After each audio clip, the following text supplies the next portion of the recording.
Hello. Okay, there we go. No scuff, right? Hopefully. Alright, hello again everyone. I apologize for the scuffed stream and everything, and I'm gonna get into the game real quick, just so before Genshin decides he wants to do it funny and get rid of my audio. Hello. Just want to check to make sure that number 1, it's visible, and number 2... Great, okay. People can hear me, hopefully. And, yeah.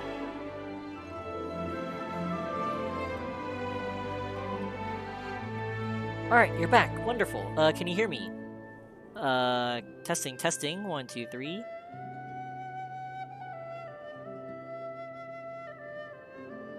Wonderful, wonderful. Okay, great. That is wonderful news. Okay. Whew. Finally, one innocuous thing. I decided to test my luck and adjust the window. And then, yeah, audio blacked out again.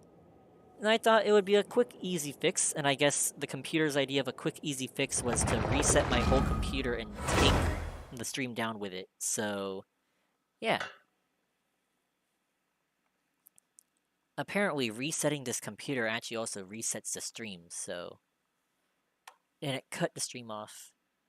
I want to delete the other one, but I also probably shouldn't, because that has actual footage of the game, and I want to keep it. But anyways... where were we? Can I move around perfectly fine? Great. Alright, wonderful. Alright, where we last left off, Navia freaking died. Maybe, or maybe not. Let's see. Upon the gale! Let's find out. Oh, there's a guy on the roof. We haven't seen a single soul all the way here. Oh, this is getting scary. What will I ever do now? Look, there's someone on the roof over there. Just stay put! We're coming up! Watch your balance! All right, just hurry.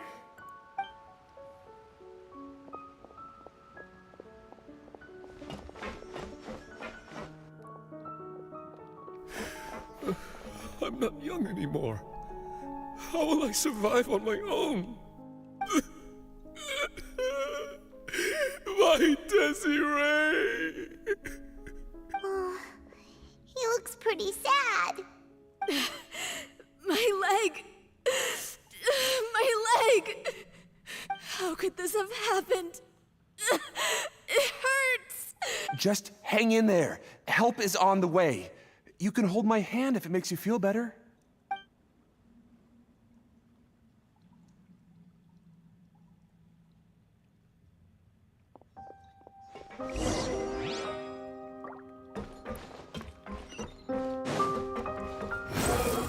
I love killing the mood a little bit, but I love gliding with Wanderer like this. It makes traveling so much easier. Navia, she's over there. Oh, she's alive. Hey, Nice. Navia, are you okay? She doesn't look okay. You're here. We heard there was a situation in Poisson, so we came as quickly as we could. Yes. As you can see, the water level suddenly rose. It caused quite the disturbance, in fact.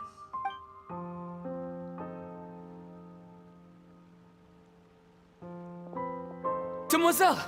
There was a wounded resident next to a building southeast of here. We've already transported him to safety, but we've run out of medical supplies. He's wounded? How badly? He fell, so it's probably a broken leg. He's pretty shaken up. When the water level rose, he desperately climbed up to the roof. Once the water receded and he saw the ground, he became terrified and eventually... He jumped down then. Find the leader of Squad 1, and tell him to take the wounded resident to see a doctor. He should know where to go. Understood. I'll take over his search and rescue mission in the meantime. All right. You'll be in charge. I'm sorry. Where were we? The situation in Poisson? Right. Allow me to explain. A little earlier, we suddenly heard a loud noise. At first, everyone thought that something might have exploded in the waterways. But before we knew it, water started pouring out from everywhere. The rushing water seemed a little odd, almost like the unique color of primordial seawater. Some people didn't realize the danger and thought it was just ordinary water, leaking from somewhere. Everyone on the street who happened to be close to the water didn't have a chance to escape. As the water levels rose, they suddenly disappeared. They were all dissolved. Those who realized what was happening started to flee in a panic, desperately trying to get to higher ground. Many were injured in the stampede, and some people fell from significant heights. The Spina di Rosula initiated rescue operations as quickly as possible, but there have been a lot of casualties. Fortunately, the water began to recede after some time, and the chaos came to an end. The water that flooded the area contained primordial seawater, so the lower levels of Poisson are still hazardous. To ensure everyone's safety, I've asked the people there to leave as soon as possible. No one knows if this could happen again. All we can do for now is try our best to help evacuate the residents. We still haven't completed the head count, but we'll have some numbers soon. How awful. And all of this just came out of nowhere. It was quite frightening indeed. I only wish that everything that just happened was a bad dream. Is there any way we can help, Navia? Yeah, you can put us to work. Thank you for being so willing to help in a moment of crisis like this. You don't know how much it means to me. I really can't express how grateful I am. Wait, we're missing some people, aren't we? Wait, who? Oh, shoot. Oh, wait, where's Silver and Malus? Did Don't say that, Navia. That's what friends are for. Dang it, they got dissolved, didn't they? Demoiselle! We've got a situation here! I'll be right there. Sorry, I need to go for now. Uh-oh. And off she goes. Seems it might be a while before she can take a break. Ta-da. Okay, the wounded are being tended to, and we finished a preliminary head count. More support has just arrived, so I suppose I finally have a moment to focus on my own matters. Of course, we should remain ready for anything, and continue doing our best to rescue others. I'll be sure to have everyone at the Spina di Rosula ready to render assistance. Traveler, Paimon, would you two accompany me to my father's grave for a moment? Huh? Right now? Sure. Thank you.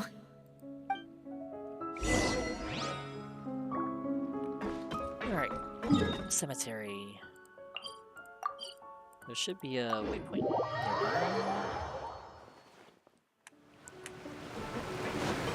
Dang, that must have been terrifying though. Like, just like seeing people just freaking die.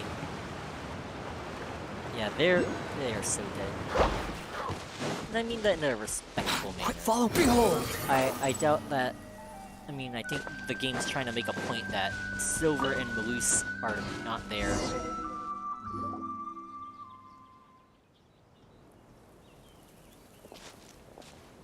Not a lot of people here, huh?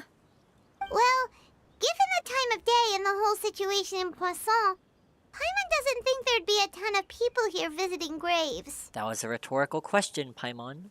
Right. That's how things are now. The living are so exhausted that they've no strength to spare any words for the dead. Navia? No need to push yourself so hard. Navia, what's wrong? What do you mean, what's wrong, Paimon? Sorry. Oh my I just- gosh. She just watched like an entire town die and you're like, Navia, what's wrong? I wonder what's wrong. Malus and Silver. They won't ever come back here again. What should I do, Papa? Huh? What happened to them? Sorry for your loss. Everyone agreed on the rescue plan, but still, I was the one who initiated it. They were helping evacuate the residents, but they couldn't leave in time. And they were caught in the seawater.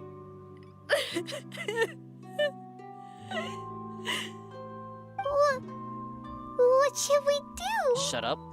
I've known them for so long. And I know they weren't afraid. But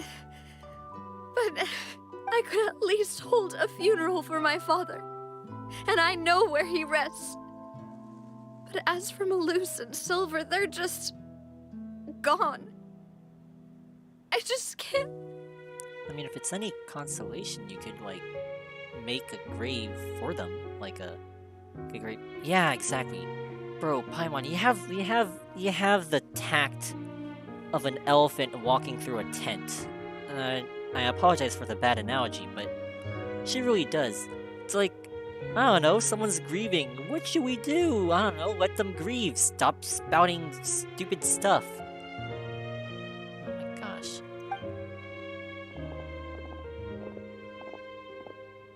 Everything looks so clean after it rains. Even the gravestones. I didn't expect that you'd enjoy a glass of red wine in front of Master Callus's grave. I can understand. Besides, the scenery here isn't half bad. See, it's not just me. I always want to bring something when I visit Papa. Perhaps we might even have a picnic. He wouldn't be angry, would he? How could Master ever be upset with you, demoiselle? Yet the cemetery is the home of those who have passed, is it not? Everyone ends up here sooner or later, no matter who you are. Buying yourself a plot in advance, are you? No need yet. But when I do, I hope you'll let me be buried beside Master Callus, demoiselle. She can't fulfill that anymore. Hey, stop joking around. I'm quite serious. That way, it'll save us both the trip to see each other whenever you visit your father's grave. That makes sense. In that case, could I be buried on his other side? After all, besides you, demoiselle, the two of us could certainly be considered Master's closest companions, no? Personally, I believe we fill those shoes just fine. Why are you bringing this up all of a sudden? Seriously. All right. I'll remember your requests. But I'd really prefer not to talk about this stuff. And what do you mean by saving me a trip? I'd make the journey even if I had to visit you two somewhere else. I'd promised to let them rest in peace here. But here I am breaking that promise. Yeah, it's an emotional cutscene. I'm sorry for letting you see me in a mess like this. I don't usually cry, really. I mean, it's fine. Man, this Archon Quest has really not been kind to her, huh? Paimon doesn't know how to help you feel better. But, well, she understands how you feel. I had always thought I could make my wishes come true. But now that I think about it, that never solely relied on me. Many things can only be accomplished with someone else's help. Malus and Silver have helped me so much. But by contrast, I could do nothing for them. I'm so sorry. You can spend as much time as you need here, Navia. We'll stay with you. Thank you. Right now, you don't know how much that means. By the way, you can have a look at this. It's a list of victims from the incident that took place here. Obena, Khan, Burnett, Giverny, Francine, Karina, Daisy Ray, Joinville, Julianne, Esson, as well as Malus and Silver. So, everyone else is safe. But still... It's okay. I know what you're thinking. And you're right. We lost Malus and Silver. But we were able to save more than we anticipated. The overall outcome indicates that the cost was worth it. No one's sacrifice is truly necessary. Right! Don't think that way, Navia. One person might be saved at the expense of another, sure, but that isn't something we should ever consider a trade. Yeah, Navia really does deserve a hug. Malus and Silver were not the price for saving anyone. They're heroes. You're right. Thank you, Paimon. What you said just now was pretty amazing, actually. I'll remember your words. Oh, really? Seems you've become more eloquent in the time since we last Oh, met. crap. Who are you? Oh, wait. I was gonna say, who are you? Oh, it's you, Miss Arwakino. You talking to Paimon? Fair enough. The knave? What are you doing here? Arwakino jump scare. Whoa, where did you come from? Is everything going well on your side? Yes, my people are carrying out the mission according to your request. All the residents of Poisson have been evacuated, and we're preparing to relocate them to higher ground. Oh, okay, they're working together. As for these supplies, we have everything taken care of. There is no need to worry. Thank you very much. Wait, do you two know each other? We just met recently. Right, Miss Navia? Usually, I would call this a coincidental encounter, but that doesn't quite fit this time. Besides, it never even crossed my mind that a Fatui Harbinger would come looking for me. Thanks to the Knave, Spina di Rosula received generous support from the Fatui, which allowed us to complete the rescue and evacuation work so quickly. Yeah, Arwakino is suspiciously kind. I mean, given how she's been with, so far, I'm willing to trust her for now. But I think it's only just because our interests align. She has no ulterior motives for now. One day, though. Maybe. I don't know. Perhaps it's just what do you call it? Quid pro quo? Just business. You do a favor for someone later, you get them indebted to you, you can leverage some connections here and there. I don't know. Mutual aid is essential to fostering positive developments. We were already in the area, in any case, so it was nothing. Yeah, that's what I thought. Yeah. If you help people out, they'll help you back, eventually. Something like that. Oh, and she does have that, kind of fluffy little thing on her wrists. Yeah, I thought she had something like that. That said, I must say that you're a lot sharper than you let on. I'm sure you understand what I mean. I apologize for all the ways in which I tested you previously. We've never worked with a Fatui before, and it's extremely important for us to know who we're working with. Yeah, that's smart. My subordinates have reported that Fatui soldiers have been observing water levels and taking head counts in various locations. I hear that they've also prepared a large amount of emergency supplies. I'm quite surprised. This is nothing to brag about, nor do I intend to. It is simply the way of powerful organizations to act forcefully, whether they are doing good or ill. You've witnessed that firsthand, in any case.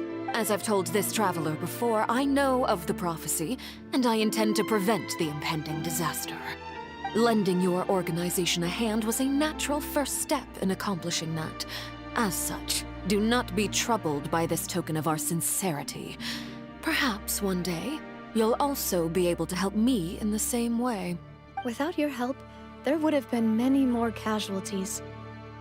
I won't forget your kindness. Furthermore, I sincerely regret what happened to Malus and Silver. I only wish that my people could have arrived a little earlier to prevent this from happening. Don't say that. You and your subordinates did everything you could. As Paimon said, Malus and Silver didn't choose to sacrifice themselves for any specific person. And they weren't the price paid for other salvation. They chose to become heroes themselves. I've never liked hearing people put it that way. It's like trying to relieve pain by saying some noble-sounding words. But right now, there's nothing more suitable. They really did become heroes. You're right. I'm sorry for your loss, Miss Navia. Water is life to Fontaine's people, and it also spells disaster. It's no wonder that people always say that prophecies represent fate. Fortunately, I've never been one for such opinions. So, you're one who will try to change fate then? Of course. That is why I'm going to Hotel Bouffe de Thé. I still have some things to take care of, and the children need my attention. By the way, Traveler, Paimon, one more thing. And what is that? Alright, then we'll just... Huh? This isn't right. Paimon thought you would ask us to walk with you for a moment so you could tell us something in private. Probably something that she's okay with Navia hearing, too. That is a clever and useful conversation technique, which I do like to use when necessary. But there's no need today. It would not hurt to have Miss Navia listening in. Traveler, I'm sure you remember that I said we could work together when we had the chance. You and I both know that there may be issues with the Primordial Sea. Previously, it was the Fortress of Meripede's sluice gate, and this time it was the water levels in Poisson. These are both signals. So, the time for jolly cooperation has come. Huh. Very sarcastic of us. I guess we still don't trust the Fatui. That makes sense. Indeed. Allow me to share the latest intel I've received from the House of the Hearth's intelligence network with you. During some recent investigations, a child claimed to have discovered some ruins near Poisson. The ruins date back to ancient times, and seem to be worth investigating in many ways.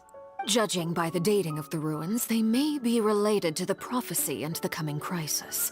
The situation is becoming more urgent, so any pertinent information will prove extremely precious. My people initially came to prepare for ruin exploration. Unexpectedly, this disaster struck, and at present, we're all busy prioritizing the rescue effort. So that's why the Fatui were already in Poisson. I wanted to take the children along, but unfortunately, Linny, Lynette, and Fremine have all been dispatched to higher ground to assist affected residents. Linny told me that outside of the house, the person they trust most is you. Which is why I want to give you this task. Alright. The House of the Hearth's members see each other as family, but Linny, Lynette, and Fremine said that they also see you as such, even though you are not from the house. That's flattering. I'm sure you already understand how earnest they consider their friendship with you to be. Oh, that somehow makes Paimon feel kinda happy. The intel I just shared about the ruins could fetch a high price. But since the children consider you family, it's only natural that I freely share it with you. Got it! So all we gotta do is go to some ruins, right? We can handle that. Excuse me, but may I tag along? Is that a good idea? Like, you know, like if the water levels rise or something, then you are at risk of getting dissolved. I'm not. I'm not from Fontaine, but you are. You wish to join, Miss Navia?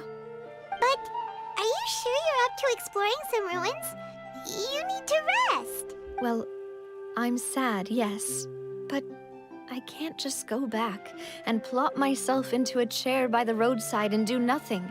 There's no point in being depressed while we still have a disaster on our hands. As my father's successor, I must live up to the hopes he had in me. Besides, I'm also doing this for myself. I need something, a distraction, to keep my mind off Malus and Silver. Navia's strong, but she needs company right now. We can be that company if she goes to explore the ruins with us. Since you put it that way, I have no objections. What do you say, Traveler? You know what? Fine. I'm a little worried. Like, I think, like, something bad's gonna happen. I did see the trailer, where she fell, so I'm assuming that's where it's gonna happen. I feel like something's gonna happen, yeah, but... Alright. All right. The ruins are to the south of Poisson. Here's the map. Okay, the three of us will handle it. Come on, let's pack up and get going. Alright, ruins. Where are they? This side, huh? Right, I think this should be a little closer. Hopefully. If I... Dang it. Go... Come on. Yeah, I hope she doesn't accidentally die. Squall and Fury! Actually, you know, it'd be crazy if she, like, died or something and then, like, somehow came back. I mean, I don't think she's gonna actually die, right? Like, I don't think she's actually gonna die because, you know, she's coming out. I saw her drip marketing. You can't fool me to think she's Shower dying. me with praise!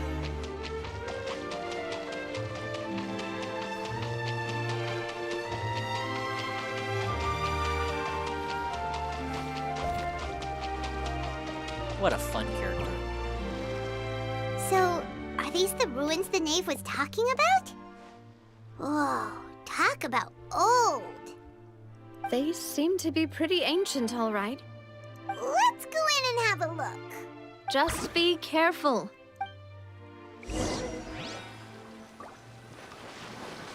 Alright, we probably shouldn't bring this party. Our stronger group. Alright. Random suspicious domain, let's go. Woo. The wind rises.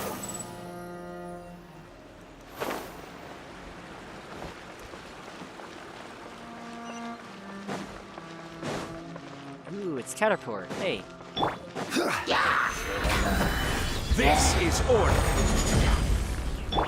Witness the power of the wild. Actually, funny story. I don't know if you guys are familiar with Caterpillar from one of the things from the Archon Quest or the St. Cruz Porto quest. Yeah. Anyways, Caterpillar. He's this dude who takes the form of a Animo Hill Troll rogue. I saw one of those guys in Fontaine, and I thought it was just, you know, like Caterpillar, like an Easter egg or something, where you can like find Caterpillar. I was like, oh hey, Caterpillar, and I ran up to him, and then it turns out it was an enemy, and it tried to kill me. Yeah, that was a fun experience. It was something to me. Oh, whoa! Floor here isn't safe. Foreshadowing. This is foreshadowing something.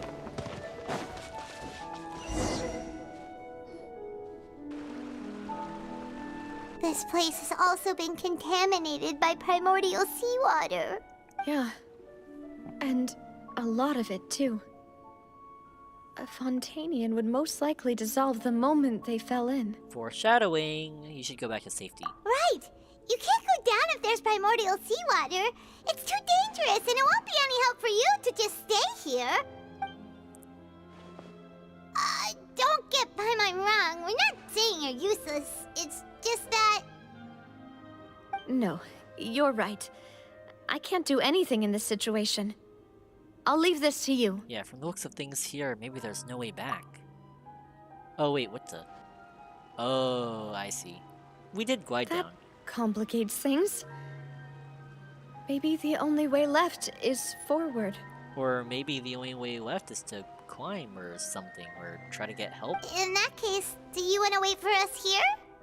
We probably shouldn't go you know, what's the saying? When you're in a hole, and when you find yourself in a hole, stop digging. I don't think going forwards and deeper is the way to get out. The water levels here are unstable, and there's a chance the water will rise. So staying here wouldn't be safe either. Probably best to find higher ground, I'd assume. I'll go together with you. Perhaps we'll find the exit just up ahead. Alright. I think there is another option, which is stay at the highest spot possible so the waters don't rise, and then we find the exit. But I guess there is no option. All right. Come with us for now then, but please be careful. There definitely is another option, Traveler. Come on, Sky. You know better than this. Oh no, it's a dead end! Let's try climbing over from the side. Oh wait, crap. Whoops. The wind rises. Okay, so I guess we can't touch the primordial seawater. Which is... Ah, shoot. Wait. Crap. Dang it. why'd I go there again? Okay, a little bit of some dark stuff. Dang it, I can't configure the party. I don't have any Fontanians in my party too. Dang it. I was gonna try dipping a Fontanian, one of my Fontanian characters in to see what happens. A little dark, but... Behold! I want to see what happens if I dip the Fontanian character in there. Like, would they, like, dissolve or something? Probably not. I don't think they would. If they did, though, that'd be kind of darkly humorous. Too slow. The wind rises. Alright, there we go.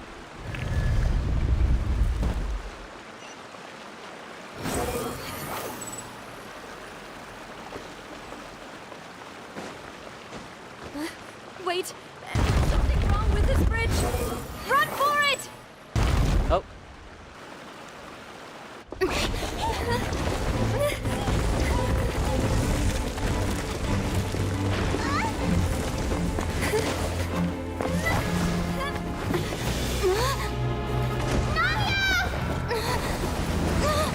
Whoa.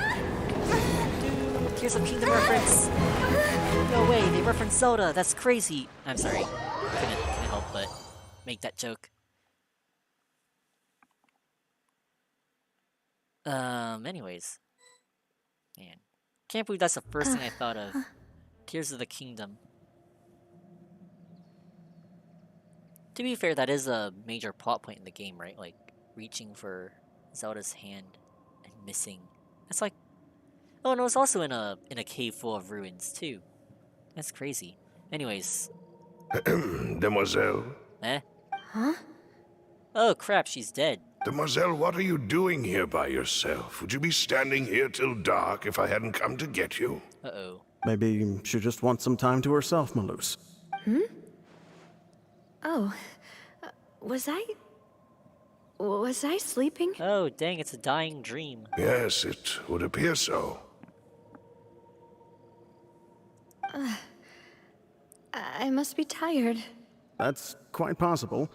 However, you were the one that suggested we go out for a walk. Oh, dang, it's one of those things where, like, the character is on the verge of death and has a dream of, like, all their dead loved ones. And then, like, their dead loved ones say, like, you have to go on without us. You can do this. And then they come back to life or something like that. That's probably what's gonna happen. Oh, right. I nearly forgot. It must have slipped my mind when I dozed off. I haven't had a nap today yet. Have I? This is a familiar feeling, yet something's a little strange. Is something the matter, Demoiselle? Oh, no. No, I'm fine. I was just trying to recall why we came out for a walk. Do you remember Mr. Giverny? He'd requested our help before with foreign merchants who had a debt dispute with him, and we'd resolved the matter not long ago. Oh, wait, what the heck? Taking a... Wait. What the... Wait, I just realized the interface is, like, kind of screwy, like it's... water. We were headed to see how things were going with him at the moment.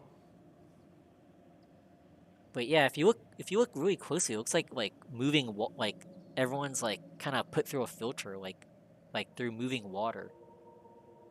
Ah, right. Yes. I remember now. Oh, Miss Navia. Ah, Mr. Malus, and Mr. Silver too. It's good to see all of you. How have you been? I've been great. Thanks to your help, those bothersome merchants finally realized that I wasn't the one they were looking for. Why, I wasn't even the guarantor for that person. They were knocking at my door day and night. Even my neighbor, Obina, was getting fed up with them. Wait, aren't these all the people that died? Sometimes force is required to calm someone down and get them to listen to what you have to say. Oh, maybe it's similar with the thing with the dissolved girls? To what happened to them? Oh, Vache! Oh. Oh, crap. Maybe they're all gonna, like, turn on her in the end, going like, Navia, Navia, drown, or something like that. That's right. Oh, by the way, Burnett, what was it that you wanted to give to Miss Navia again? Yeah, probably. Oh, yes. One moment, I have it right here. Miss Navia, these are some flower seeds that I prepared. Please take them. They're a very good variety, and they'll become very big and beautiful once they bloom. Maybe it's not like a heartwarming, like, you must go on without us. It's more of a, you must come down here with us. And then maybe someone's gonna try to save her from outside. I don't know what we would have done without your help, so this is a little token of our appreciation. I hope you won't refuse. Ah, did you cultivate them yourself? Thank you so much. I'll certainly take them. Balloose, Oh dear. we do still have some empty flower pots at home, right? Why, we can have as many pots as you'd like, demoiselle. Perfect. In that case, we'll swap out some of the decorative plants for some of Mrs. Burnett's flowers. Very well. Wait. Something seems to be off here. Excuse me, madam. If I'm not mistaken, your name is Burnett, correct? That's right. Is something wrong? No, it's nothing. This is the first time we've ever met, but your name seemed familiar to me.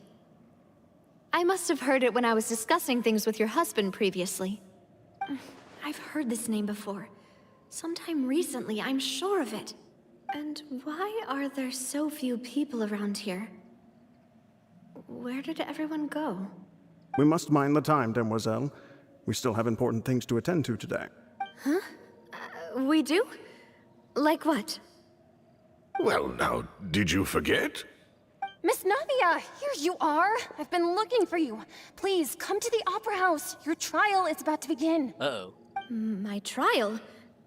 Wait, why would I need to go to the Opera House? Wait, I thought we were walking. Yes, she's right, demoiselle. It's just about time now, so we should get going. Oh? All right then. Oh shoot, are they all gonna turn on her? They're all gonna turn on her, aren't they? Oh gosh. That's gonna be quite the... Look, it's Navia! She's here! Man, like, I wonder how she's gonna feel, like, even with, like, Silver and Maloose, like, saying, like, come join us, drown.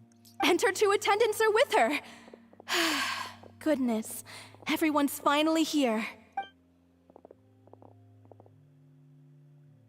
There sure are a lot of people here to see the trial. And they all seem to be oddly excited about something. I even know some of these people. Karina, Desiree, Joyville, Jolien, Essen. Why are so many people here? And why do I have no recollection of this case? And as for the judge... huh? Where's Monsieur Neuvillette? Your judge is the oratrice d'Annalise Mécanique de Cardinal. Please sit in the defendant's seat. Don't worry, Silver and I shall accompany you. All right. But are you sure you can stand behind me? Typically, it wouldn't be allowed, but today is an exception. Yeah, this is Hey, what kind of suspicious. place do they think this is? Come on, do they have any idea what they're doing? Seriously. Enough with the whispering! Could someone please tell me where Monsieur Neuvillette is? And why I'm standing trial? My dear Miss Navia, have you not yet realized what you've done? In that case, allow me to explain. As all here know, you are Master Callus's successor, the head of the Spina di Rosula, someone held in high regard by every soul in Poisson. After you took over the Spina, you treated all of us just like the late Master Callus had. If anyone in need reached out to you for help, you responded. Not only you, but your butler, your subordinates, nearly everyone in the Spina di Rosula fought for the well-being of those in Poisson. Miss Navia, you are being charged with being a nice person and too pure for this world. To that end, we sentence you with death. Wait a moment. Aren't you just proving that I'm a good person? Yes, correct. Absolutely right. And that is why you stand accused. You have helped so many people get through so many difficulties. You are one with us. We are inseparable. Ah, they want to merge with her. Oh, that's right. The Oceanids like merge with each other, right? We are one big family, all of us who are from Poisson, inextricably linked. And with you being so important, we couldn't possibly do without you. Therefore, this fair and honorable court shall declare you guilty, and you shall stay here. You will be together snap. with us forever. Huh? What are you saying? Oh, the distortions are getting worse. Everything you have said is correct. I have indeed done a lot for my hometown, and I would be willing to be with you all, but Don't say that. Don't say what is the that. purpose of having me stand here like this? What is there to discuss? Ah, well, if that's what you think, then I have no further comments. How wonderful, Miss Navia! I know all these people. Why are they laughing? I seem to remember now. Yes, I get it. This trial is... Wait just a moment. This isn't right! Malus? What was that, Mr. Malus? Our conclusion is very clear and unanimous. Let the court judge her now. She's guilty! Stay here, Navia! You're one of us! Demoiselle, don't admit guilt. This trial means to keep you here forever. Oh shoot, they snapped out of it. I wish to exercise my right to defend Our Lady. Mr. Joinville, you only know of Navia's goodness, but nothing of her utterly independent mind. Oh wait, dang. So I guess Silver and Malus were able to maintain some level of individuality. Or at least they snapped out of it for this moment. She was born a free and independent spirit. She has never been tied down by anything. Indeed, even the death of Master Callus couldn't stop her. Her actions cannot serve as proof that she identifies herself as part of any group. She merely acted as an individual, extending her hand to help others. Sorry, that distortion effect is kind of funny. Wait, hang on. Look at how Navia's face like kind of stretches out. Anyways, sorry. Please do not mistake her actions as being otherwise. Really? As an individual, you say? Don't forget, we are all Fontanians here. This is the nation of justice, the nation of Hydro! Even if Miss Navia only voluntarily rendered her assistance, that doesn't change the fact that her beautiful soul must return to everyone. Water accepts all, blends with all. It will surely accept her kindness. Everything is measured here in the nation of Hydro, and in the end, everyone shall meld together. Thus, when a unanimous opinion emerges, that opinion represents justice. Now I speak for everyone. Our opinion is consistent. Navia should stay. We and Navia are one. And you would call this justice? Preposterous. You are merely jealous that Demoiselle still has a chance to exist as an individual. Have you forgotten how much you all once longed to become individuals, to become independent? Do you mean to defy our justice? If your justice is flawed, then why should we acknowledge it? As you said, we can also have our own justice. Silver and I shall defend Demoiselle, and that is how we will enforce justice. My head... It hurts. Demoiselle! Silver, it hurts. My head is spinning. All I can see is stars swirling in front of me. Uh-oh. I remember now.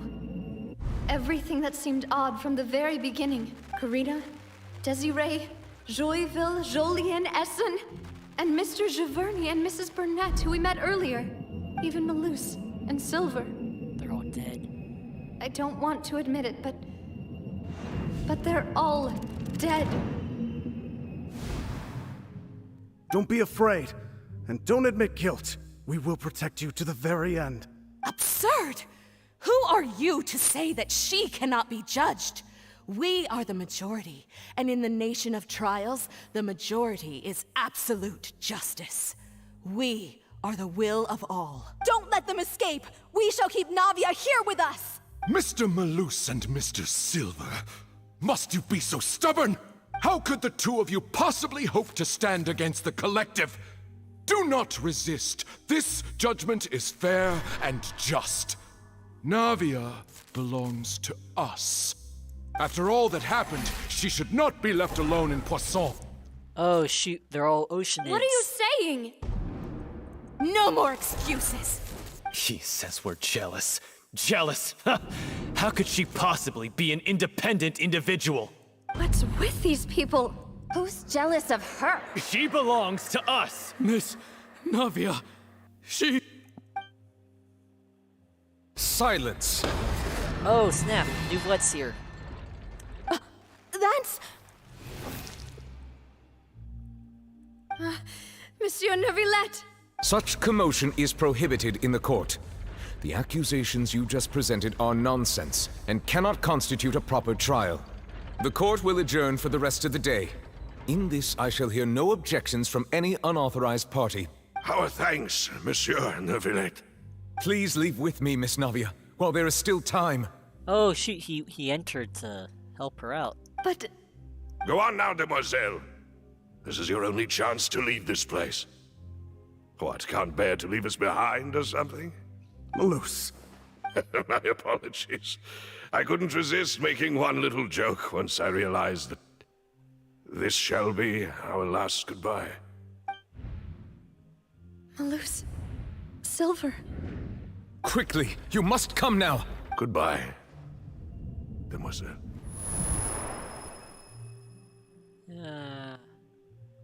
At least you got closure, though. At least you got to see them one last time. Farewell.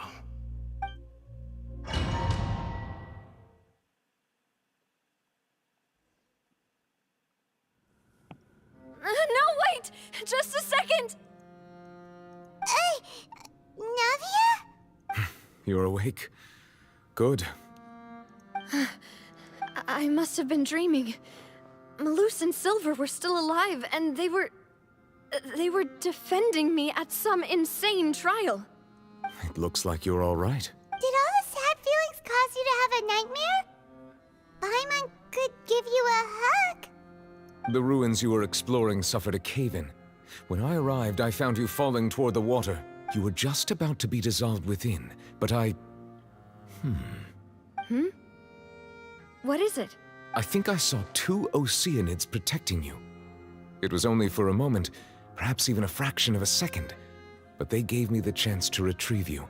Wait, sorry to interrupt this sad moment, but wait, are they pronounced Oceanid? Dang, I always thought they're pronounced Oceanids. Apparently Oceanids, huh?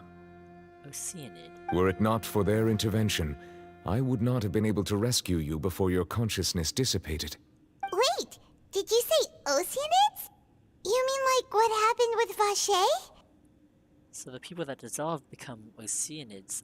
It's gonna sound so weird saying that. Perhaps those two Oceanids were the people you saw in your dream. I always told them that they didn't have to protect me. To think that they'd keep doing so even after death. Please come with me.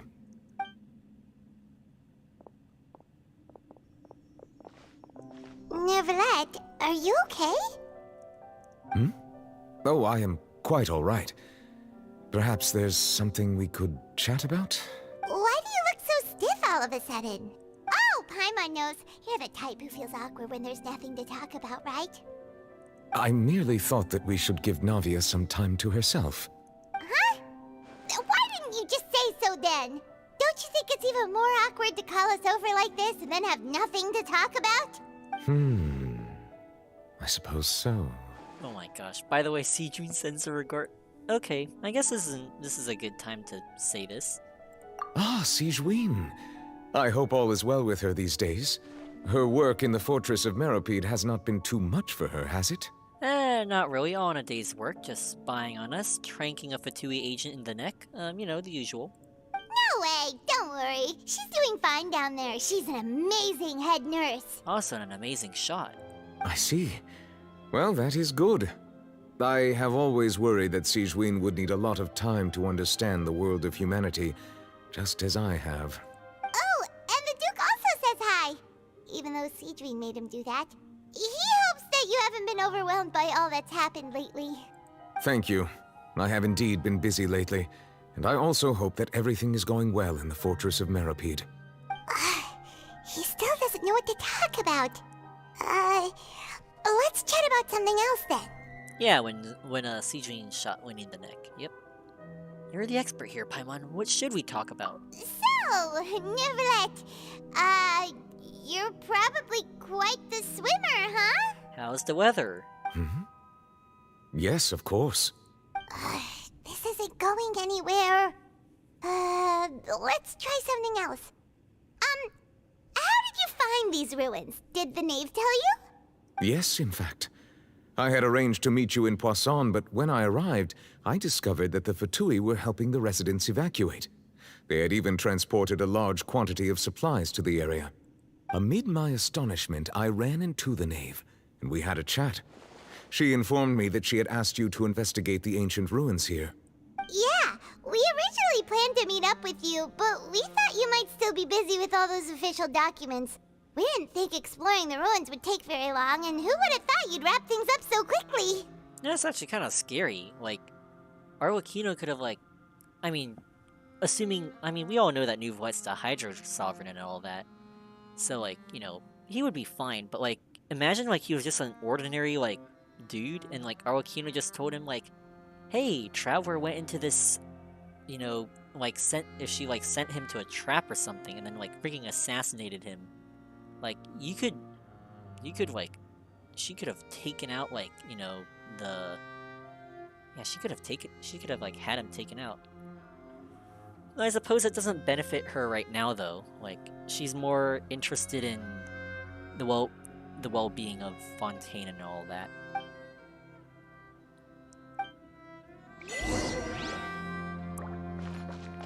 Oh, we're still investigating the room. I'm sorry to have kept you all waiting like that.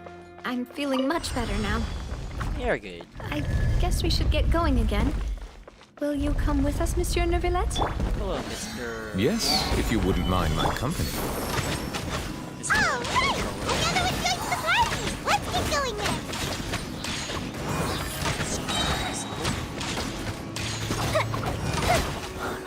Bye. Dada Kundala.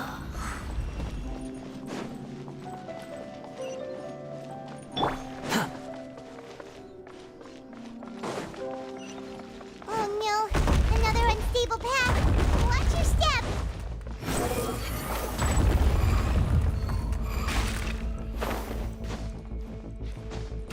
Wait. Oh, we're supposed to go this way. My bad.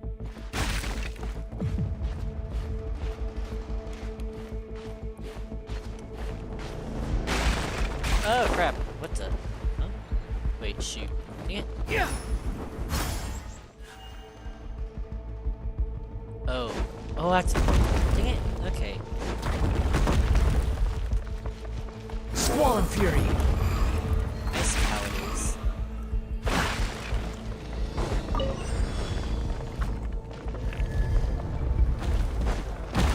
Watch out! There are rocks falling over here!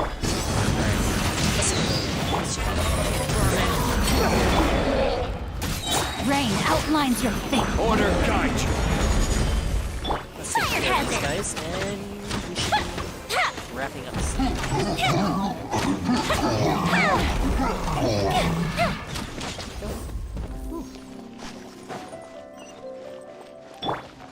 The wind rises. Just gonna skip all these stupid ladders. Ah, crap. Dang it. Dang it, dang it, dang it. Oh, shoot.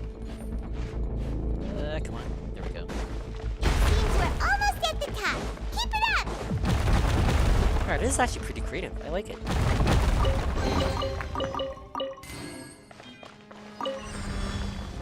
Alright, that was a creative puzzle. Yeah. Gather. Alright, that leaf bar is probably... Rain cutter. Huh? Time for a light show!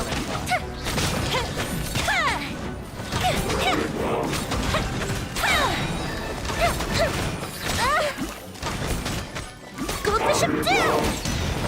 I will have order. Cry louder! The fuse is lit!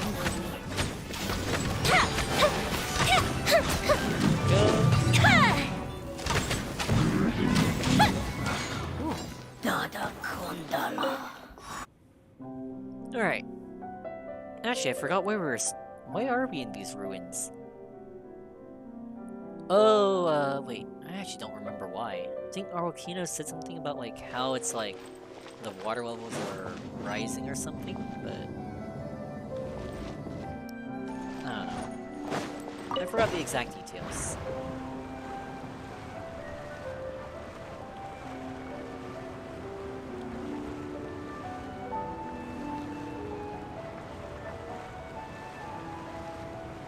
Sound of peaceful water.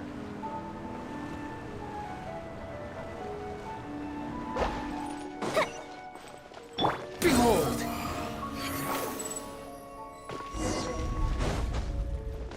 The meeting is also parting, huh? Looks like we've reached the end. This is the place. There should not be any other hidden spaces in the vicinity. The path sure had some twists and turns, but it turns out that this place isn't actually that big. I seem to see something on the wall. Oh shoot, is this the prophecy? The actual prophecy location? Like, I guess like the... Stone slates? It seems like they were put here as an offering. Could we take them down and have a look? Oh wait, shoot, it is the prophecy, I think.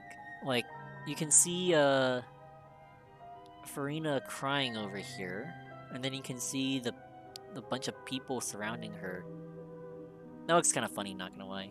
Like, a bunch of people just, like, surrounding her, and Farina's, like, curled up in a fetal position. Wait, let's see.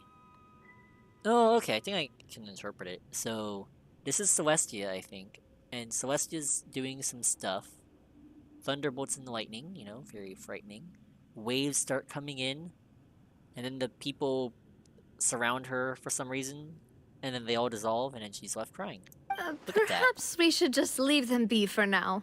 I am very great at interpreting art. There are 4 locations in total, but only 3 stone slates. The slate that should be in the first empty spot is missing. That's crazy, Paimon. Really? The surrounding walls also show signs of damage. There's something written below. Let Paimon see. Reason dictates that this nation be destroyed. I shall record the history of its future here in its past. Say what? It feels like someone left these slates and these words here for a purpose. But does he mean that Fontaine should be destroyed? That would fit the circumstances dictated by the prophecy, yes. Indeed, the slate's contents correspond to it. Take the second slate, for example. There's a person kneeling here. She seems so dedicated. And there's a whole bunch of other people behind her doing the same. She's facing this... what is this? Some kind of island in the sky? Oh wait, shoot! Oh, those are people. I thought they were waves. I thought like Celestia was like gonna cause the waves to come and like destroy everyone. I'm assuming that's the original Hydro Archon then. And is that Lady Farina in the third image? Did the Hydro Archon fall into the water? Ring around a rosy. And is that a ring of people around her? Paimon doesn't quite get it. Are they all in the water? The fourth image. I know this one. This exactly matches the content of the prophecy. The people will all be dissolved into the waters, and only the Hydro Archon will remain, weeping on her throne.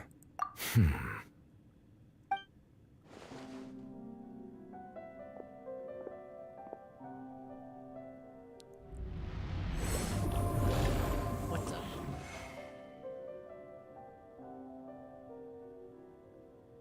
More information should be hidden in these slates, but I fear I cannot easily uncover it, most likely due to us missing the first slate.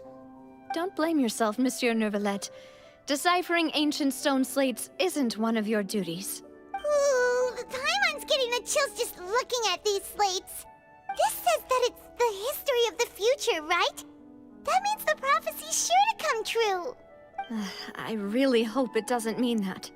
Still, Paimon feels like these images are kind of weird when you look at them together.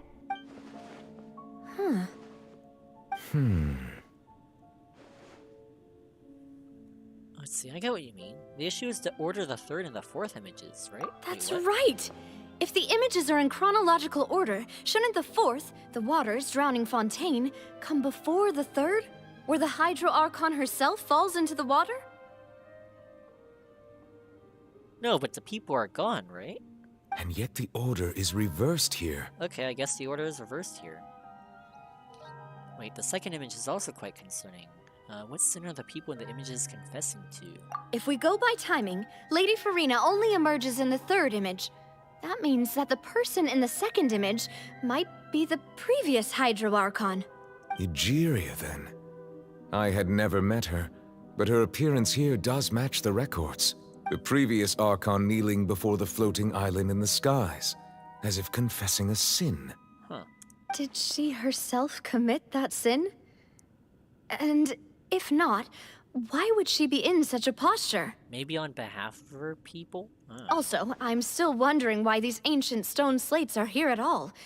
Judging from their contents, could this place be the origin of the prophecy? Does that mean that someone, or some people, once saw these slates? But who would have created these slates and left these words here? It seems that any further clues will have to come from Farina. Alright, time to ask her. In that case, there's no time to lose. There's nothing else to be gained here, so let's head back first. Alright, try not to fall in the water this time. Yeah, we better get somewhere safe for now.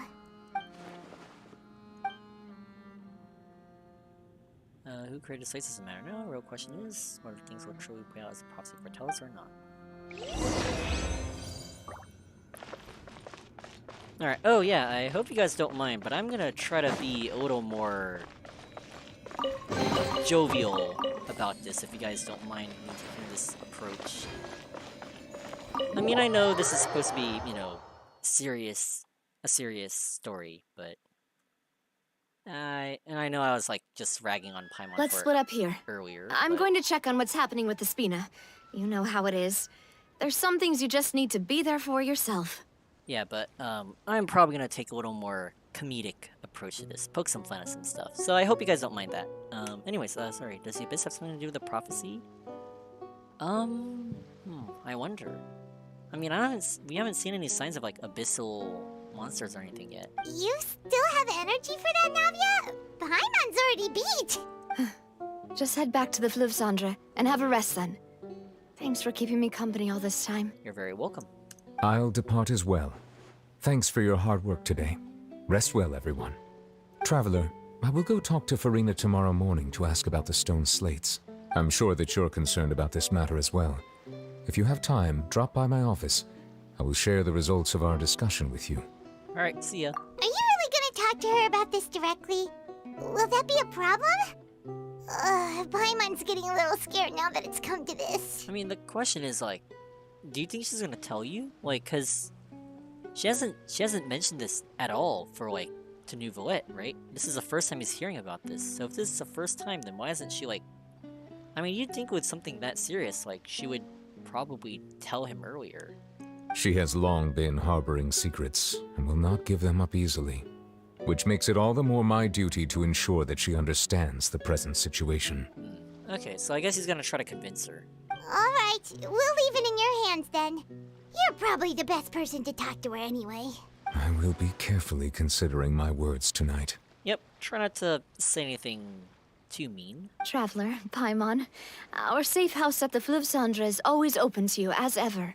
So please don't think you're an imposition. All right. I'll be on my way then. See ya.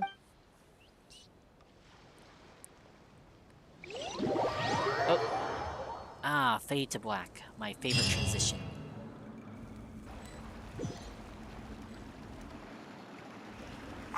We're finally back! Alright, least they didn't make us travel there. Welcome back.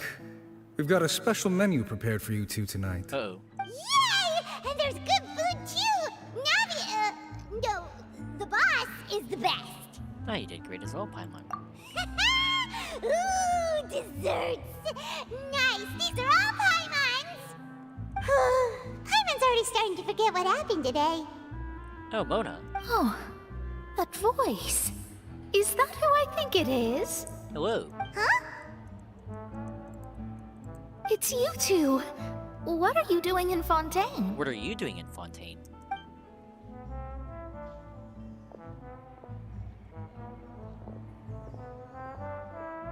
Mona? Yeah, exactly.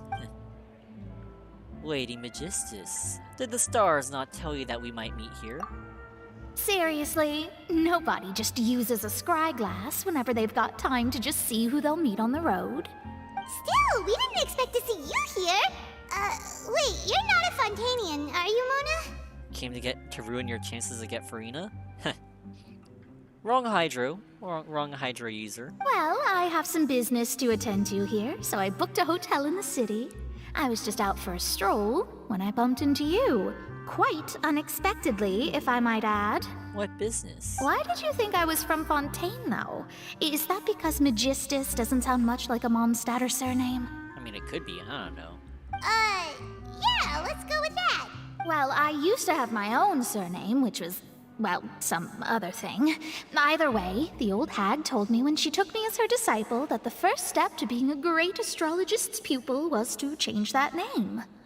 You know, I wonder, if you haven't done the Mona quest, would you be required to actually, like, do the Mona quest before playing Fontaine? Or would they just, like, introduce her to you? Probably the latter.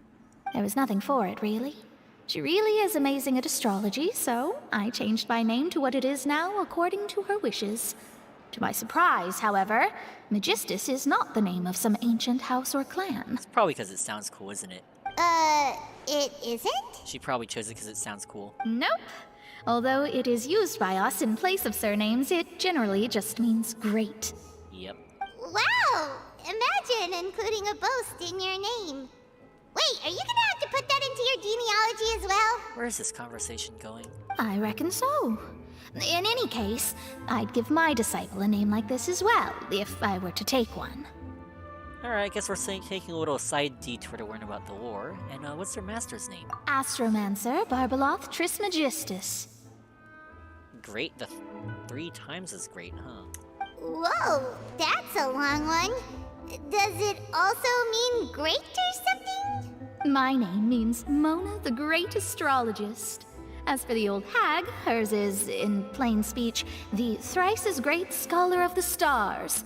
Just take it as a title specific to astrologists. Thrice as great? That's so petty. I know, right? That's just how she is.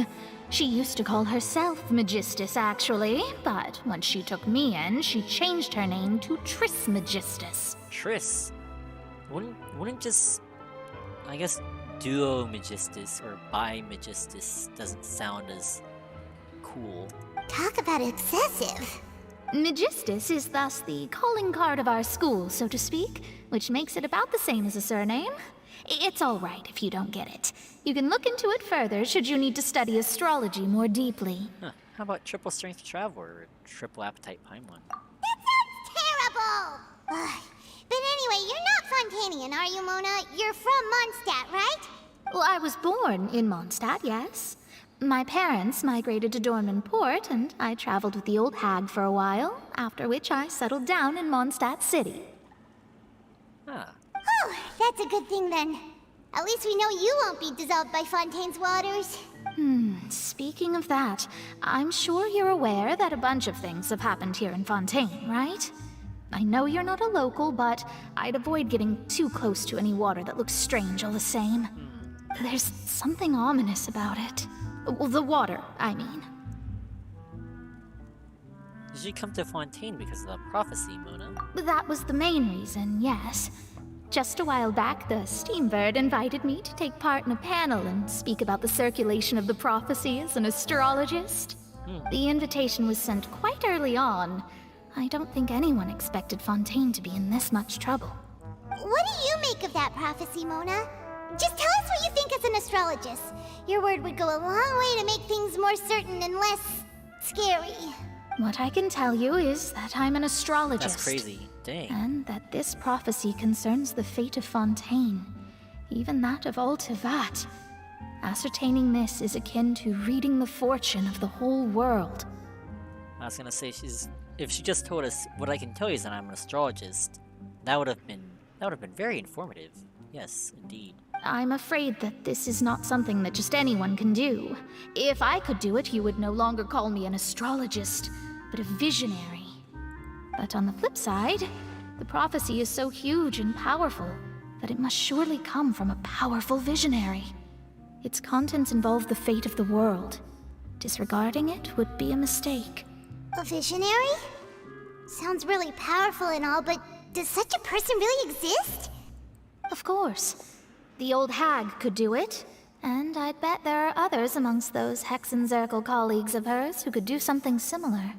I need to ascertain the accuracy. Can you help me get in touch? Why didn't we do this from the very beginning?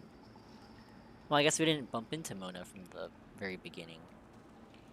But like, you know, when Winnie was talking about the prophecy, could we have just asked, like, source? Mr. Winnie, where's your source? Nice argument. Where's your source, Mr. Winnie? Huh? Are you sure? Oh, right. She's trying to avoid that old hag of hers. All right, I'll help you. It isn't often that I see you with such a serious look on your face. I'll tell you once I hear back from her. Wasn't the whole point of, like, her staying in Mondstadt, like, she was trying to avoid her master because she read her master's old diary? Thanks, Mona! You're amazing as always! Well, I guess that plotline flew out the window. Oh, well, this is something only I can do after all. So yes, your praises are quite welcome. That's the greatest of astrologists for you! Of all the people we know, you know the stars the best! Indeed. That's the spirit. Oh, sorry. I came to see what all the commotion was about. If there's anything you need, do not hesitate to inform the Spina di Rosula. Oh, whoops. Guess we were getting a little too carried away there. Well, I'll go tend to my own business now. If I receive any news, I'll be sure to come find you two again. Alright, thank you. And there she goes, quick as rushing water. And here we are with the Spina guy giving us suspicious looks. That alternate sprint does work wonders. We were making a ruckus after all. Right, but we were able to recruit Mona's help, didn't we? Our Fontanian friends will thank us someday. Assuming they're not all dissolved by then. I jest. Anyways, a good night's sleep, okay? Good morning. To be honest, I'm still feeling kind of sleepy. But it's time to get up, traveler. We agreed to go see Neuvillette, so let's pack it up and get going. Teleport me there again? Ah. Swallow Fury! Okay. I was gonna say, if you could teleport me to the Palais Mermonia, that would be beautiful, but that's okay.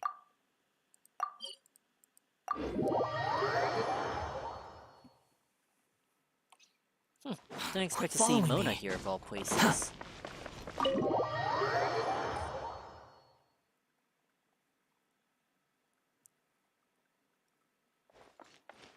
Behold!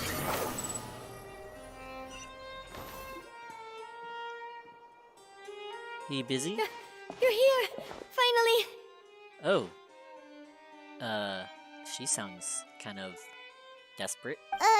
Is something wrong? Monsieur Neuvillette and Lady Farina, they seem to have gotten into a dispute. Please go see for yourself. Uh-oh. That's not good. Well, I can't see. The door's closed. Well, okay.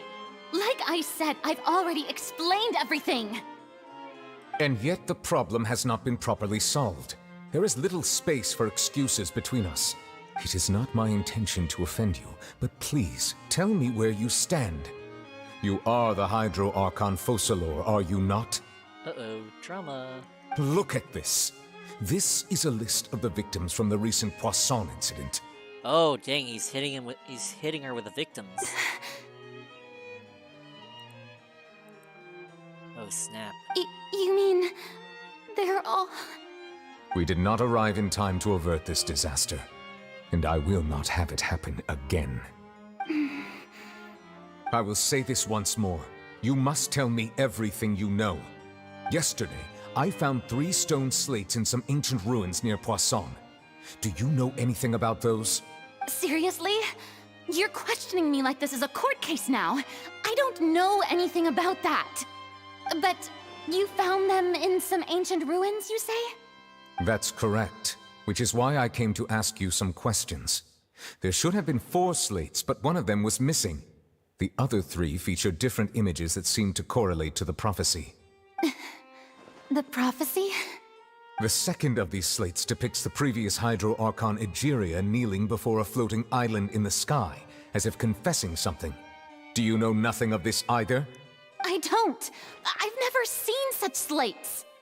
I'll ask you again.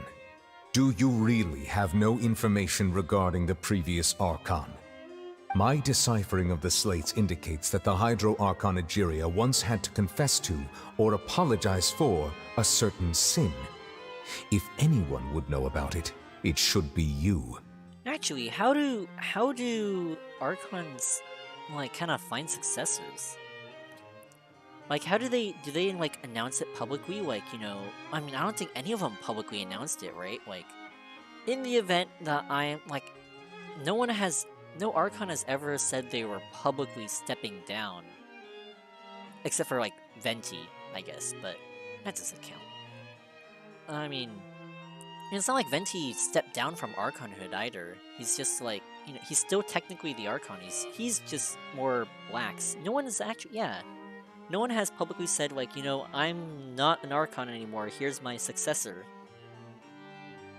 So, how do they pick that? I know, like, Rukkhadevata, deliberately chose Nahida. I don't know how they even figured out that that was, like, her success. Well, I guess you could tell. Same outfit, similar appearance. That's an interesting question. All gods don't have the same secrets, you know. She was herself and I'm me. Is it really so strange that I know nothing? I understand your concerns, but I'm sorry. I just don't have anything to tell you. So what do you have to tell us? Forgive me for saying this now, Lady Farina, but I have long known of your various secret investigations into certain matters. There are several indications that you have been investigating the prophecy on the sly. This is not strange in itself, considering that you are the Hydro Archon. But it is strange that you should also claim to not know any of Egeria's secrets, as well as do nothing following your inquiries. You have never been as superficial as you have presented yourself to be, nor are you a fool. And yet, your behavior is very inconsistent.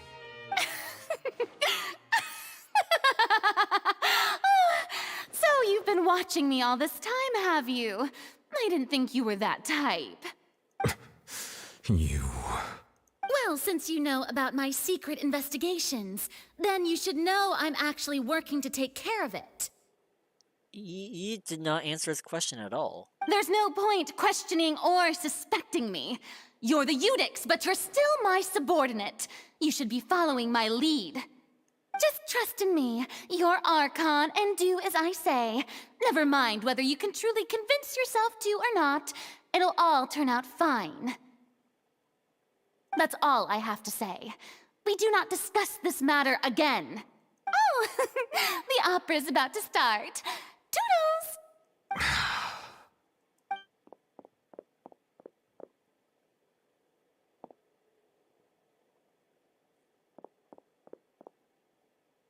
Did Farina not notice us standing by the door? Wonder what's up with her. She was smiling. Huh.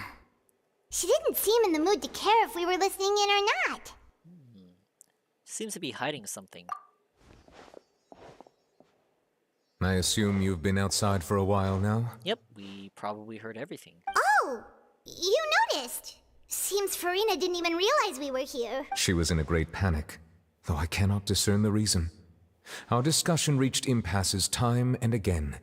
A state of affairs that we cannot allow to continue. Still, I do not understand. Dialogue is the basis for understanding, so why did she keep refusing to engage? I'm afraid questions alone might not suffice. What are you suggesting? We need to make her understand how dire the situation actually is.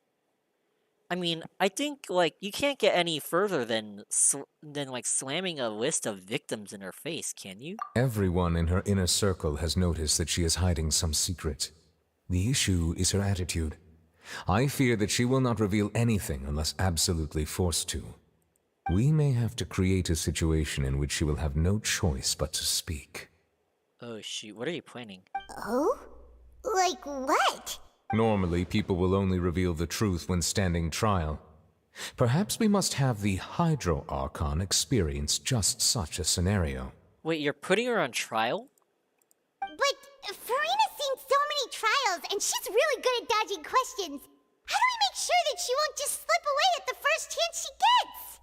We will need to consider this thoroughly, join forces with various parties, and then do what we can. If at all possible, I would prefer to recuse myself from this affair, but we must prevent the prophecy from coming to pass. This may be cruel to her, but all Fontaine is in crisis. The information a god possesses is too precious, and so we must take a chance on this. Alright, in that case, we're gonna need help. But who will lend us their aid to do such a thing? I guess we know who to call. Navia, maybe? Charlotte? Oh, a few days later on a boat somewhere in quiet Poisson. Uh-oh, did audio cut out? Please tell me. Okay. Alright, we're still good. Whew. Well, that's everyone, huh? Speaking of which, it was pretty smart of you to think of hiding here. Poisson was just involved in a disaster, so it's presently devoid of people. That naturally makes it the best choice. Are we... Oh gosh, are we getting the Fatuian? I mean, I guess getting the Fatuian Arwakino's a good... Yeah. Arwakino is doing a pretty good job ripping her to shreds. I guess if that's what we're trying to do here. And here you are drinking tea like it's the most natural thing in the world, huh? That's what family should do. Sit and enjoy a leisurely time together. It's nice to enjoy tea here, you know? Care for a cup? Lend me your ears, everyone. Or perhaps one of you might like to start us off. How about you, friend? Me? No, I don't think I can. Then, how about you, good sir?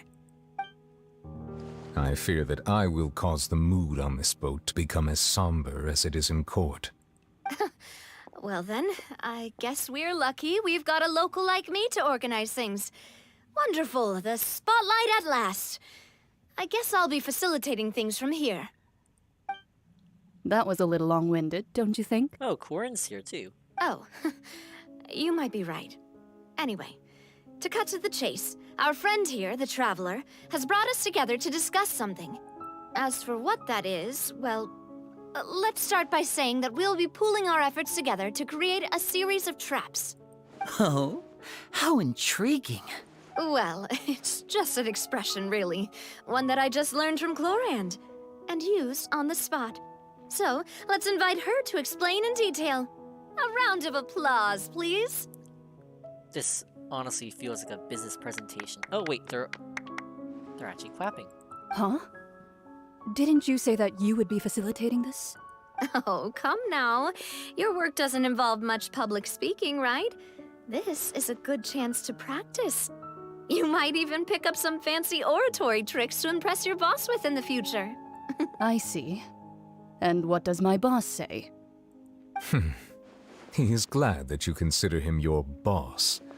Do go on. Well, I'm glad they're all on happy terms now.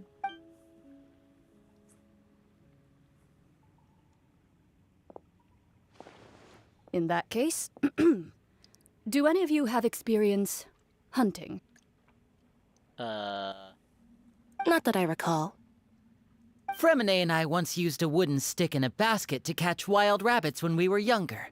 As for Lynette... I've also gone diving to catch some fish before. Does that count? I'm afraid not. You may or may not have heard, but Fontaine once played host to a group known as the Marechaussee Hunters. Though that was their name, they did not hunt animals, but rather various monsters left behind by the ancient dynasty of King Remus. Today, Fontaine's monster population has already thinned greatly, so the hunters have blended back into society, taking up arms in other lines of work. They even left a unique methodology of hunting in their wake. A trap comprises of the following components: bait, a trigger, and a containment device. Sometimes a lethal implement will also be necessary to deal with the prey. So, if we were to build a trap together, right now, what would you choose to build it with? Lethal implement, I'm kidding. For me, I would prefer something basket-shaped. Pigeons and rabbits will see the bait and naturally enter the snare. Our line of work requires a deft hand, and we're some of the best in the industry, so you can count on our techniques. You used some of those techniques while moving the people of Poisson, didn't you? My subordinates mentioned that you even performed some magic for the bawling children. Yes, and I even managed to gather some intelligence in the meantime. I'm quite the multitasker if I do say so myself. I'm a Fatui agent on the side. I'm a multitasker if I do say so myself. Why are you admitting this? I'm afraid I can't claim that as my strong suit. I prefer more stable methods, like placing bait in the water and waiting for the fish to come within reach. That's the kind of method I would count on. Calm and steady. Exactly the kind of person who would catch loads of fish. And I can be their assistant. With discretion, I'm sure. I'd probably use some sort of mechanical animal. Papa once bought me some small clockwork squirrels, mice, and such. When placed in the forest, they can attract others of their kind. I remember that you liked those too, didn't you? I did. And that would be a good way to go about it. If they're realistic enough, animals of the same kind will follow them all the way to the trap. So, what are we making? A clockwork farina? What about you, Monsieur Neuvillette? How would you hunt, Monsieur Neuvillette? I fear I do not have any related experience. That makes sense. You usually solve problems directly, without the use of any such tricks. It's gonna power wash the animal. But I do have one more question for you, Monsieur. If we were to create a trap now, how would you design it? I would like for it to be effective, but bring no harm to the prey. A more gentle trap would be ideal. Kind, as always. However, our intention doesn't necessarily change the containment device and the type of implement we need. If we wanted to kill the prey in one strike, we would need a powerful implement. However, that also goes for prey that must be captured and safely contained. I just realized we're like basically treating Farina like an animal here. Like, how do we trap an animal the most effectively? How do we trap an animal most effectively? Wait, why is that? Only a hunter who's a true expert at subduing their prey can snare it without harming it. The line that divides life and death is often exceedingly thin.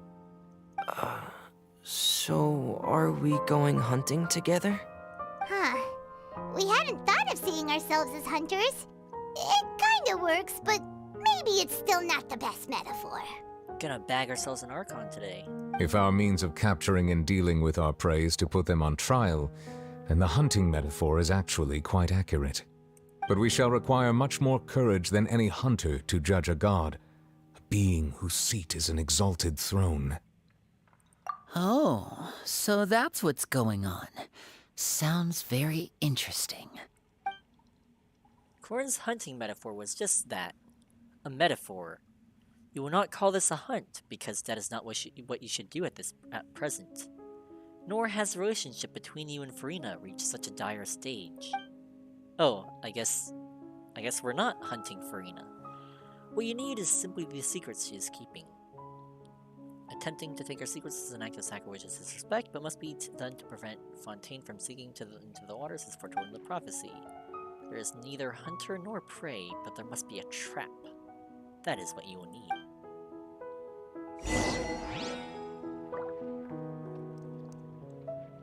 Hey, if we falsely accuse Farina of something, you know, like, aren't we gonna be in big trouble? Anyways, go to Spina di Ursula base. Where is that? Oh. Okay, so if we're not hunters, why did we spend a whole dialogue talking about hunting?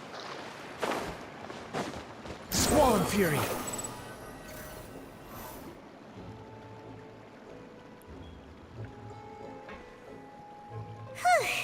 It's been a tough few days, hasn't it? So much has been happening. Those meetings sure did make me hungry. Especially after all that stuff we were talking about, too. Paimon didn't think the meetings would go on for so long, but everyone seemed pretty fired up, huh? Yep. Paimon thought they'd be at least a little frightened. Well, Fremine was, now that Paimon thinks about it, but everyone else just looked a little surprised. Feel more confident after the meetings? Well, it's hard to say. Paimon doesn't have any experience with this sort of thing. But with you around, Paimon sure will do great. After all, you're the most reliable person in the world, aren't you? Huh? Something wrong? Did you just pour some tea? Paimon didn't notice you doing that at all. No, I didn't. Then what's that? Paimon's never seen that cup before. Don't be frightened. I'm just joining you two for tea. I merely refrained from saying anything till now. Oh crap, it's the hag. Who's that voice? But there's no one here. I guess Mona's master got our message, Miss Trismegistus. Ah, have you forgotten me already? Wait, you are familiar.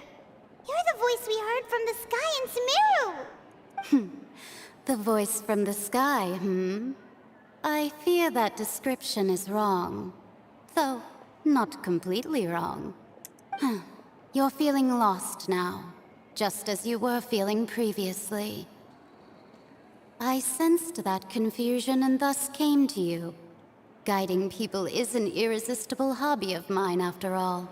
Who are you and what do you want with us? I think, you know, like, you could probably piece something together if you remember that we talked to Mona. Consider me a passerby, just accepting a commission from my friend's disciple on a whim. Oh wait, oh, it's a friend. Dang. She didn't even, I guess she deferred us to one of her colleagues. Her sensical colleagues. Turned myself into a teacup. Funniest thing I've ever seen. Anyways, will Fontaine's prophecy come true? The prophecy. Yes, what has been prophesied will be fulfilled. You may view such things as the history of the future. Ah, Mage N. What?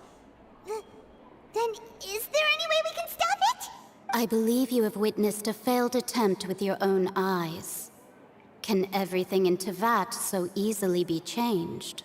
Oh shoot, is she talking about how Scaramouche tried to erase himself? Can there really be no exceptions? Ah, so you've caught on.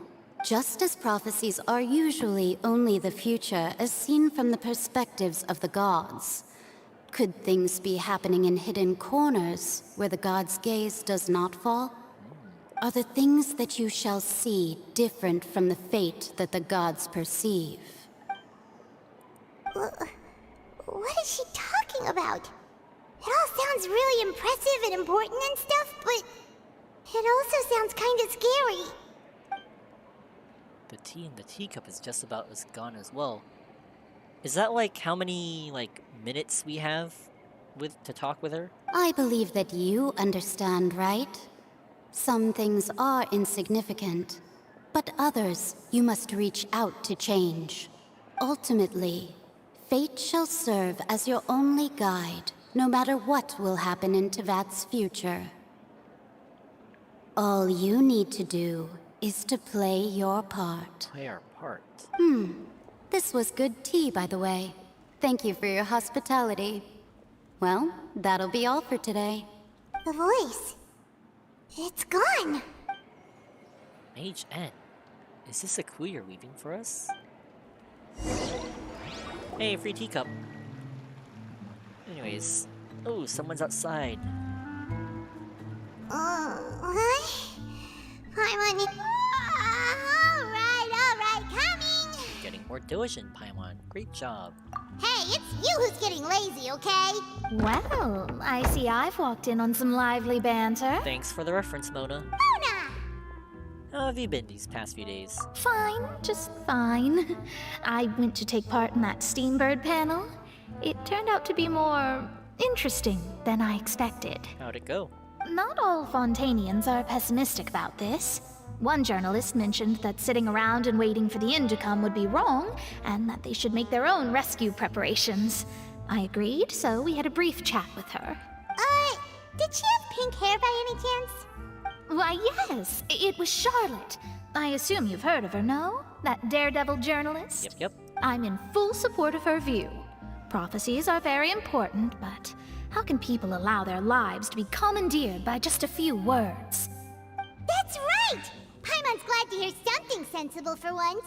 Ah, yes. About what we had discussed before. I did try, but I'm afraid I couldn't reach the old hag. I'll try again tonight, but I wouldn't get your hopes up. Don't worry, the old hag already called someone over. Huh? Goodness gracious. Are you serious? Yep, she came to pass a message to us. She said that even the god's gaze has blind spots. Pretty bold if you ask Paimon. Most people would believe the gods to be all-knowing, right? The Hexen Circle members are certainly anything but ordinary. As for the mage named N, the old hag has mentioned her a few times. She said that N's sense of direction is incredible, and that she loves guiding those who are lost. But I've never met her, and if she were still alive, she'd be... well, suffice it to say that the hag's at least a few hundred now, and N's been around for longer than that. Ooh, dang. Whoa. The Hexen Circle sounds like a scary group. But they must really stay in shape to live so long. Their abilities alone are pretty terrifying. If she came to see you personally, then the problem you're facing must truly be of great importance. Well, it's not like Paimon could understand anything she said. Yes, she was quite cryptic, but I suspect she means that there is still a way to turn things around. She didn't say when or what that would be, though, so perhaps it is something that you cannot know right now. True. Her words were meant as a helpful hint, but when will we realize their value and meaning? Is that the best answer that my question could have gotten? Traveler, Paimon, are you two all right? Oh, we're fine. We're just a little down right now. It kind of feels like the end is coming, you know? I see. I feel that same sense of desperation, too. I guess you could consider me someone who has often witnessed fate. So far as I have seen, it cannot be swayed. But even so, I still hope for, and believe in, miracles. Astrology is eternal and rational, but fate may not be. It is cruel, but it can also be beautiful. Perhaps that's what En was trying to tell you. Not to lose heart, and to believe that what you are seeing playing out before you is not yet set in stone. I did originally think of steering clear of all this, but I couldn't. Even if this is all futile, I still wish to help everyone. If we don't struggle to the last, then how can we face the end when it comes? Huh. You do have a point. There I go, talking about astrological principles again. Sorry about that. The moment I start talking about work-related stuff. I need to get going. Thanks. Yes, very helpful. It was worth trying to comfort you, even if only a little. I believe that you'll help those who are struggling in the same way I did. I suppose that might be why we always seem to meet by coincidence. See you around. Paimon feels kinda moved by what Mona said. But also kinda sad, too. Hey, Traveler. Paimon suddenly feels like going outside for a walk. Let's go. Let's walk around the city, shall we? There's a few spots we always like to walk by. Okay.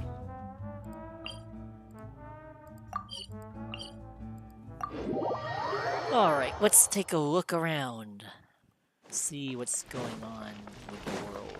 The wind rises. Huh. Quit following me. Huh? Our names are written in this newspaper. What's going on? Maybe we're famous? Let Paimon see! The underwater stronghold, the Fortress of Meripede, has continued in its noble autonomy. But that does not mean that others cannot interact with it. Oh, shoot. My recent attempts to enter the fortress bore little fruit. Huh. Guess Charlotte still hasn't given up on that. Oh, I thought it was gonna be an expose saying, like, people in, the Fontaine authorities shouldn't, interfere with Meripede or something like that. Thus, did an Outlander friend become the focus of this report. A blonde adventurer with their white fairy, legends trailing in their wake. It is said that this mysterious traveler once visited the underwater fortress. So while the fortress's interior remains a mystery behind closed doors, do not fear, for the tales of the traveler contain surprises in spades. You know, like, couldn't they just, like, interview an inmate that, like, just recently came out of the fortress? Like, I mean, I get, like, the fortress is very hard to, like, you know, discover or get into or whatever. But, like, couldn't, you know, like, if someone, what's it called? Like, gets arrested, they come out, you interview them, get their story or whatever? Like, couldn't you find out, like, that way? Journalist Charlotte's biggest scoop yet. The Traveler's Trail, World Walker. Huh. Charlotte took so many awesome photos of us and we never even noticed her. She hasn't been able to get a hold of anything at the fortress, so since we're easier to find, she's using us as the subject matter instead? I guess so. Ugh, seriously? Well, fine. Those headlines and photos do look cool, so Paimon will forgive her this time. Alright, let me grab this real quick. Behold!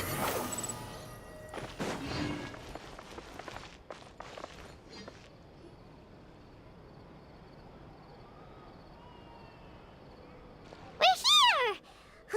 Paimon's hungry. Should we go in and get something to eat?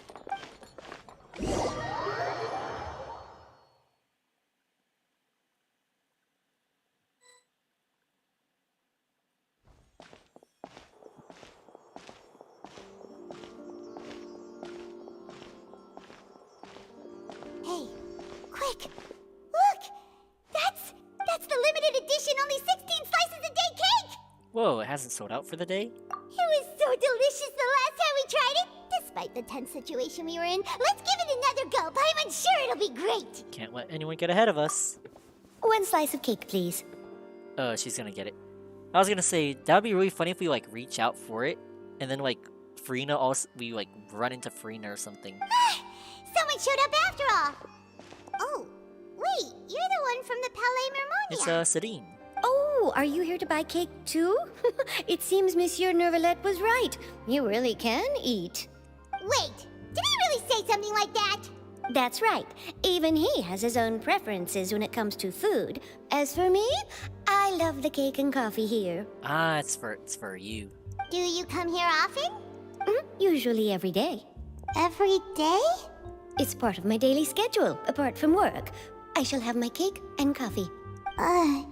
Then what if someone told you one day that this place would be closing soon, and you wouldn't get to eat cake here anymore?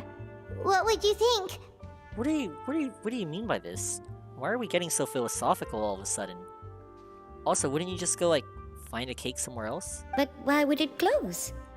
Well, Paimon doesn't know either, but maybe the waters will rise tomorrow. You know, like in the prophecy. What the? Oh, the prophecy. To be honest, I haven't paid much attention to that. No, still, even if there'd be no more cake tomorrow, that wouldn't keep me from having some today. No, it's the same for eating in general. You might not be able to eat tomorrow, but if you can do so today, then you should carry on. That's what people call living, you know. Huh. What was that conversation? Don't be sad. Excuse me, could I have 2 more slices of cake to go? These 2 slices are for you. Sijuin said that this kind of expression you're making is what humans call being sad. Oh, you know Sijuin? I sure do. She was born before me, and she sometimes comes to the surface to teach us things about humans. She said that humans are creatures that are saddened easily, yes, and you can only lift their spirits by feeding them delicious food. So please try the cakes here. I've got something else to do, so I'll be going now. You two try to stay in a good mood after eating, all right? Bye. Bye.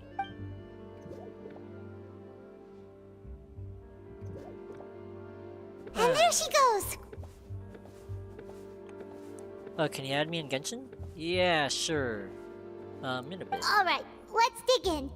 Paimon's sure this cake will be delicious. If you can send the ID through chat, I guess, maybe? Actually, I don't know if that's a safe thing to do, but, I mean, I don't think there's any safety concerns about that. There shouldn't be, at least. Hopefully. I don't know. Doo-doo-doo. Actually, don't do that, don't do that. And the give me a flavor moment. gets even better with a sip of tea. It sure would be nice if we could come again tomorrow. I'll show my ID in... Actually, you can see my ID in the bottom right corner right now, so, just send me a request and I'll pick up on it eventually. Yeah. Sure would be nice if we could always eat delicious food here. What was that conversation that we just had? Like, we just walked up to grab a slice of cake, and then we ran into one of the Melusines, and then we were just like, what if one day... And then we were like, oh, how's your routine? Oh, I eat cake here every day. What if you can't eat? We're near the Steambird office. Let's go look for Charlotte and have a chat. Such a weird thing to say, like, you know, oh, how's your day? You know, you eat cake here every day? Yeah, I do. I eat cake here every day. What if one day the cake store closes and you can't eat cake anymore? Like, what the heck? Oh, you already sent it? Alright, sick. I'll accept it after stream. Yeah. Alright, thank you though. The wind rises. Hopefully it'll still remain. I think it should. It should. Wow! If it isn't the Traveler and Paimon! Oh, have you seen the article I wrote about you? Yep, very cool. Ha! You've got some nerve! You just used death to make some quick mora! Oh yeah. Profit split. Or else I sue. Oh, you needn't worry about that. I heard that you were in Poisson some time back, so I sent you a letter to discuss just that. It appears you didn't receive it, though. It's all right, though. I've set aside the amount intended for you. I've even set the table with some food. Ooh, nice, nice. Well, I guess also we did set her with a huge bill the other day, so... Really? Oh, you're the best! Yeah, fair enough. You're almost a little too easy to win over, Paimon. If I were a journalist with ulterior motives, you'd be in trouble now, you know. So you're not a journalist with ulterior motives? Oh, Paimon knows you're not like that. Still, what brings you here all of a sudden? Were you looking for me? A friend of ours met you a while back, and when she mentioned it, we thought of coming to see you. Her name's Mona. Ah, so you know Miss Mona as well. She's a guest columnist for our paper. Really good one, too. She's so young and already such a brilliant astrologist. Charlotte, we're all young here. So she mentioned me? What did she say? She said that you're a real daredevil of a journalist. Nice. In which case, can this daredevil journalist dare to request an exclusive interview with the legendary Traveler and Paimon? Yeah, sure. Huh? So your article in the paper today doesn't count? Oh, of course it doesn't. That was more like live photography. What I'd like to do is dive deeper and ask you to talk about the things you've seen and experienced. All right, what do you want to hear about first? Do you want to talk about the time that I beat a dragon or killed a harbinger? You know? Actually, I fought 3 harbingers. I can tell you all about that. Yeah, are we even qualified enough? Though you might not remember the 3rd one now that I think about it. Why not? If I say you're worth an interview, then you're worth it. But not right now, of course. I'll need a few days to prepare. Oh, in that case, we'll just chat when you have the time then? Oh, so that's a yes? Ooh, splendid! I'll tell the editor-in-chief immediately. I'll have to apply for lighting, a venue, some props, and... Whoa, props. Whew, so much to get done now. Talk to you later. Hey, Paimon, what if we don't see her again? Charlotte, Paimon's still got a question for you. What if we don't see her again, you know? Like, apparently, you know, one day a cake shop could close. I'm kidding. I'm just ripping on her I'm being mean. And what's that? If, just for example, Oh my gosh, she's actually saying Fontaine it. were to be flooded tomorrow, what would you do today? I was joking. I was joking that she was gonna say that. Oh my gosh. She's actually serious about this. She actually seriously said it. Is this what we're doing? We're just going around asking people, like, how's your life? Oh, life's great. Hey, what would you do if Fontaine were flooded tomorrow? Oh my gosh, what a way to start a conversation. Huh. That's the prophecy you're talking about, isn't it? I mean, I do hear about it often, but I've never once thought that the day could be tomorrow. If you're seriously asking, then I might try and think of a way to leave Fontaine. Oh, but I'm still a journalist first and foremost. That means I have a duty to be reporting from the scene.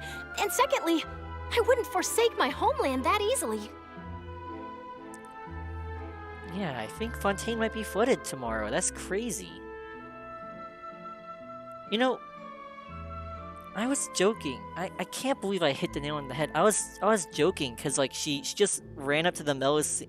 We just brought it up with a Melusine, like who was just the poor Melusine who was just like talking about how she likes eating cake, how she has a daily routine to eat cake every day, and Paimon just goes, "What if your cake shop closed because Fontaine flooded tomorrow?" And I was joking about it. That's what she was gonna say to Charlotte, and she actually said it. Oh my gosh. From what I've seen, most people don't know what they'd do should the worst come to pass. In truth, it might be better just to behave like normal rather than worry over such an end. So in all likelihood, I'd probably still be prepping at the office for that interview of ours. I know what you're thinking. That sounds a bit sad, but I've always believed that it's best to do what you enjoy. Just think about it. If this nation really were to be suddenly destroyed tomorrow, but I still successfully finish an exclusive interview with a truly unique person, then the story I would wind up writing would truly be timeless. Not when all the newspapers get flooded. And then do you know what I'd do? Well, I'd write that story, send it for printing, and use messenger pigeons to get copies out to the various nations as soon as possible. I mean, yeah, it is interesting to think about, like, what someone would do if something happens, but yeah. I mean, I can't stop thinking about the cake one. It was such a in my opinion, an out-of-pocket thing. Like, you know, you're just talking about someone's daily routine, and then you ask them, what if an earthquake hit tomorrow, what are you gonna do? Like, okay, that's one way to take the conversation. I'm not a dreamer, nor am I a workaholic, but I do love my job, and I'd be proud of leaving such an article behind. I guess you could say that I was born to be a journalist. But anyway, that's my answer. And on that note, I'll get back to my preparations. That's so nice. All of a sudden, Paimon actually kinda envies her. Anyway, let's go and take a look at the sea, shall we? Are you gonna ask to see what would happen if if Fontaine flooded tomorrow? Because that seems like what we're doing all of a sudden. That wasn't what I had in mind when she said, let's take a walk. The sea breeze and scenery can be a pretty soothing combo, huh? Hey, Mr. Ocean, what would you do if Fontaine flooded all of a sudden? Paimon's been thinking. About what if Fontaine flooded all of a sudden? If it wasn't Fontaine, but all of Tevat that would be destroyed tomorrow, where would we go and what would we do? Alright, something different. Oh, that's true. If all of Tevat, well, we'd all be dead, right? No, Paimon should ask, if you could choose, what would you like to do? I mean, we can't leave. That's the whole point, Paimon. We're stuck in this world. We can't leave. If I could choose, huh? It's just like Charlotte said, trying to consider what to do is pointless. We've always been moving to the next destination, so we haven't spent much time thinking about these kinds of things. Yeah, she's gonna ask the travelers. We didn't have to either, with us always being on the road and whatnot. Until that moment comes, I think I'll keep journeying on. And even if the world gets destroyed, like, what are we gonna do? We're probably still gonna keep looking for the traveler's sibling. Like, what else are we doing? You mean, still traveling? Cherishing every single moment that I have to look upon this. Why are we getting so philosophical? I guess we're getting philosophical. Huh. Wait Wait, isn't that what we've always been doing? Yeah. The banter goes back and forth. Oh dear.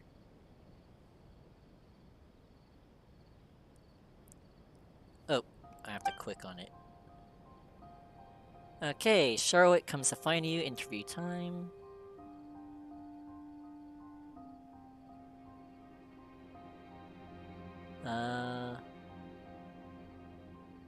Give me a moment. Someone's messaging me. Okay, sorry about that. Had to take care of some business. Honestly, like, if Fontaine flooded tomorrow, like, we'd be fine.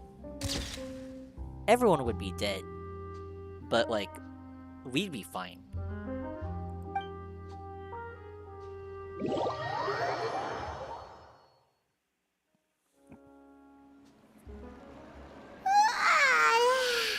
Feels like you'll grow mold if you stay here long enough. Okay. You know, actually, interesting question I thought of. Okay, this is just as... Okay, maybe I have no right to say this, given that I've been ribbing Paimon for saying, what if Fontaine flooded tomorrow? Okay, this is really out of pocket. Can Melusines commit crimes? Is it possible for a Melusine to be evil? Like, to create a criminal conspiracy and, like, you know, rob someone or kill someone? I don't know, sorry, random thought. I mean, most of the Melusines we've met are really nice people, but, like, can Melusines kill? Can Melusines, like... I mean, actually, no. Well, we already know that, right? Didn't one of them, Carol, right? She killed herself. But actually, I mean, they said she killed herself, but it was more like a self-sacrifice, right? Like, she let them kill her. But I wonder, like, I mean, Melusine, are they capable of, like, committing evil and committing crimes? Like, random thought, sorry. Anyways, let's continue with the story. But it's still better than the Fortress of Meropide, that's for sure. It's not only damp there, but salty too. Yeah, Seijuin did shoot someone, that's true. Like, I'm sure one of these days we'll meet a Melusine that's, like, one step away, and, like... I mean, Seijuin shot with noble intentions. That sounds like something really weird to say out of context, but... Yeah, I don't know. Maybe one day we're gonna get a world quest where, like, a Melusine, like kills someone and, like, you know, gets away with it or something. Not gets away with it, but, like, you know, like, it's like a murder mystery or whatever. And then we find out, like, it was a Melusine that killed someone. Like, that'd be crazy. Anyways. Ah, so the two of you are still here. Wonderful. Hello. Oh, you're from the Palais Mermonia, aren't you? Yes, I'm Isadora. Monsieur Nervillet sent me to look for you two before. I heard that afterward you went to the Fortress of Meropide. Indeed. Are you under the impression that we might be wanted criminals? Not at all. I'm well aware that you're friends of his. Actually, I'm here to pass along a message from him. Alright, let's hear it. Yes, inside the Opera House. The Maréchaussée Phantom has declared the incident a small-scale riot. Oh? Oh dear. A riot? Well, that said, I don't personally think it was that serious. I think a riot is pretty serious, Miss Isadora. Lady Farina was watching a performance at the Opera House, and while she was resting during an intermission, some other audience members suddenly started harassing her, loudly accusing her of doing nothing about the prophecy crisis. Well, how's that for pressure? And before she could respond, others started to join in. The crowd continued to grow, and protests against the Hydro Archon started to break out. Yeah, I don't think that's not a small incident. So people have started to put the blame on Farina. Guess they finally found an outlet for the pressure they've been under due to the prophecy. I agree. People will naturally rely on gods, as is customary. But the moment people feel threatened, gods are also the first to be blamed. So what happened after that? Is Farina okay? Seeing that the situation was spiraling out of control and that further argument was pointless, she claimed that she'd gotten tired of this and left in a hurry. Fair enough. The Maréchaussée Phantom had their hands full maintaining order and did not catch where Lady Farina had gone. Only when things had stabilized did we realize that she had gone missing. Oh, wait. You said this was a small problem. This is getting worse and worse by the minute. Oh, gosh. So, you mean she's still missing? Talk about small problem, she said. That's right. The Marechaussee has dispatched many people to search for her, but we don't have any leads yet. That said, I don't think there's much to worry about. She is a god, after all. Even if she were to fall into the hands of rioters, what could ordinary people do to her? Given that Arlecchino nearly killed her, yeah, I think things might be worse. Things might be bad. Good. Monsieur Nervillet sent me to tell you about the situation, but he didn't say anything else. Guess we gotta go find him. Don't worry, this is more than enough to go on. Thanks for keeping us informed. Ah, is that so? Well, all right then. In that case, you two take care. I'll be heading back to the Palais now. Well, sounds like we should hurry over to Poisson then. Oh, wait. Oh, I see. I guess it was all planned. Sure, caught on quickly. If we know Farina, she won't try to fix things in this situation. Instead, she'll look for a place to wait out the heat. And, as we also know, she may be loud and dramatic, but she doesn't have a heart of stone. Ah, that's actually a pretty good place right now to hide, huh? Everyone's basically evacuated from Poisson, and everyone's either dead or evacuated. That's a great place to hide. When Nervillet was talking to her in the Palais Mermonia, and she heard about Poisson, she couldn't hide her sadness and remorse. Well, I guess it wasn't a big thought-out plan. It's just, she's very predictable. It would be hard for her to ignore being accused by the public today. Paimon thinks Farina's probably taken the opportunity to slip away to Poisson and try to relieve the sense of guilt that she's feeling. Huh! Well, what do you think? Paimon knows the answer, of course, but Paimon can do the analysis to back it up, too. Cool, huh? Ah, I see becoming a detective's done you some good. In that case, there's not a moment to lose. Poisson, here we come! Man, we're making a lot of visits to Poisson today. To be fair, it is where the latest major flooding event happened, so... This place looks deserted. Guess all the survivors must have evacuated already. All that's left here are signs of devastation. Could Farina... Oh, sorry. Gotcha! That's Farina, right over there! She really is here all on her own. Stay quiet for now. Mm-hmm. Alright, what secrets are you gonna reveal? Should I just give up? This is all meaningless. What was meant to happen did happen after all. Everyone's dead. I'm sorry. I am so sorry. Give up, Farina. There's no point in holding out.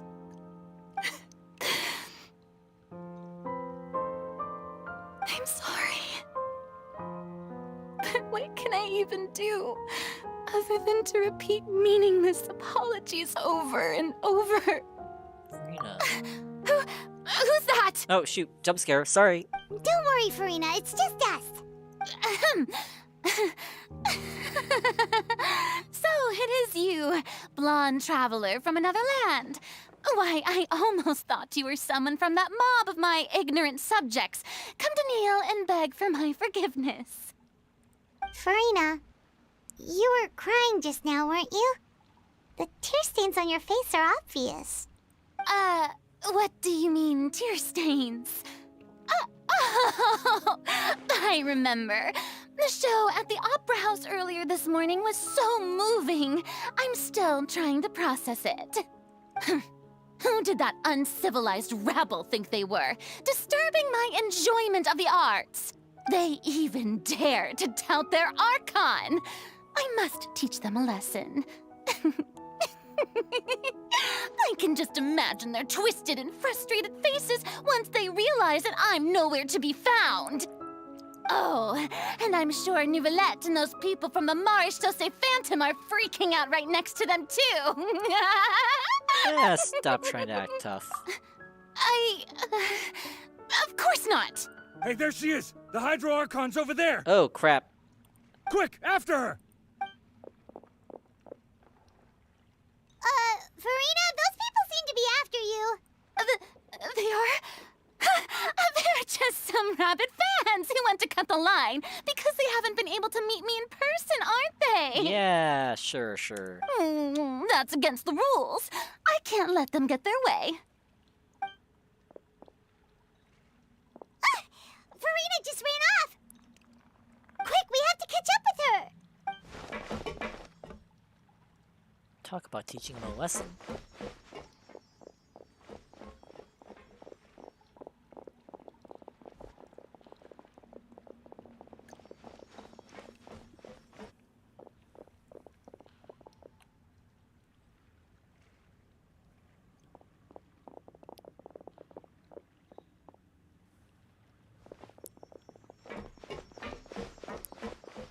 This should be the place, right? Hey, Farina! There's a good hiding spot over here! Quick, come to Paimon before the rest of them catch up to you! What? What is this place? Hurry, they're almost here! Fine. I suppose haste is warranted. Lead the way.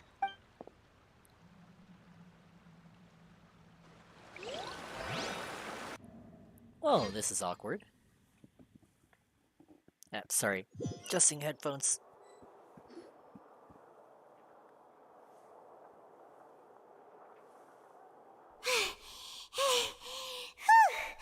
Paimon's exhausted.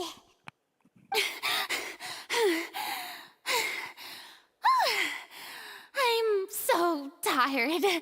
I totally thought they had caught me. No, I mean, I merely gave in to the sheer enthusiasm they displayed. This isn't exactly what I'd call soundproof. You're right. Yep, that's a good girl. Oh, are they tipping the boat? What's happening? The ground's shaking. Is it an earthquake? Oh no, another disaster just struck. Yeah, a quake of this kind preceded the flooding in Poisson, didn't it? It can't be. It's happening again. Well, there's no need to worry too much about that. Nouvellette's made some emergency plans, so the evacuation should go a lot smoother this time. Yeah, I hope you're right. But the people of Poisson, they've already... Has Farina finally reached her limit? Now that she's talking about her actual feelings, she's starting to look far less stiff. It's true. I've been investigating the prophecy for hundreds of years. I once had informants all over Tevat, searching for clues and feeding information back to me. I've tried all kinds of ways, too, to hold back the sea. Anything to keep the coastline from advancing. But all my efforts proved to be futile in the end. Really, the truth has been clear to me for a very long time. We cannot make an enemy of the divine. No matter what we do, the will of the heavenly principles will have its way, and the prophecy shall be fulfilled. But you still haven't given up, right? Give up. I do love the sound of that phrase. It would mean finally coming to terms with fate, but also for me to finally be free. There we go, now we're talking. Alright, no need for all this trial hunting business, right? Indeed. I've thought about giving up so many times, especially after we almost lost Poisson. Fate is really unreasonable, isn't it? It has no heart and obeys no rules. The prophecy has only just started to come true, and so many people have already lost their lives. But just now, it all became clear to me. I still don't have the right to come to terms with fate on behalf of everyone else. as long as the final moment hasn't come, it's still not too late. Don't worry. I will keep hope alive for everyone until the very end. Well, that's enough for now. I got the impulse to play the stricken maiden, but honestly, considering my rank and station, that wasn't a good fit at all. Ah, dang it, drop the act. Don't take any of what I just said seriously. How could I possibly let Fontaine fall to the whims of trivial prophecy? You're not fooling anyone with that, Farina. Come on! Paimon could have sworn you were actually being honest just now. Can you imagine if someone just trauma dump? Okay, actually that's kind of rude to say trauma dumps. Sorry, but imagine someone just pours their heart out to you and just goes, "Haha, just kidding. It's a funny act. Haha, haha. Yeah, that sounded very genuine. Come on." Now we're running out of time. All right, let's be honest. You might not have to shoulder this burden alone. Your people are more than willing to share your burden with you. Share my burden. That's impossible. It was fated right from the start that this would be my duty alone. You can still choose to confide in someone. Just share it with me. I'm what you would call a witness. A witness? Yes. I've heard that you came to Tevat from beyond the stars, yes. In other words, you never belonged here. Mm-hmm. Exactly, yes, you can, yeah. And if Tevat is, in its entirety, a show on a stage, then you're just a spectator, aren't you? Mm-hmm, mm-hmm. If that's the case... Come on, Farina, please, spit it out.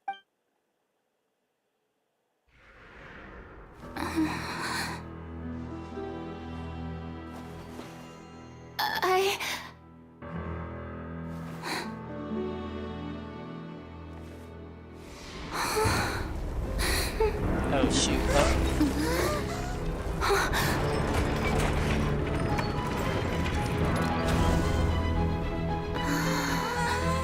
Wait, what the?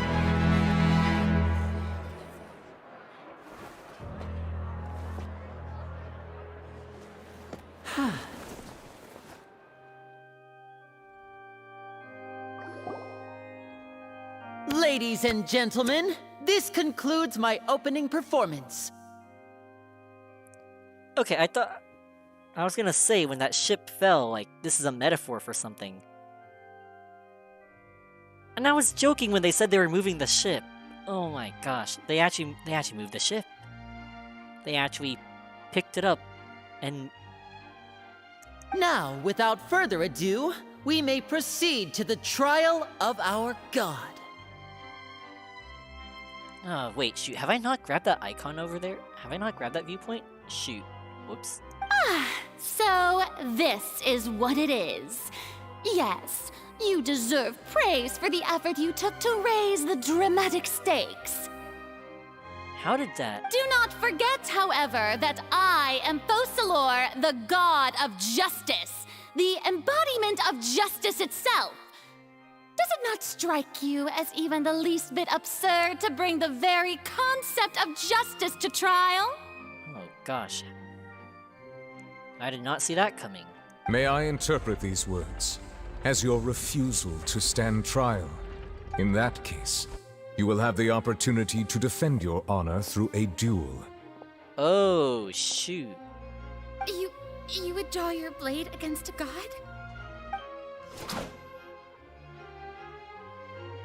I see. It seems like you have made up your mind.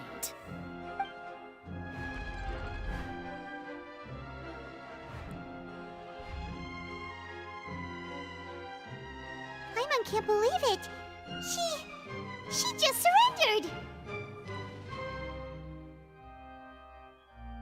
Huh. Now that I think about it, that hunting analogy we used,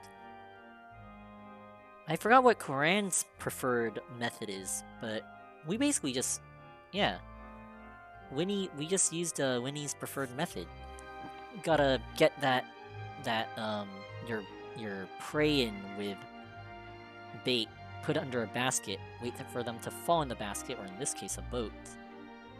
What the heck is going on? Did I just see an Archon surrender to a human? Wow, how utterly humiliating. Lady Farina, what is the meaning of this? Alright, how are you gonna explain yourself out of this one, Farina? It would seem that there has been a misunderstanding. To be clear, the raising of both hands is not always an indication of surrender. That is what surrendering means, Farina. Looking for excuses again, huh? I raised my hands just now to indicate my acceptance of the trial. AKA you're surrendering. No duel shall be necessary. I will admit that I've been running away for a long time. I'm sorry, everyone. I was unable to protect the people of Poisson. It is my duty to stand trial for my crimes. You are not the only ones to be disappointed in me. I, too, am exceedingly disappointed in myself. But now, it is time for the Hydro Archon to show you her courage and resolve. I, Farina, will use this trial to show the world the true meaning of justice! Ooh, that sound effect. This time, I will protect you. You? Applaud and rejoice! One of the most outrageous and fantastical arcs known to the opera epiclese is now unfolding before your eyes. Alright. Mark my words. This shall be one of the most exhilarating and brilliant shows ever to grace the stage of Fontaine! The trial of the Hydro Archon, Focalor, will now begin! Dang it, that viewpoint is really killing the mood. I'm sorry. Woohoo! Oh, now we're making history! I think woohoo is still like the last thing you should say when you're yeah, Farina's voice actor is doing a great job.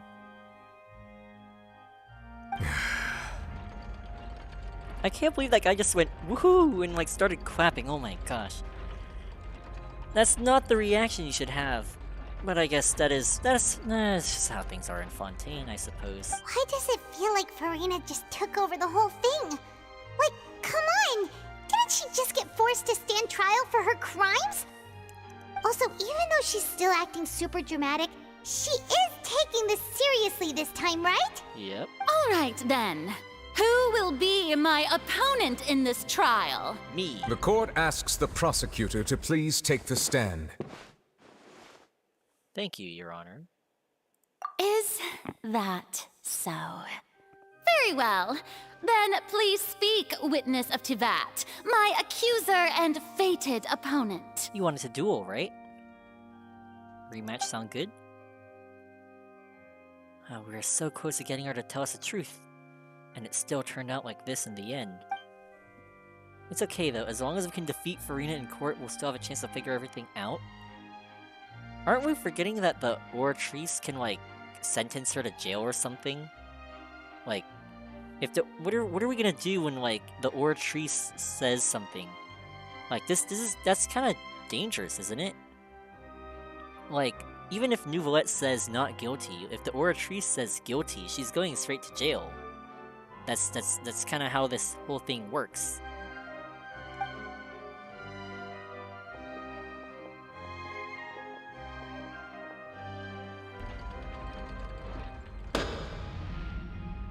Also, please allow me to ask, as a final question before the trial begins. Alright, shoot. Just how much work did you do to force me onto this stage?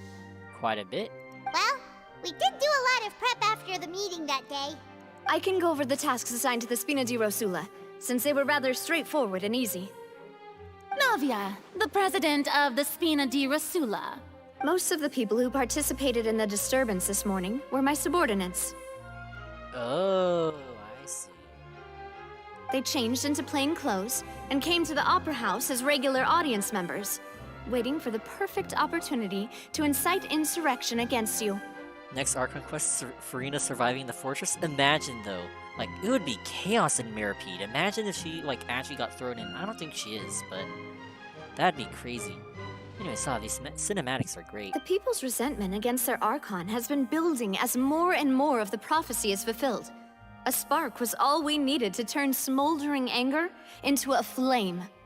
We really shouldn't be so casual about this. Moreover, according to our understanding and analysis of you, when something like that occurred, you would likely flee the scene and head to Poisson by yourself. So, we arranged for a second group to lie in wait there. So, you mean... the ones who scoured the settlement for me were also from the Spina? And their goal was to force you to step into the giant magic box so you may personally participate in the greatest magic performance in all of Fontanian history. That's right. That house was a magic box, rather than someone's residence. As the super ultimate version of the setup that I used when I first performed at the Opera Epiclese, the volume of the box was increased by a whole order of magnitude, and the distance it traversed was the entire gap between Poisson and Aranias. Its cargo, of course, was an Archon instead of a human. My thanks, Furina. Without your help, we could never have pulled off such an extraordinary performance. You're welcome? Of course, this performance was only made possible with Father's support. The House of the Hearth spent a massive amount of labor in Mora to pull this off. We had to select a location, construct the giant magic box, dig a tunnel, and open up a path through the water. It was a lot of work for all of us.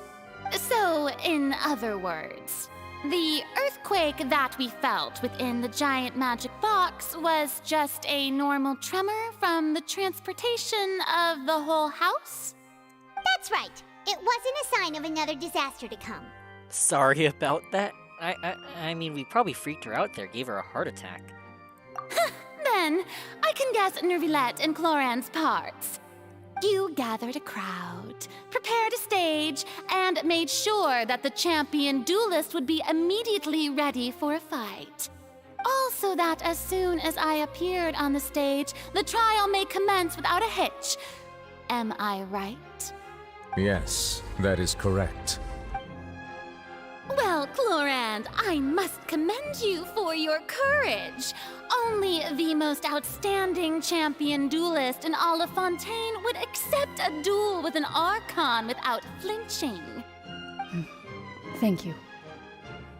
As for you, Traveler, I suppose your role was to keep me distracted with conversation once you found me in Poisson. You'd make sure that I didn't notice anything amiss before revealing yourself as my prosecutor once we'd arrived onto the stage. Oh no, you guess wrong. Oh, I guess we actually did want to talk with her genuinely. Oh? Yeah, to give her one last chance. Oh. Is that so? Then I suppose I must have missed my final chance. I mean, she was gonna say it, though, before the box opened up. Like, she might have. It's fine. It matters not. What's done is done. Fair enough. The stage is already set, so there's no reason to disappoint the audience.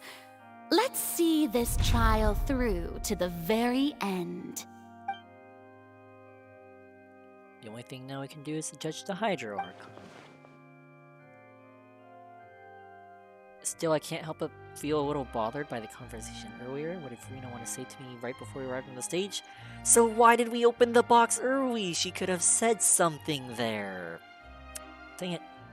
I mean, I think we should have given her a little bit more time. Like, she sounded like she was about to say something before everything kind of, the box fell. Madam Prosecutor, please allow me to pass this along. Yes, sir. This is a document that Miss Charlotte applied for and received permission to share with you during the trial. According to her, it should speed up the proceedings. Huh?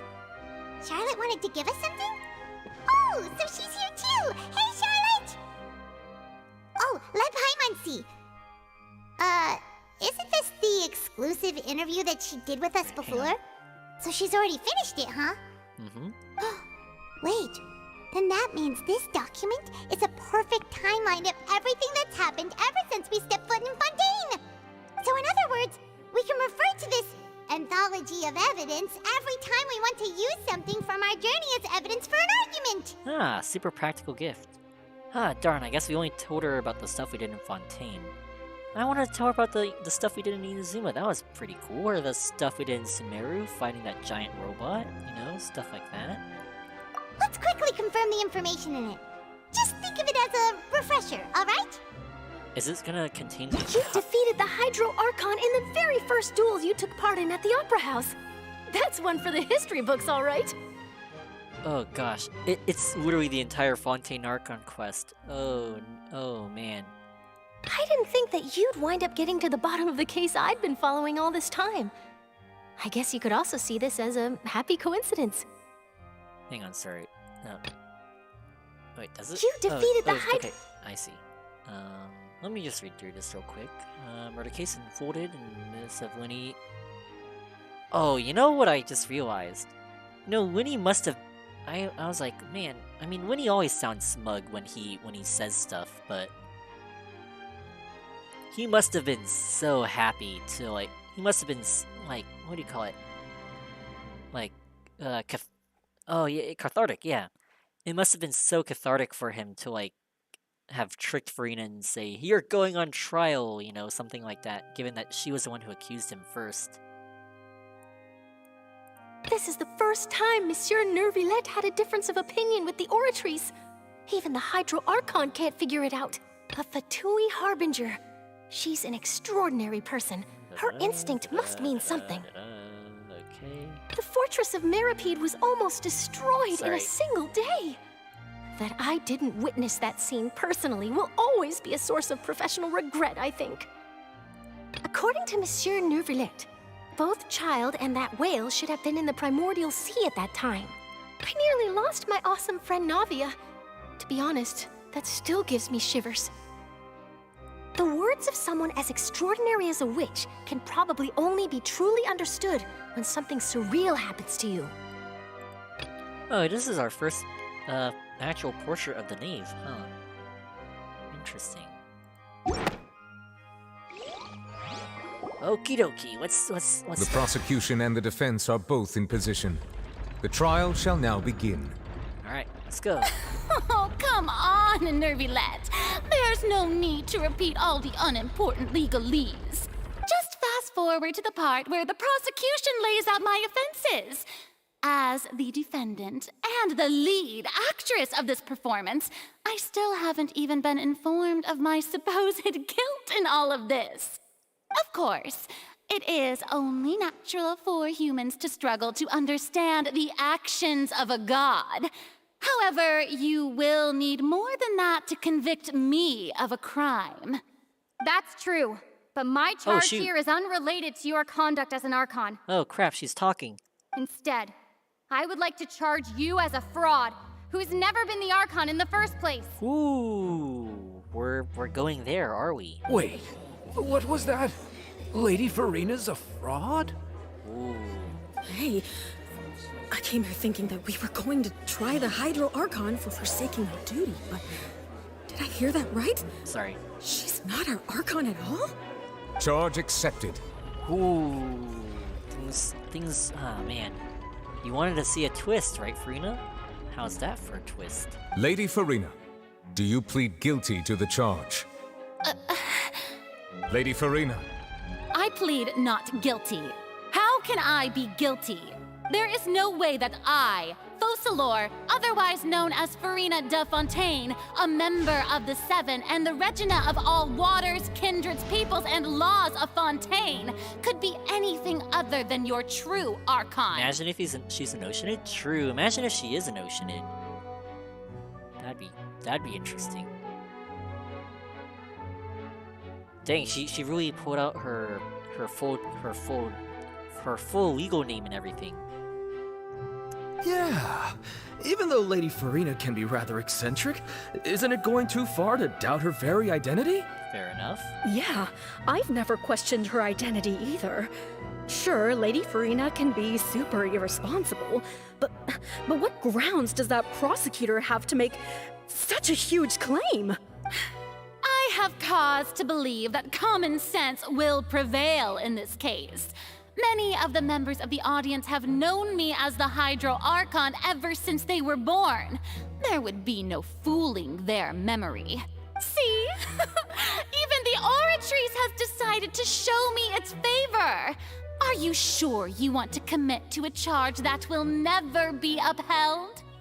If you wish to drop the case, I can promise you as the God of Justice that you will not have to face trial for making a false accusation.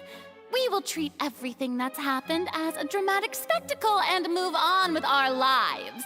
What do you say to that?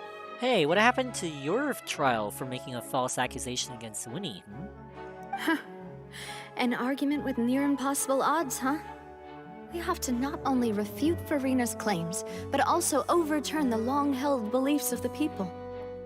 Alright, the people only see you as their Archon, because that's their long-held belief. Well, I tried to give you the chance to surrender. If you must persist, then let me ask. If you believe I'm not the Archon, then what manner of being do you think I am? Alright, way to turn it on me. We were giving you a chance. You don't turn that on us. Anyways, what manner of being? Oceanid? And if I was not the Archon, then how did I manage to live for over 500 years? Oceanids can live for hundreds of years though, right? I've gotta think carefully. What do we know to be special about Farina? Child, okay, no, probably the meeting with Arwakina. First of all, you may be a member of another long-lived race. That's true. Which would allow you to naturally possess an extended lifespan. And second of all, even if that wasn't the case, there could be other ways to extend your life. Like a curse. Who gave you that idea? Was it the knave? You'd sink so low as to use a harbinger's words against me. Doesn't matter who gave the information. What matters is the veracity of the claim. A curse? I once thought it possible that the aura of an Archon might naturally resemble a type of curse. But in light of this claim, perhaps what I sensed was not your divinity, but a curse after all. You sensed it too, huh, Nervlet? Huh, so instead of an Archon, could he just be a cursed human? Lady Farina is actually a human?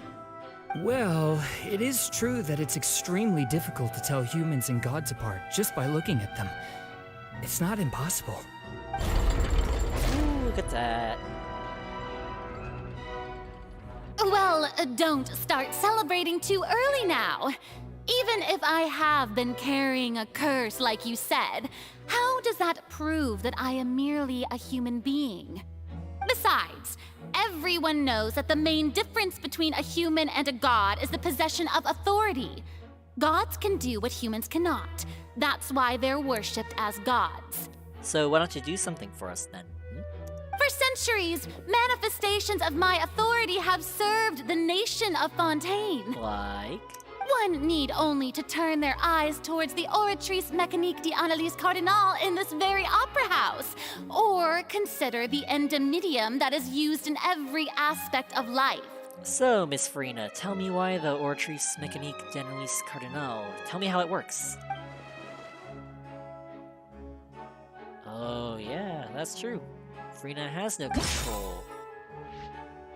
Because of Child's conviction. You tried to reference the Oratrice. But weren't you as confused as all the rest of us when the Oratrice declared Child to be guilty without any proof? Otherwise, you should have come up with a good explanation for that by now. Didn't I make myself clear at the time? The decisions of the gods are naturally difficult for humans to comprehend. There is no need to provide an explanation. But by not providing an explanation, you're not giving us any proof. Lady Farina, I believe a reminder of your current circumstances is in order. While the court is in session, the principles of justice and the law must come before all else. While you are an Archon, you are also first and foremost the defendant in this trial. You will prove yourself unable to defend against the prosecution's charges if you continue to withhold vital information against the rules of the court. I never thought you'd use that kind of rhetoric against me. That was no trick of rhetoric, Lady Farina. I've merely reiterated the rules of the court. Rules that all should respect and follow. So, you neither knew why Child was declared guilty, nor did you understand the structure and operations of the Oratrice. Instead of having been created by you, the manifestations of authority you mentioned have been made by the real Hydro Archon, haven't they?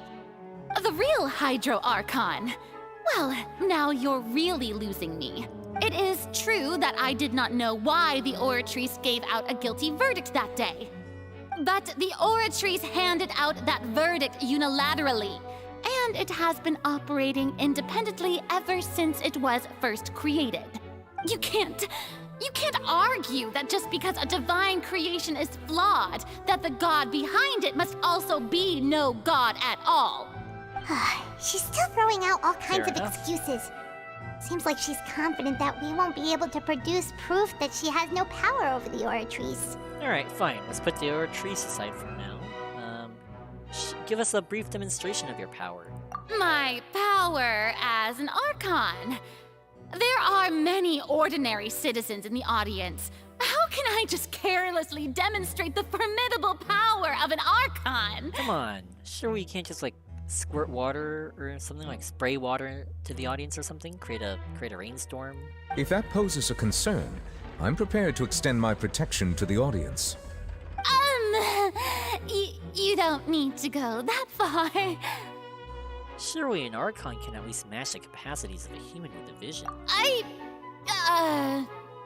Aren't you the Hydro Archon? Or is it that you can't even wield the power of Hydro, much less the authority of a god? Indemnitium! Yes!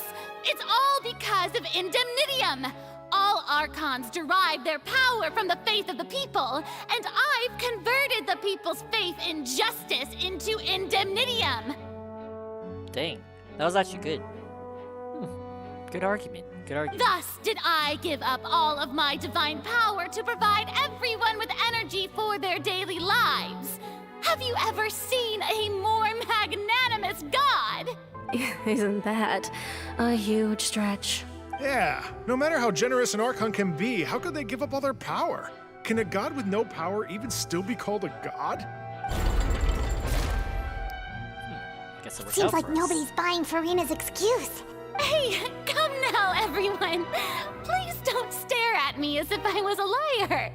I'm still the same Farina you knew, right? The one that you loved. Shouldn't you want to believe in me? Please? You've got to believe me. If what the prosecutor said is true, she really has committed a grave offense.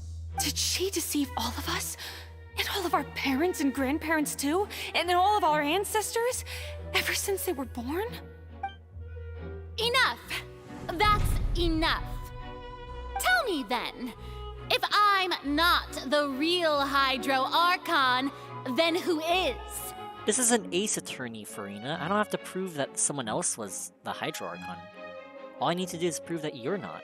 If you have no evidence of another Hydro Archon's existence, nor can you find anyone who can back up their claim to be such, then what grounds have you to say that I'm not actually the real deal? All I have to prove is you're not the real deal. That's all. Wow, she came up with yet another argument. How can we refute her now? Seems like she really doesn't want to give up. Okay, yeah. If she's only human, what can we... Let's see, what can we... Maybe the seawater? That doesn't sound right. Paimon doesn't think this clue can be used as compelling evidence to build our case. I mean, if she was human, right? She would probably dissolve in the Seawater? Maybe this one? It has been established that all Fontanians can dissolve in water from the primordial sea. And that means... Since you insist on claiming to be a god and not a human, then there's a method that you can use right here and now to eliminate all suspicions of you being the latter. Oh wait, crap. Are we gonna make her touch primordial seawater? Miss Navia, please apply to serve as a temporary attorney for the prosecution before addressing the court. Though you act in partnership with the prosecutor, you must still adhere to proper procedure. Super sorry, Monsieur Chief Justice. I swear this really will be the last time that I'll speak out of turn. Now, I've brought some seawater from Poisson. As everyone knows, a massive flood struck the area not long ago, taking many lives, including those of some of my closest friends. So, Miss Farina, would you dare to touch some of this seawater? Oh crap, we're actually gonna make her touch it. Oh gosh. If we are to believe that you are indeed the real Hydro Archon, touching this seawater would have no effect on you. All it should do is strengthen your case. But if you don't dare to touch it, then we would have basically proved the reverse. Oh, and I must remind you that after the disaster at Poisson, nobody wants to see any more people dissolve. I do hope you'll act prudently and choose the simpler path of admitting guilt. Oh, crap. Navia from the Spina di Rasula. The Spina has governed Poisson for many years. I guess her suggestion is valid. If Lady Farina is indeed just a human, she's probably Fontanian like all the rest of us. Would she really dare to try? Actually, this seawater argument actually does have kind of a hole though. Well, number one, you know, like, what if, like, Fontanian gods can also dissolve? That's number one. And number two, what if she's not Fontanian? What if she's, like, I don't know, from Snezhnaya or something? Like, she wouldn't dissolve either way. Even if she was human.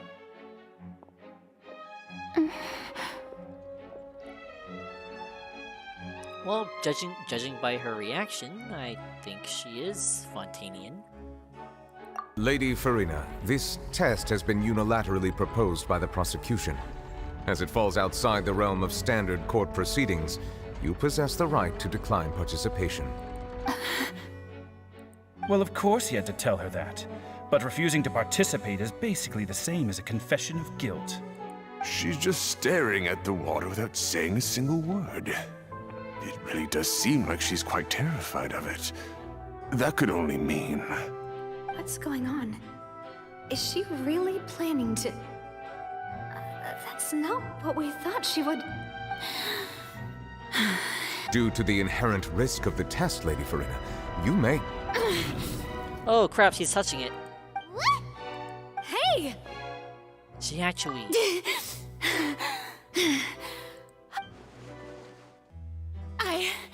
I'm fine!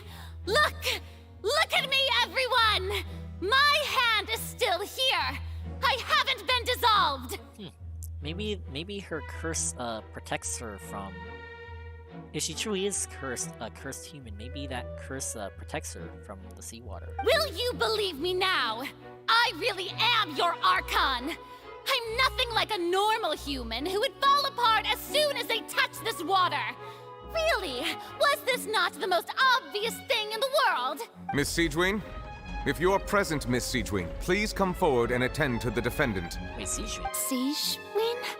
Don't be nervous. It'll just take a few seconds. Let me see. That should be enough. Please announce the results of your evaluation to the court, Miss Siegewin. As everyone doubtlessly saw, Miss Farina was displaying symptoms of hyperventilation and flushed skin. These indicate that she was experiencing the adverse effects of exposure to primordial seawater. The extent to which she was affected is the same as other humans when exposed to primordial seawater of a similar concentration. Huh, oh wait, so it wasn't like actual... I mean, of course it was actual seawater, but it wasn't like pure primordial seawater then. Slightly diluted. Oh, that's nice of them. In the rare case that she actually did touch it, she would not actually die. Though flushed skin and hyperventilation, couldn't that just be the symptoms of stress? Thank you, Miss Siegeween. Lady Farina, you may return to the defendant's stand. I mean, I know we're playing prosecute here, but just also play Farina's defense. Like, flushed skin, hyperventilation, like you could say that's just like, you know, she was stressed, right? Well, I guess then you would have to ask, like, you would have to answer why, you know, she was stressed, but that's something for another time. Oh wait, what did she just say? I didn't get dissolved! Shouldn't that be enough to prove my innocence? Well, considering your tendency to run from your problems, we did originally prepare a direct sample of the seawater around Poisson. However, after extensive discussion, we exchanged it for a sample that is not concentrated enough to dissolve an actual human. After all, on the off chance that something entirely unexpected might occur, You didn't want to see anyone dissolve. For real. we don't want anyone else to lose their life to the sea. This is almost like Ace Attorney. Yeah, so out of regard for Farina's life, you secured a low-concentration sample and asked the head nurse to serve as an expert witness. It's a great thing that the direct sample wasn't actually used. Farina could have... I can't believe... You... What's really going on here? Farina can't have known the consequences of touching that water as a human. This is too, unlike how she usually acts. Unless it's actually more important for her to keep up her facade and save her own life. Ooh. But hadn't she given up on everything a long time Listen ago? to me! Listen to me, everyone! Please don't give me such cold and disdainful looks! What happened just now didn't prove a single thing! Think about it! How can you conclusively prove that an Archon can't also be affected by the primordial seawater? That's true. Also, if I was really just a human, why would I dare to just put my hand in that kind of water?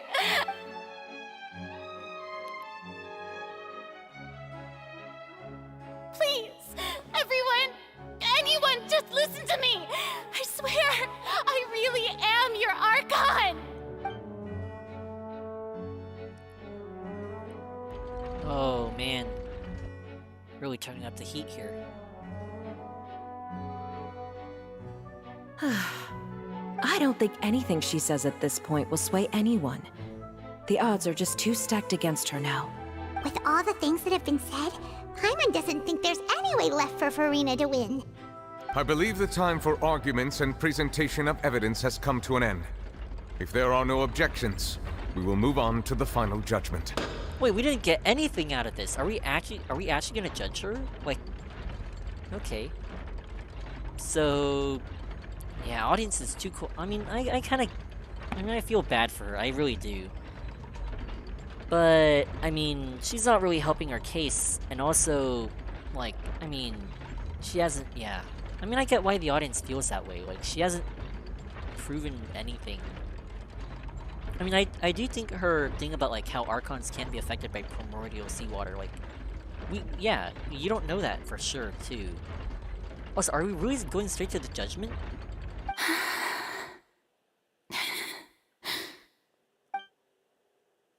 I don't think anything she says at this point will sway anyone. She's too stacked against her now.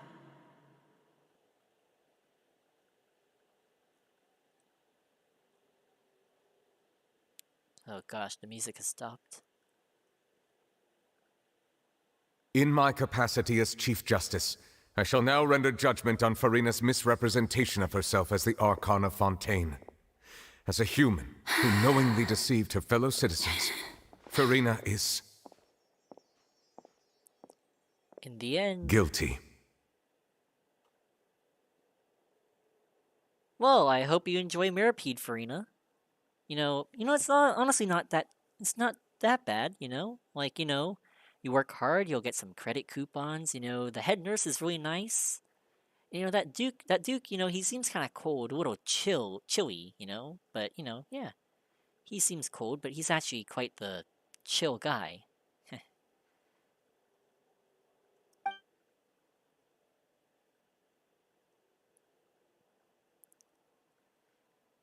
In the end, the Hydro Archon sits, weeping on her throne. We shall now turn to the Oratrice Mécanique d'Analyse Cardinale to render the final verdict on the charges. Oh gosh. I didn't think we'd actually go through with like an actual judgment. I thought we were just trying to get something out of her. According to the judgment of the Oratrice Mécanique d'Analyse Cardinale, Farina is... guilty. Well, what's wrong? What's the Oratrice's verdict? Wait, maybe it declared her innocent. Like, you know, if the Oratrice was built by the previous Archon, or... Or, I don't know if it's built by the previous Archon or the real Archon. But wouldn't they want to protect... Maybe they want to protect Farina. No. The Oratrice also displays a guilty verdict. Ah. Isn't that correct then? However, the exact wording of the verdict is thus. The Hydro Archon, guilty, to be punished via the death sentence. The death sentence? Oh, crap. Wait. Hang on. I thought we weren't supposed to... The death sentence? That's actually one of the available sentences? I've always thought that it was just a myth. The one and only time the death sentence has been handed out at the court, and it's been given to the very person we've worshipped as the god of justice? What an unexpected twist. Wait, hang on. The question is, does the verdict actually say Farina or the Hydro Archon? Because if it says the Hydro Archon is to be punished, then I don't know. I'm grasping at straws here. Farina's been sentenced to death by the Oratrice? We just wanted to use the trial to show her the seriousness of things so she'd tell us the truth. How did things escalate this quickly? Wait, why did we move to judgment straight away, though? If you... Actually, yeah, that's a big question I have. Why did we move to judgment straight away? Like, if you really wanted to show her the seriousness of things, wouldn't you want to prolong the trial? Like, that's kind of on you guys, honestly. Like, that's kind of a traveler and, you know, friends problem. This outcome is indeed quite strange. According to Fontaine's current definitions of justice, as well as its recommendations for criminal sentences, is this sentence really appropriate for the crimes that have been committed? Yeah! Even Vacher wasn't sentenced to death by the Oratrice. You know, the real evil mastermind behind the serial disappearances case. What's more strange is, instead of Farina, the Oratrice rendered judgment on the Hydro Archon. Oh, maybe I wasn't grasping at straws here. Indeed. Not only is Farina's sentence overly excessive, the very point of our trial today was also to prove that Farina has never been the Hydro Archon in the first place. Ah, poor Farina, she's totally despondent. But now, the Oratrice seems to have deliberately invoked the title of the Hydro Archon. What does this mean? What does this mean? Curious.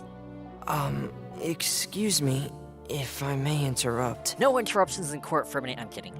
Is the trial still going? Fremine! Oh, you finally made it. I assume this means you've completed your mission? Mm-hmm.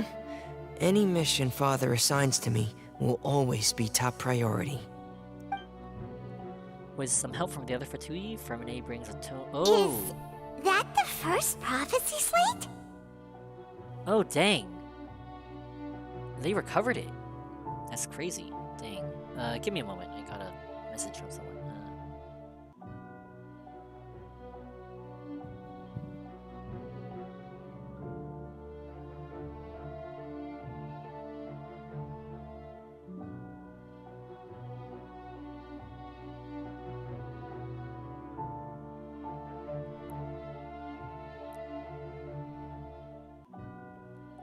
Alright, anyways.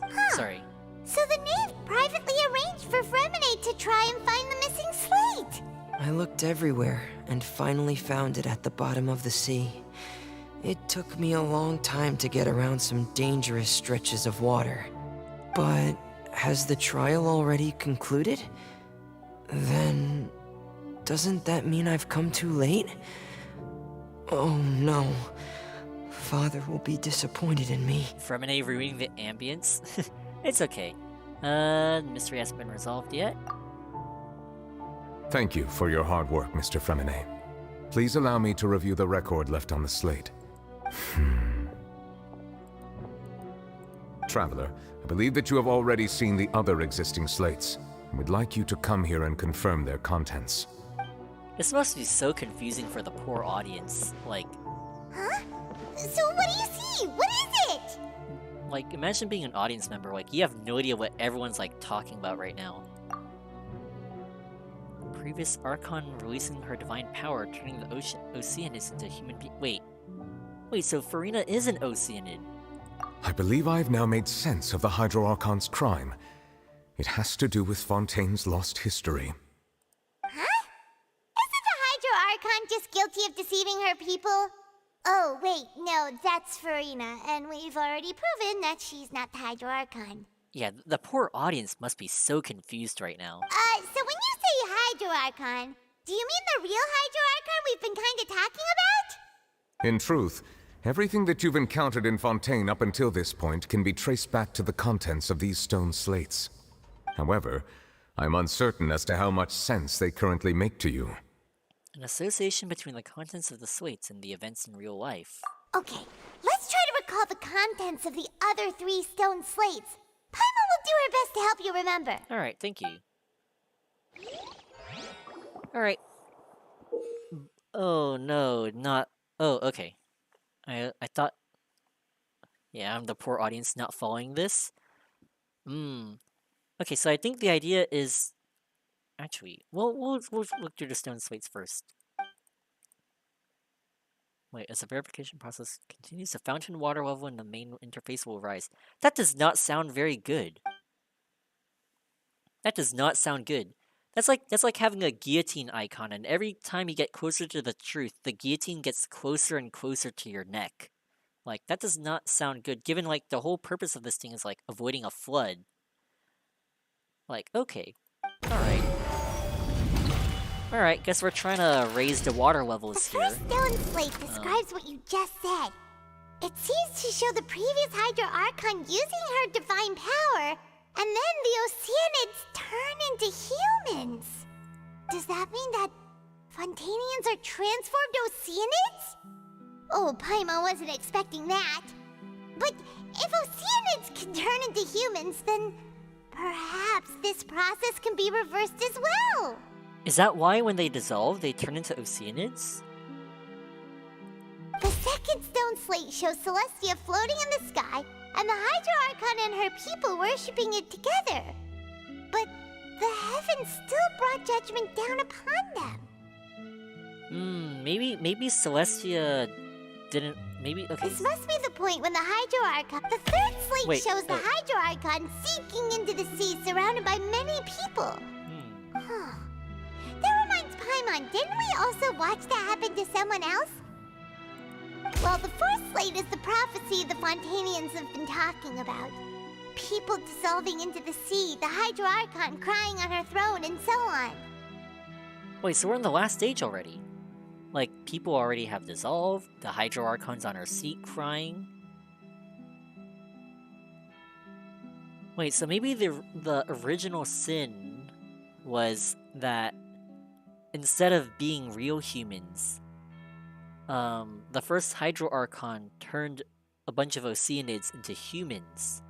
And then Celestia didn't like that, so they said, we're gonna flood this place, and we're gonna dissolve you all, and you're gonna turn back into Oceanids. We didn't believe that such a crazy disaster could happen at first, did we? But after that incident, it was just a question of when and not if. Wait. Oh, wait. Oh, we're verifying. Okay, so we're verifying the slates. Got it. Okay. No.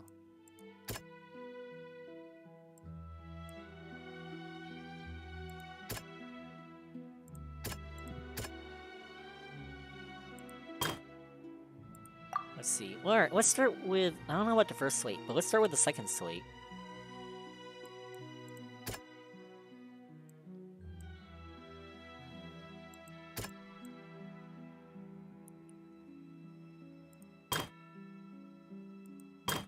Alright, maybe let's use the thing with Nouvellette pushing things back. That doesn't sound... Okay. Alright, fine. That looks like he died, looking at it.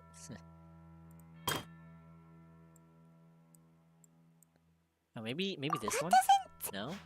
That doesn't... No? Okay, fine. Child? That doesn't... Okay, fine. Nothing sounds right, apparently. I guess it's Farina's death sentence. Okay. Perhaps what is about to take place has all happened before.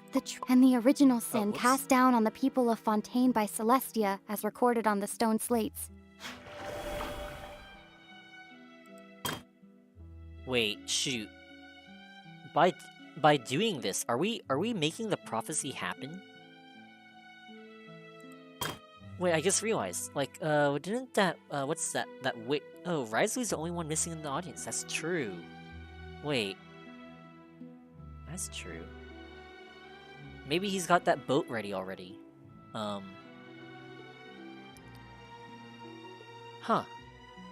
That witch, right? And she said that... all it takes is... Well, no, she said that we're actors, and all we have to do is play the part.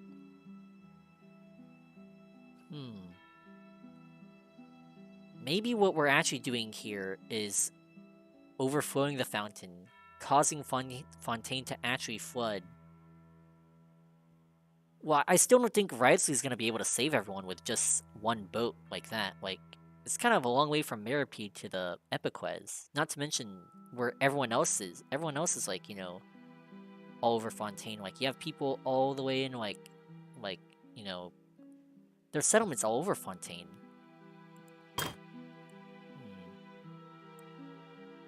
Alright, let's try to verify this truth with the Vache thing. I think that's it. Oh! We know from the case of the serial disappearances of young women that Fontainians can be dissolved in primordial seawater. And this might be the reason that Fontainians can dissolve. Huh. Ah. Okay.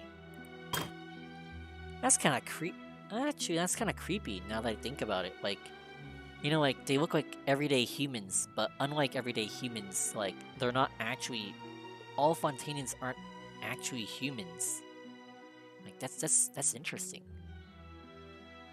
I don't know why I've always thought that to be an interesting case, like something where it's implied that, like, there's a society of humans, but they're not, like, unbeknownst to them, they're not actually humans themselves. They're, like, some sort of monster, or in this case, an oceanid.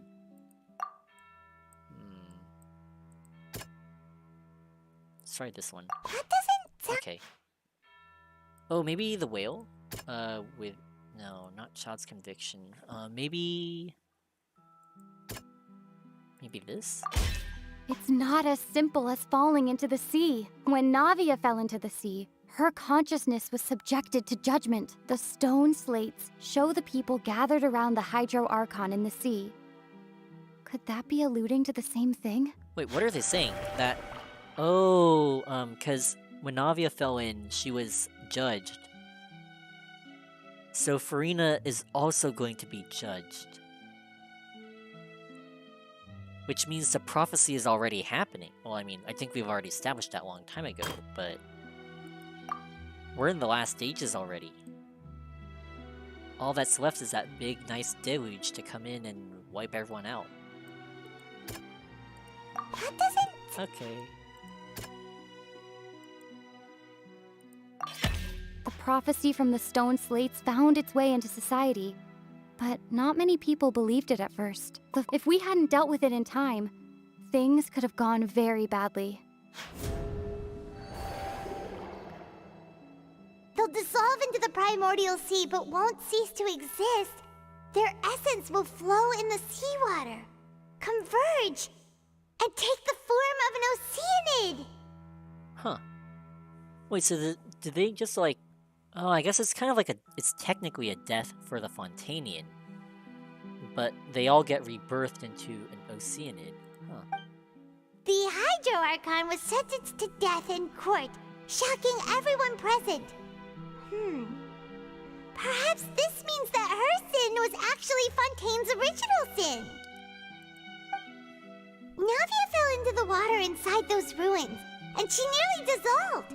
She was surrounded by the people of Poisson in a court within her consciousness, and was forced to take part in a trial meant to make her stay.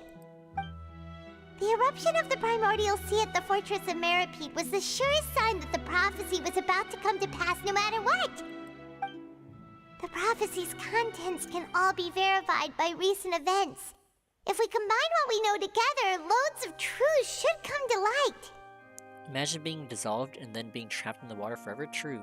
Not only that, your consciousness is basically, you don't even have a consciousness anymore. Because your consciousness is being merged back with the other people. Like, you're merging your mind and your memories with someone else, basically. You lose your own identity.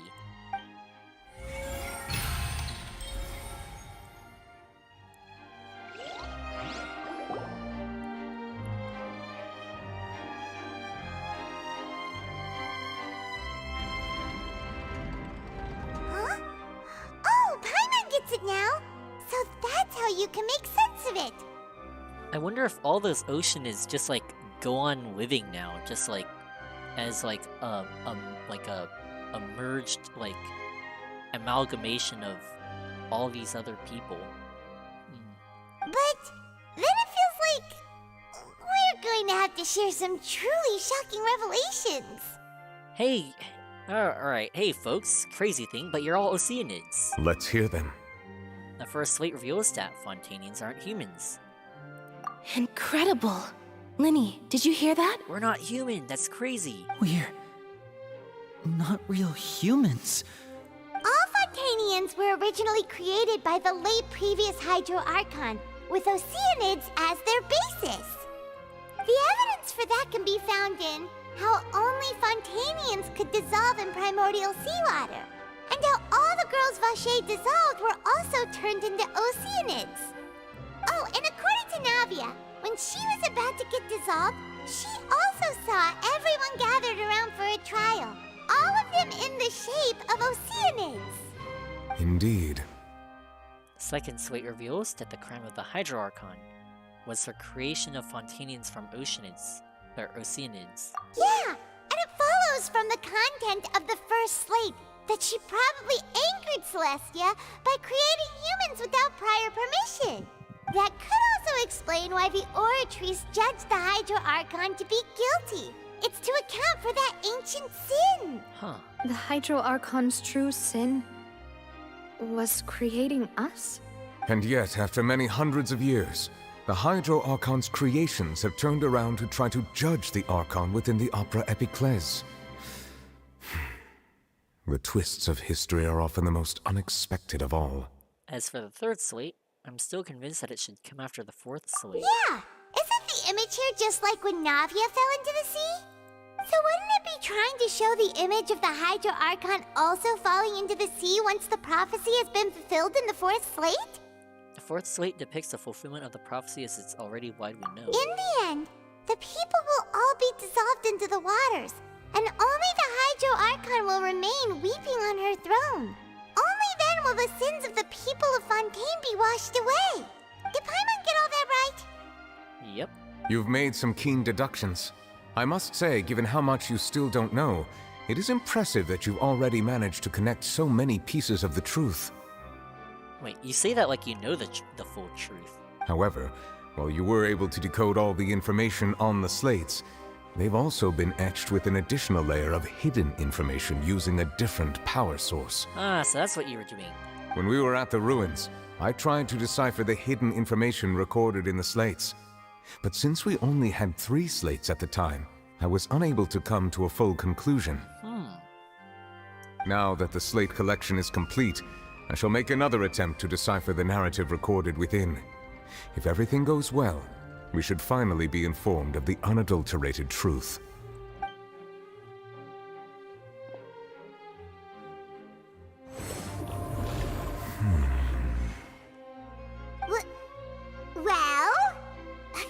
Did you get it?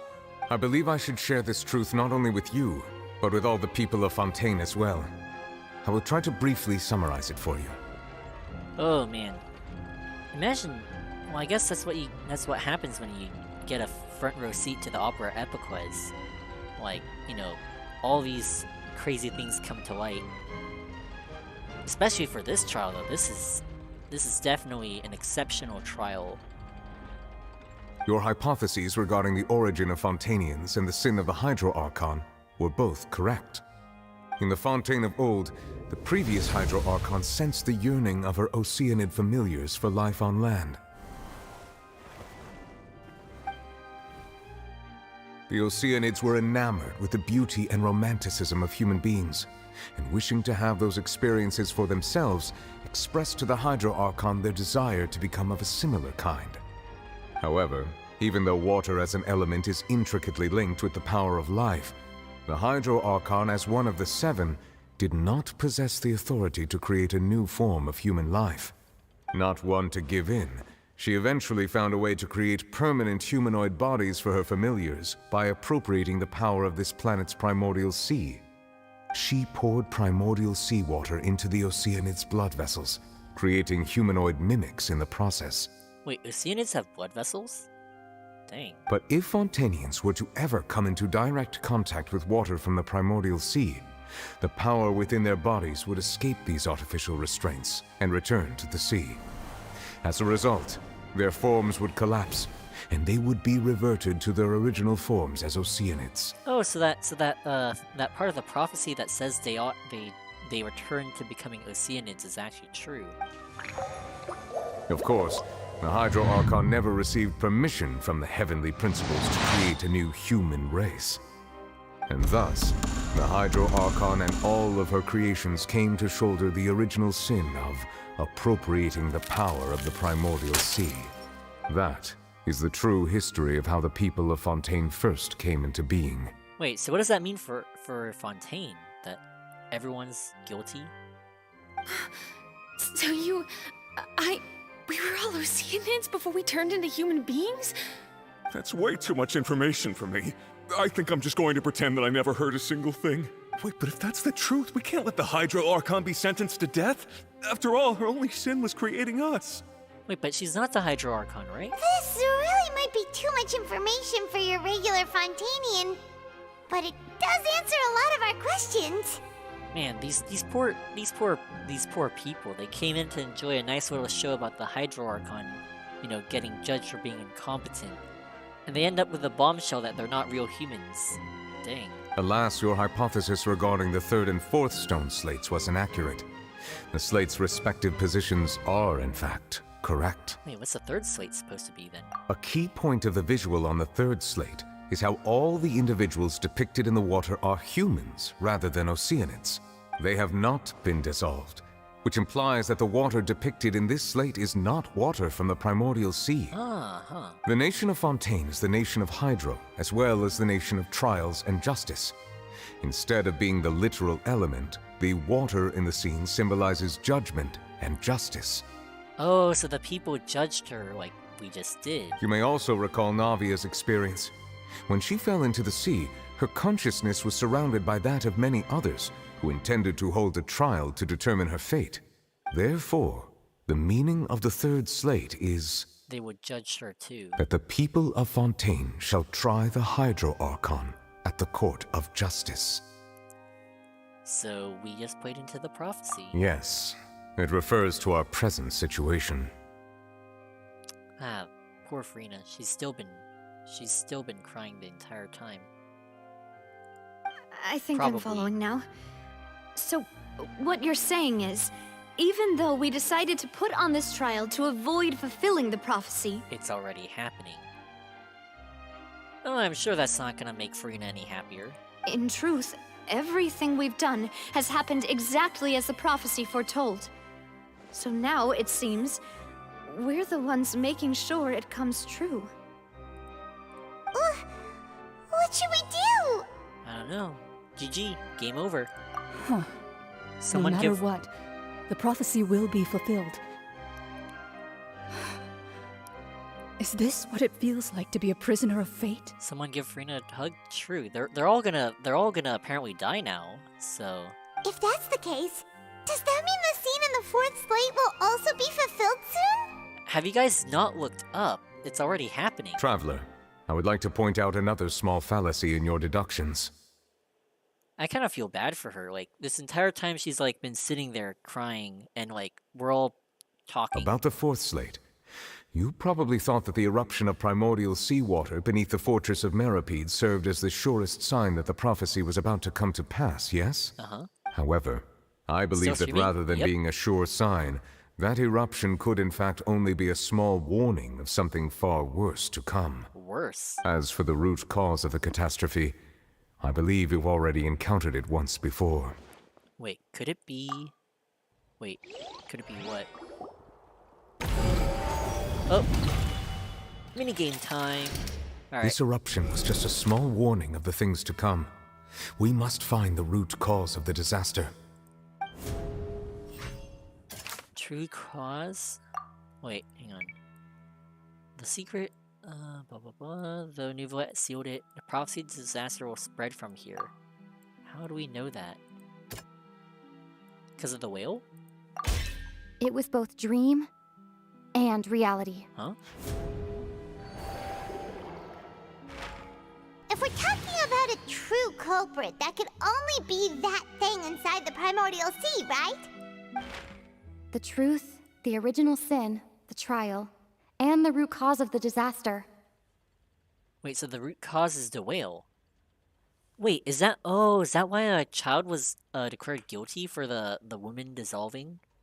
Because he awakened the whale, and the whale is apparently what causes the primordial sea to pop up? Which is how Vacher... That's kind of weird, but okay. That's kind of a stretch for the Oratrice to make that judgment.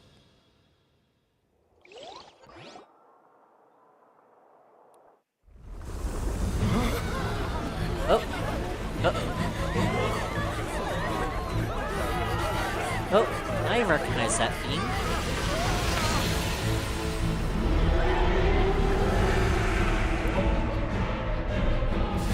Ah, it's here. Prophecy time.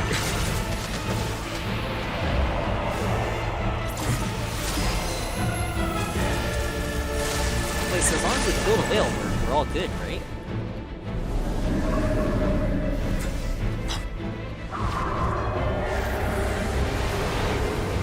Oh, not if it does that. Ooh, child is here.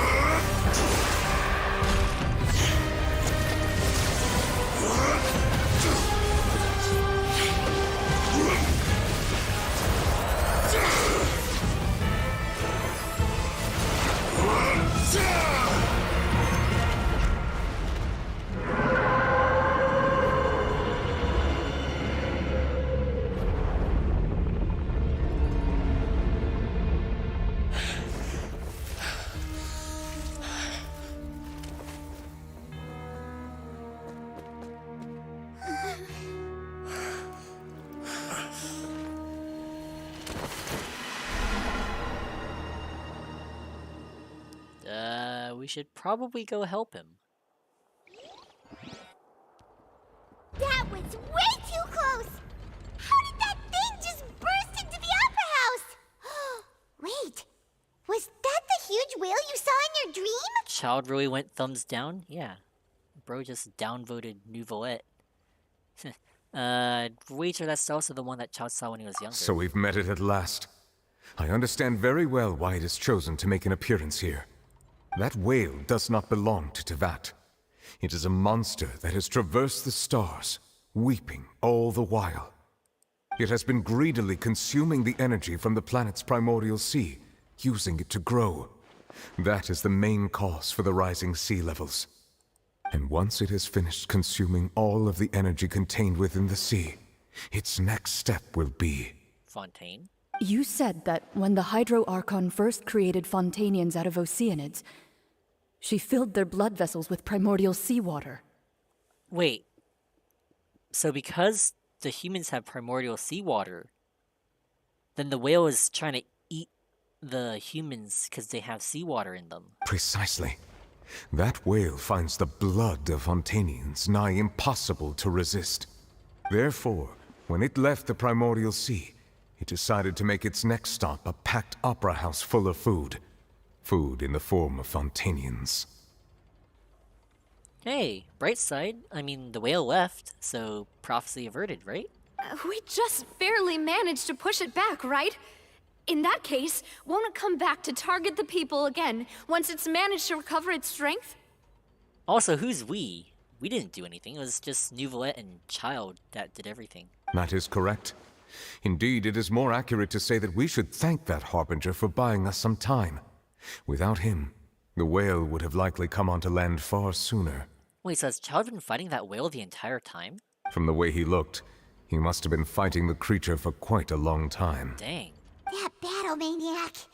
We've always known that he had a special connection with that whale, but we definitely didn't expect it to help us out like this.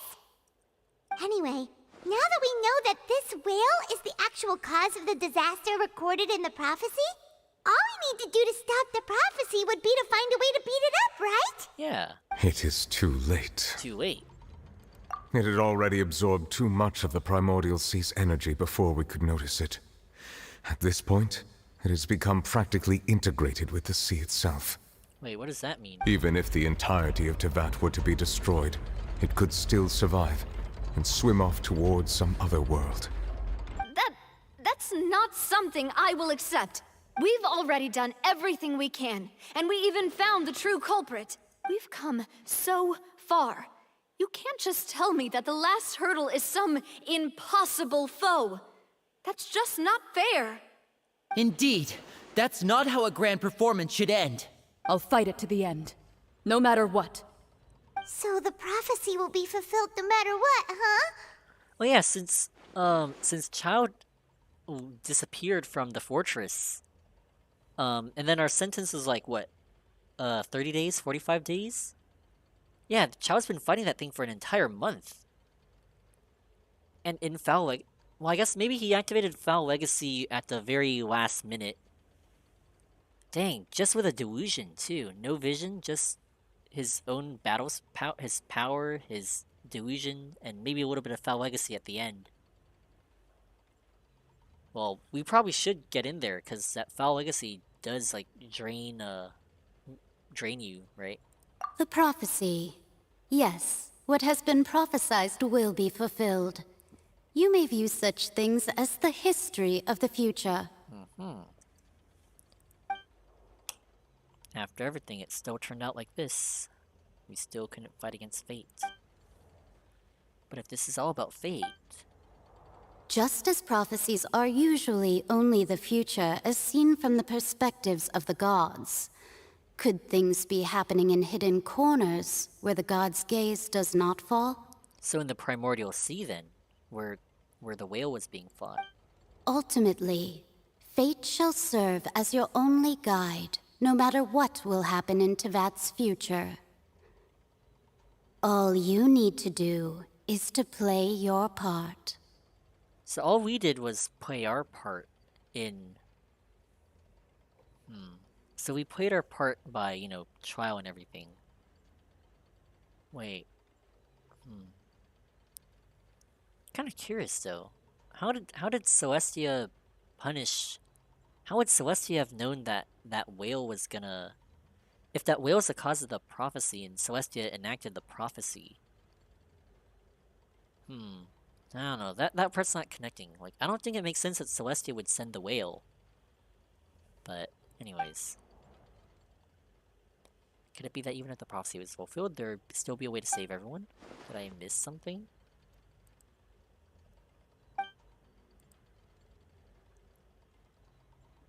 Forgot about oh my gosh. Wait, I forgot about Farina. What was that thing that she wanted to say to me at the last moment in the giant magic box? Maybe we should have let her speak before proceeding with the trial.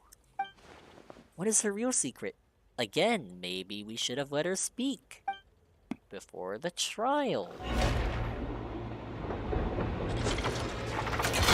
Anyways. What's happening with the Oratries? believe it is preparing to carry out the death sentence. Oh, and Farina's still... Dang, she's really been done dirty. Farina! Wait, we just left her there? No, I still need answers.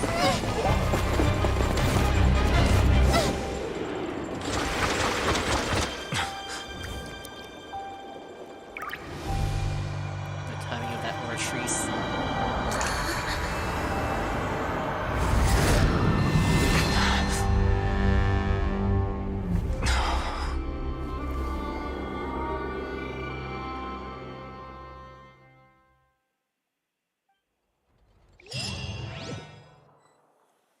How polite of the Oratrice to wait until after the whale has made its appearance.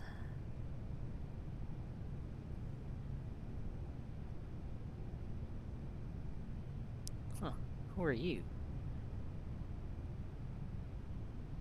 The real? You are the real Hydro Archon.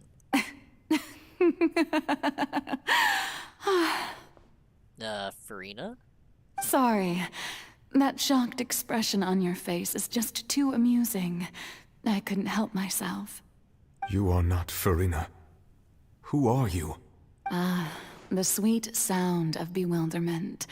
Marvelous. A sure sign that my attempt to deceive everyone was a resounding success. But to answer your question, I am Focalor. You know, the god. Oh, is this also Farina's? Is this also Amberly Connor's? Dang. Great performance for both characters. Focalor, why did you deceive us? Oh, that wasn't my goal, of course. Goodness, no. But I had to fool everyone else too, if I was to stand any chance of deceiving the heavenly principles. Deceiving the heavenly principles? It's all because of that pernicious prophecy. Dreadful, wasn't it? Everyone doomed to dissolve. Fontaine condemned to be flooded. One was not amused. In fact, one was positively bemused when that problem was thrust upon me by my dearest predecessor. That's the former Hydro Archon Egeria, for the uninitiated. It hardly gets more disastrous than a preordained national catastrophe, now does it? She knew full well that the prophecy would surely come to pass. And as one of the seven, she also knew full well that one defies the heavenly principles at one's peril. So yes, as you have no doubt surmised, it was a rather impossible situation that I found myself in. I spent a terribly long time mulling it over, alone on the ocean floor.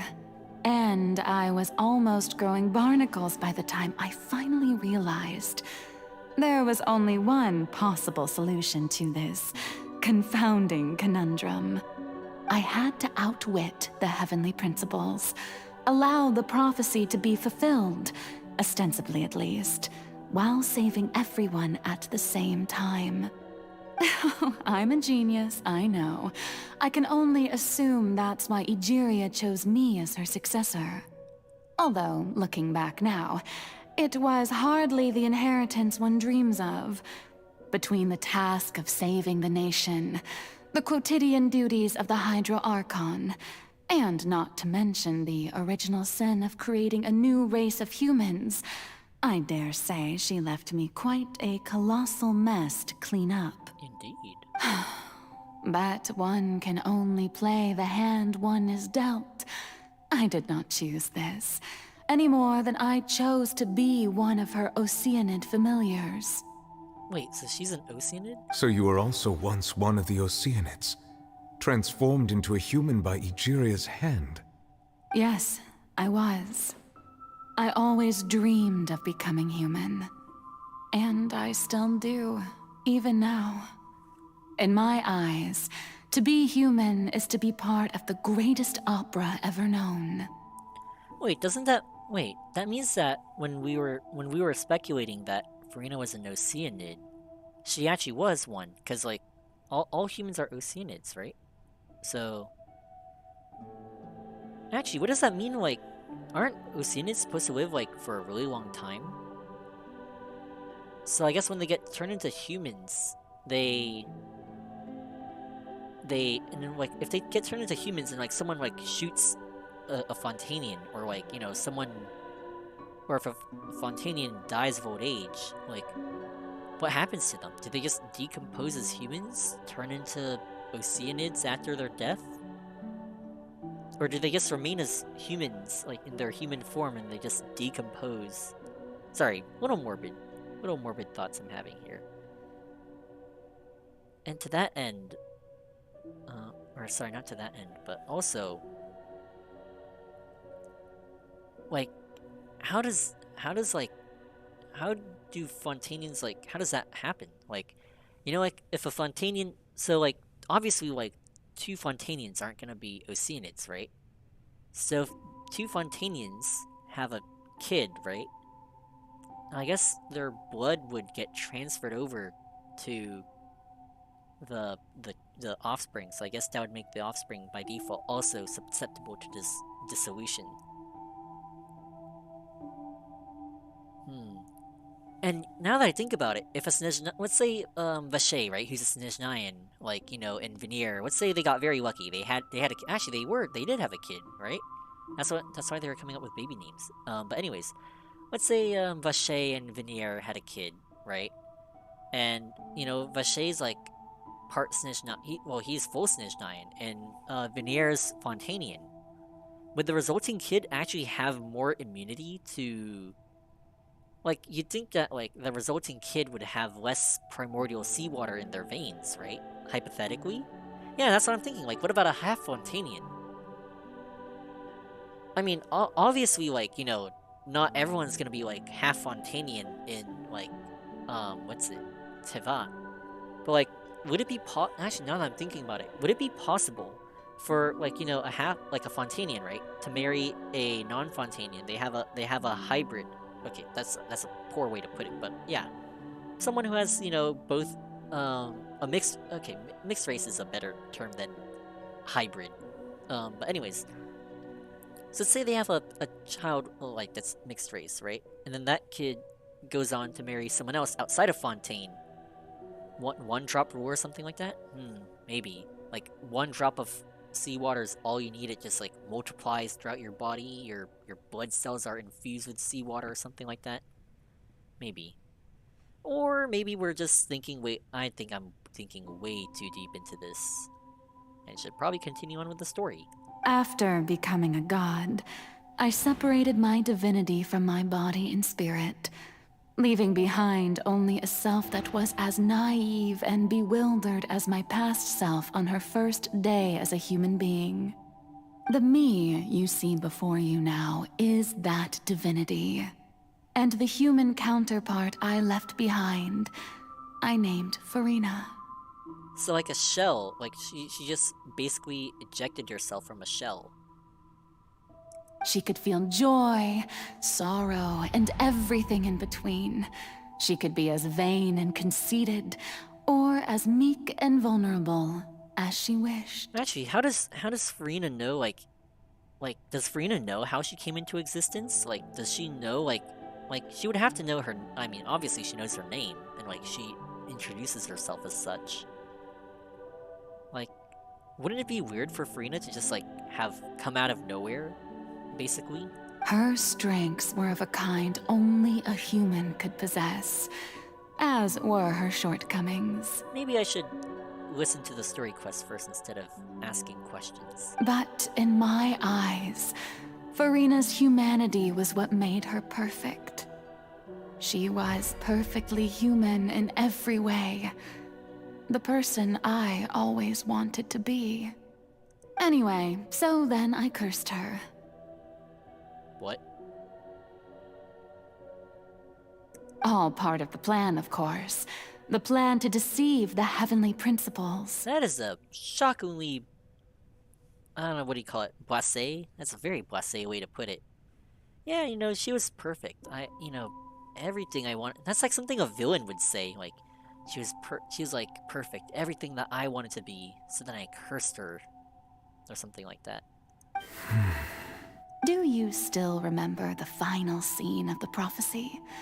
The Hydra Archon, alone, weeping on her throne. Oh, she's alone because no one was supporting her. In order that the prophecy might appear fulfilled, I invited Farina to be an actress, to play the part of the Hydra Archon in the prophecy. Wait, so... Under the curse I placed on her, so long as I, Focalor's divinity, continued to exist, she could not die. But nor was she free to live her life in the pursuit of happiness. So she was technically the Hydra Archon then. Instead, she was forced to take the stage in the opera house, to embrace the role of leading lady, to forever play the part of the god from the prophecy, all to create a deceitful appearance of that prophecy coming to pass. I suppose now you probably understand why your court is called the Opera Epiclese. But Farina is only human, isn't she? Even though she has had a long life, her mind is no stronger than that of any other ordinary human being. I cannot begin to fathom what she has had to endure. It must have been torture for her. Oh gosh, recontextualizing everything then. Going back to, like, everything we threw at her in court.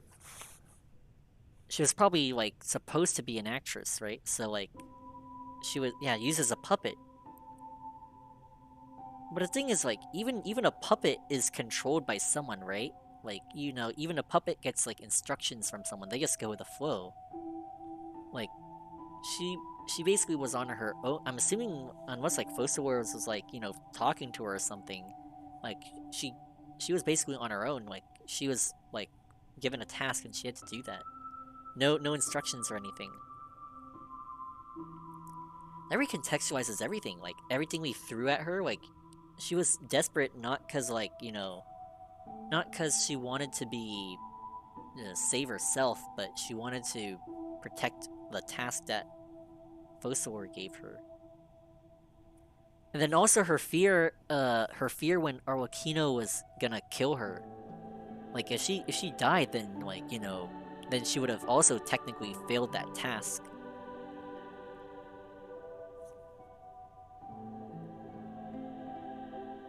It has indeed.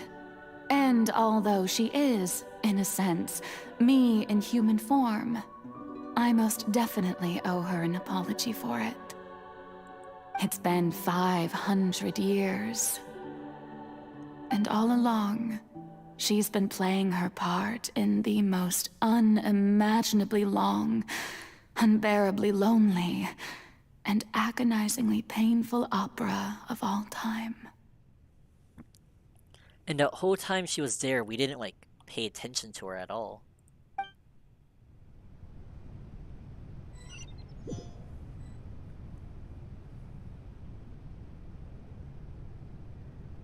Oh, back to us. It came into contact with Farina's tears? If I remember correctly, tears often contain a being's strongest emotions. With sufficiently strong hydrosensitivity, I can form an emotional connection, just like I did with the Oceanid at the Fountain of Lucine. Wait, could this be Farina's inner world? Oh, okay.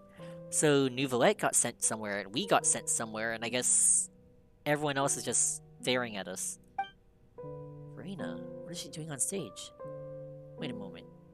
That probably isn't Farina. That's likely a reflection of her inner self. If I can speak directly to that self, I might be able to easily get what I want. I think we should be giving her a hug rather than trying to squeeze information out of her.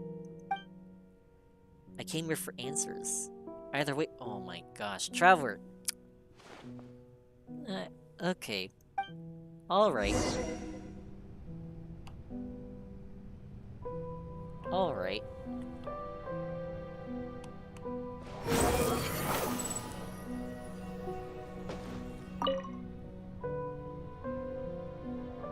Oh?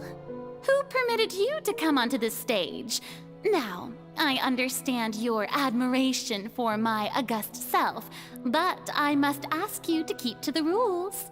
Come on, it's me. Farina? All right. It is not my intent to reprimand Don't look at you. me, don't look at me. There is no need to state your name. Just be off with you. Do not distract me from my performance. I don't see an audience here. Oh, do Just let not the stage jest. lights go off. Can you not Please. feel it? Only for 1 second. I am Focalor. The eyes of countless Fontanians are upon me. I must, at all times, display the utmost elegance and nobility. Oh, I didn't read that. That way I think she said that way I can be myself again. Something's off. There's no getting through to her. Even in her heart of hearts, she's still playing the role of... That is dedication. Dang. Like, forget like, I think that even goes beyond method acting. I mean, I guess that's what method acting is, right? Method acting's like, you know, being the part of who you are, like, even off camera. What sort of resolve must you even have that even her inner self and subconscious would have such an impenetrable defense? I have to... Please stop trying to find a way... Oh, come on.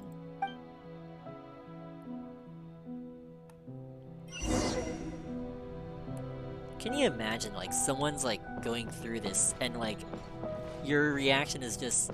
You're hiding something. I know it's stressing you out a lot, but I have to know what you're hiding. Dear audience, the performance is experiencing a technical difficulty, but worry not. The guards shall resolve it soon enough. Try without echo.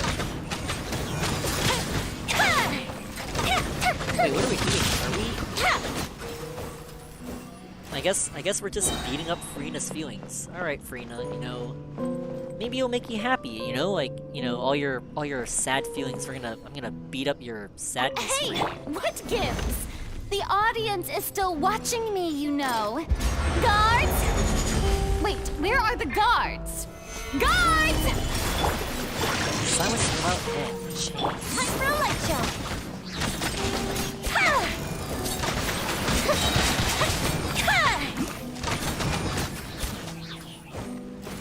Or maybe instead of... Wait, hang on, sorry.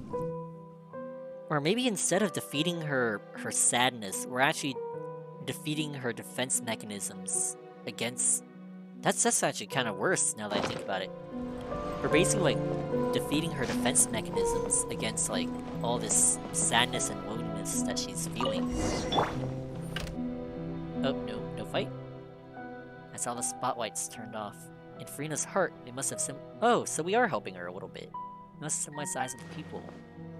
Speaking of which, I think I just received some sort of signal. Was that her true voice? A ticket. When did that end up here? Ooh, a golden ticket. Let's go.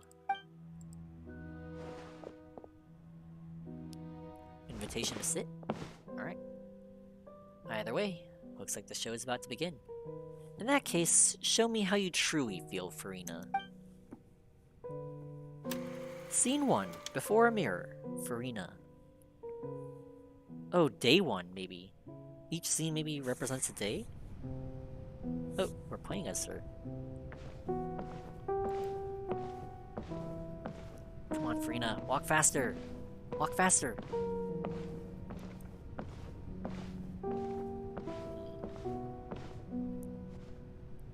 Farina. Farina. Huh? Who's that? Who's calling me? Where are you? Be not nervous. Be not afraid. I am before you. Wait a moment. You're... mirror me? How can this be? Mirror you, huh? You know what? That's not bad. Let's go with that. Mirror me. What do you wish to say? The prophecy. Have you heard of it?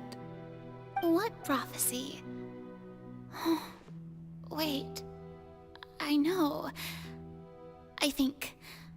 I don't know why, but it's in my head somehow. The people will all be dissolved into the waters, and only the Hydro Archon will remain, weeping on her throne. Only then will the sins of the people of Fontaine be washed away. Oh, very good. You know it well. What's going on? I can't seem to remember anything clearly. The only thing I know for sure is this prophecy. Will it really come to pass? Yes, it will. And that is why I've come to you. Disaster will come to Fontaine sooner or later. Things will develop just as the prophecy declared. There is no escaping it. But doesn't that mean everyone will die? I'm a Fontainian just like them. Will I dissolve too? Oh, don't worry. Magic, I will tell you how to save everyone, but you may have to suffer somewhat. I think somewhat's an overstatement, Fosor. Oh, so there's still hope after all. Goodness, you frightened me. You spoke so much and with so much certainty. As for the suffering, well, I will admit that the first thing that came to mind was, why do I have to be the one to suffer? But if the prophecy will come true, I'll also die anyway, right? So if I've already met you as my magical meeting in this world, if there were scales, with all the people of Fontaine on one side and my pain on the other, is it not obvious where the scales should tilt? You truly are the perfect human. My ideal. I suppose this would also be the justice that belongs to you. Huh? Don't worry, it's nothing. Listen well. Fontaine has just lost its Hydro Archon. I need you to play a role. That of the new Archon. Play as a god? That's right. You must begin a never-ending masquerade. You must never let anyone suspect your identity. If you can keep it up, then I shall have my way of defying this prophecy. But should your identity be revealed, then all hope will be lost. No wonder she was freaking crying. You basically just told her, like, all hope would be lost. To her face. No wonder she was freaking panicking when, like, everyone started doubting her. And no wonder she was panicking when that's even worse. Like, not that, I mean, to be told directly that you failed if someone suspects your identity. So that's why she doesn't want to fight, because if she fights and, you know, she gets beat up, then people are going to say, like, is she really an Archon? And if Arwakino kills her, then people will go, is she really an Archon? Or, you know, during the trial, like, that whole trial was basically a big, fat message saying, like, you're a failure, basically. That's probably what was going through her mind. But how will I do this? A human assuming the role of a god without being exposed. Don't worry. What you must do is not to turn yourself into a real god. You simply need to play the role of a god as humans imagine them to be. So that's why she acts that way. Being a human yourself, I'm sure you already know what such an entity would be like. Remember, your true challenge will not be pursuing divinity, but contending against humanity. I'm still not sure I understand, but I'll try. I'll try to do this. So, how long am I going to have to play this role? To accomplish this mission, you will have to stay on the stage for many, many years. You will endure and not grow old until your task ends. But I promise you, all will eventually end in a magnificent and dramatic trial, and everyone will be saved. That time's coming soon. A trial, huh? How exciting. I'll be looking forward to it. Scene 2. Ascension Speech, Farina.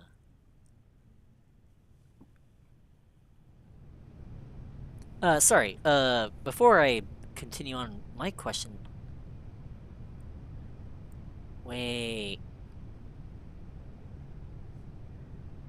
Oh, wait, she was in her Wisa form earlier, and then she just changed. Oh, I see, this is a persona that she puts on. Anyways, how did Farina, like, come in? I mean, obviously, like, she came into being after Fosawar ejected herself from her human body. But, like, how soon did, like, Farina start, like, forming, like, independent, like, thoughts and everything? I wonder.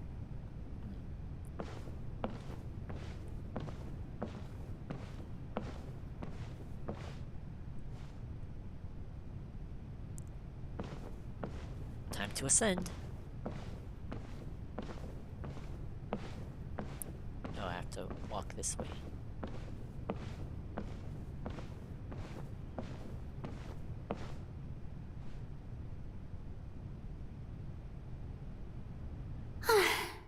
The Maison Cardinalise has announced my accession, but this is my first time facing the people. What should I say to most appear like a god? To be honest, I still don't know. Perhaps I should first try to act natural. Alright, let's summon some courage. Also, did Fosawar not tell her anything? Like, she just said, act like a god. Like, no pointers, no tips? Sheesh. Ladies and gentlemen, good evening, and welcome to the Opera Epiclese. I'm sure you've all heard about how I have taken on the role of Hydro Archon. Indeed, I am Farina de Fontaine, your new Archon. Let's appear earnest. In truth, I know little about becoming a nation's new god, but it will be my honor to guide you all. As the god Focalor, the god of justice, I shall do all within my power to lead you into an age of fairness and justice. Alright, pretty good, pretty good. Let's close off politely. Once again, thank you all for coming. If you should have any questions or suggestions, please send them to the Maison Cardinalise. The future of Fontaine will require us to work together, after all. Solid. This should do it. Solid speech, solid speech. I thought I might stammer, but thankfully, I was able to convey my thoughts just fine. Okay, and next. That's the new Hydro Archon. Is this some kind of joke by the Maison? I would have thought that a being that surpasses humanity would be a bit more assertive. Hey, did you hear that? She even told us to send her suggestions there at the end. That's called democracy, you know? That's called being a good leader. Shouldn't gods be all-powerful? She's being so modest. What's the difference between her and an ordinary person, then? Ah, so that's why she acts the way she does. If you ask me, perhaps the succession didn't actually happen. She might just be a Maison-backed puppet. Wait, what's going on? Why is everyone suspecting me of being a fake? Oh, this is bad. If I get exposed here, there'll be no saving the people from the prophecy. Right. Mirmi said that I just need to play the role of a god as humans imagine them to be. Calm down, Farina. Think. What do the people want? How would they imagine a god to speak and act? Assertive, with a strong sense of presence. One who can dispel all doubt. That is the character I'm fated to play. Alright, let's try that again, I suppose.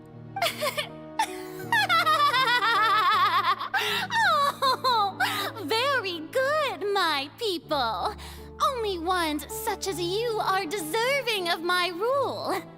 Now, I was wondering if some weak puppet were to one day come onto the stage and claim ownership of this opera house, would the children of Fontaine follow them?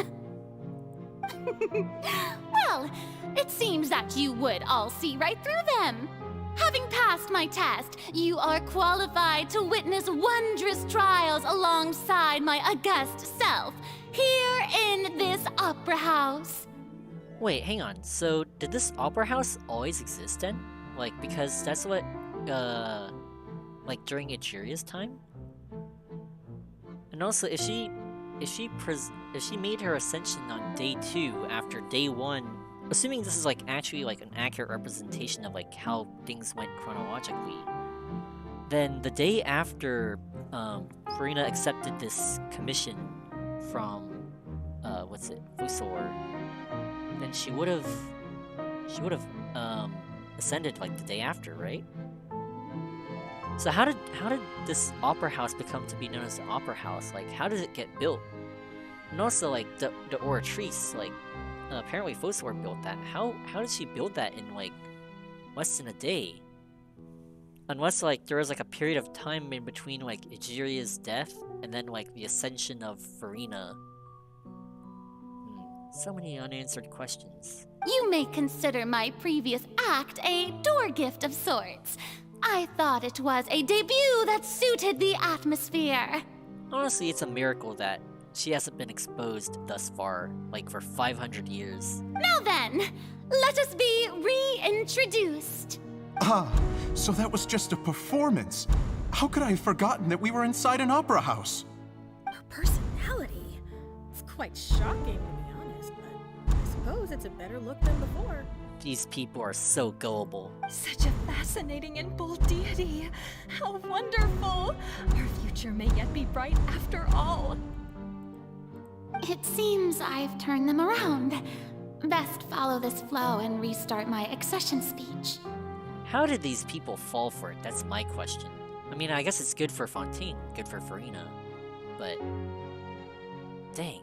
My dear people, whether you acknowledge me or not, whether you trust me or nay, I say to you, keep faith in your ardor for justice. We have heard it said that this nation's sins can no longer be washed away.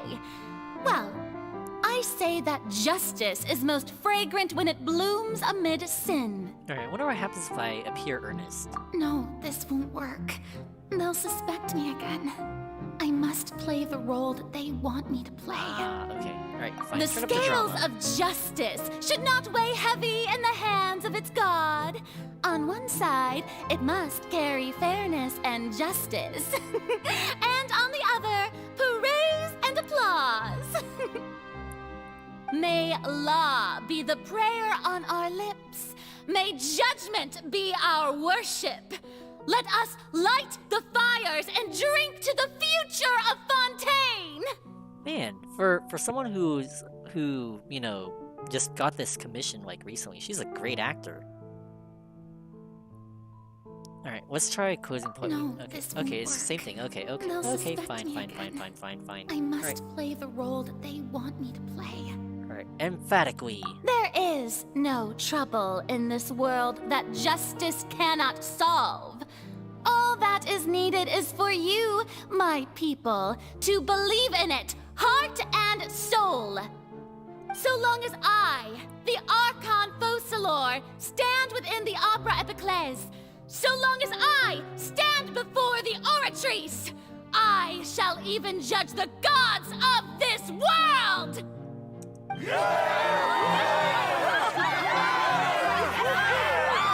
know, I'm surprised that Fontaine, like, even with Farina acting the way she has, like, especially with her acting the way she has, I'm surprised, like, Fontaine hasn't collapsed already. Like, I'm not like dissing her acting like or anything or her resolve. Like that's very commendable. But like, you know, like what would she have done like if like freaking like an Ajdaha-sized threat like comes into Fontaine? Or, you know, what would she have done if, you know, someone like Storm Terror started like wrecking everything? Like Fontaine could have been seriously screwed. Also, like, you know, Arwakino aside, like, there must have been other Harbingers, like, you know, running around Fontaine. Like, how did she deal with, like, people from the Fatui and, like, Snezhnaya and all that, like, without, like, breaking apart? That is something. Scene 3, Opera House, Farina.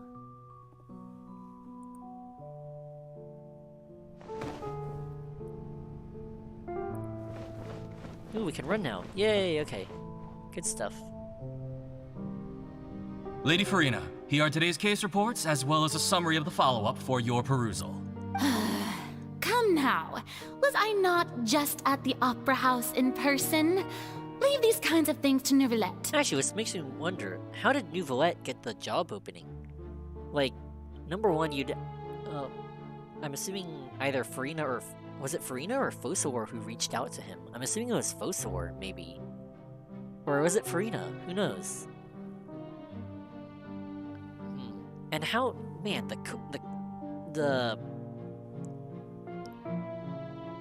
I mean, anyone would have been good, I guess. Anyone competent. But imagine, like, landing on the freaking Hydro Sovereign of... I almost said Hydro Sovereign of Water. The freaking Hydro Sovereign himself to be your Udex. Like, that's one heck of a coincidence. Honestly, like, I think it's also good that Neuvillette's been managing things, because not only is that good for Fontaine, but it's also probably pretty good for Farina, too. Helps her keep some of her sanity. Like, I'm sure she would have probably gone insane already if she actually had to handle all these things. Besides, none of these trials were the one that I'm looking forward to the most. If I may be so impertinent, what kind of trial are you truly looking forward to? The trial where she gets to end her term. A magnificent, dramatic, and wondrous trial. A trial to end all things. How could you hope to understand? She's been waiting for the trial of that would end her term. That's true. I fear I lack the ability to grasp your divine thought, Lady Archon. No need for fright, and do not take what I said before too seriously. Go now, do your duties. The trial I await.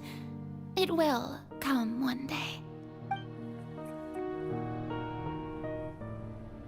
Alright, next scene.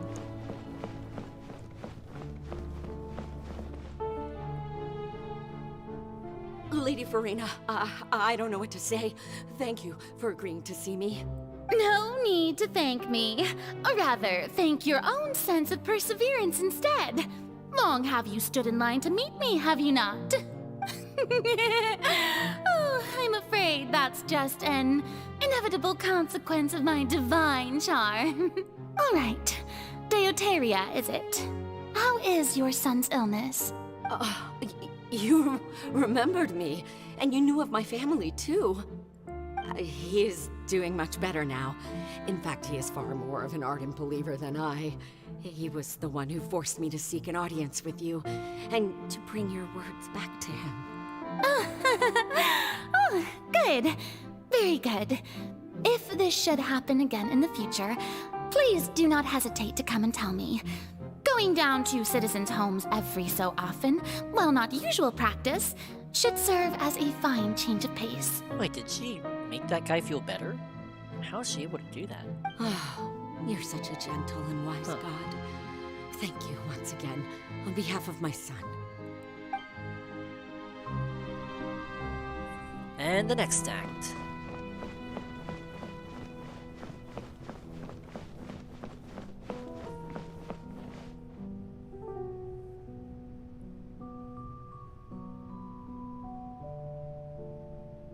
Lady Farina, here are the latest hydrological reports. As for the specific parameters you asked to take note of... I see. That's right. It's as I thought then. As your god, I did already expect this, but I wanted to see how far your human wisdom would allow you to analyze it. Sorry, give me a moment. I feel like I heard something outside that I need to go check on. We'll leave it here. I'm not ending the stream, but I can't hit the Be Right Back stream at risk of crashing this whole game and this computer, so give me a moment. I'll be back to investigate.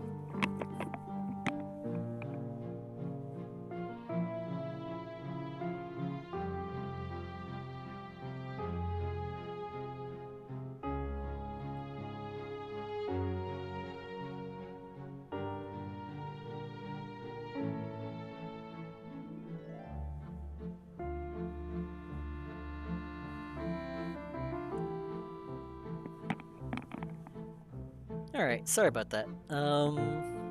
Didn't see anything. Sorry. I don't know, I heard something, but I didn't see it. Anyways.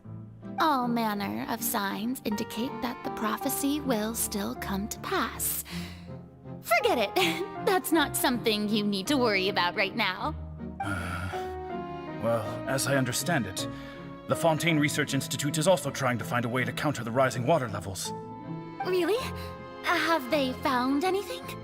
I'm afraid that they haven't found any effective solution thus far. Oh, is that so? Well, no wonder. This issue has reached the realm of the gods, after all. Still, their spirit is praiseworthy.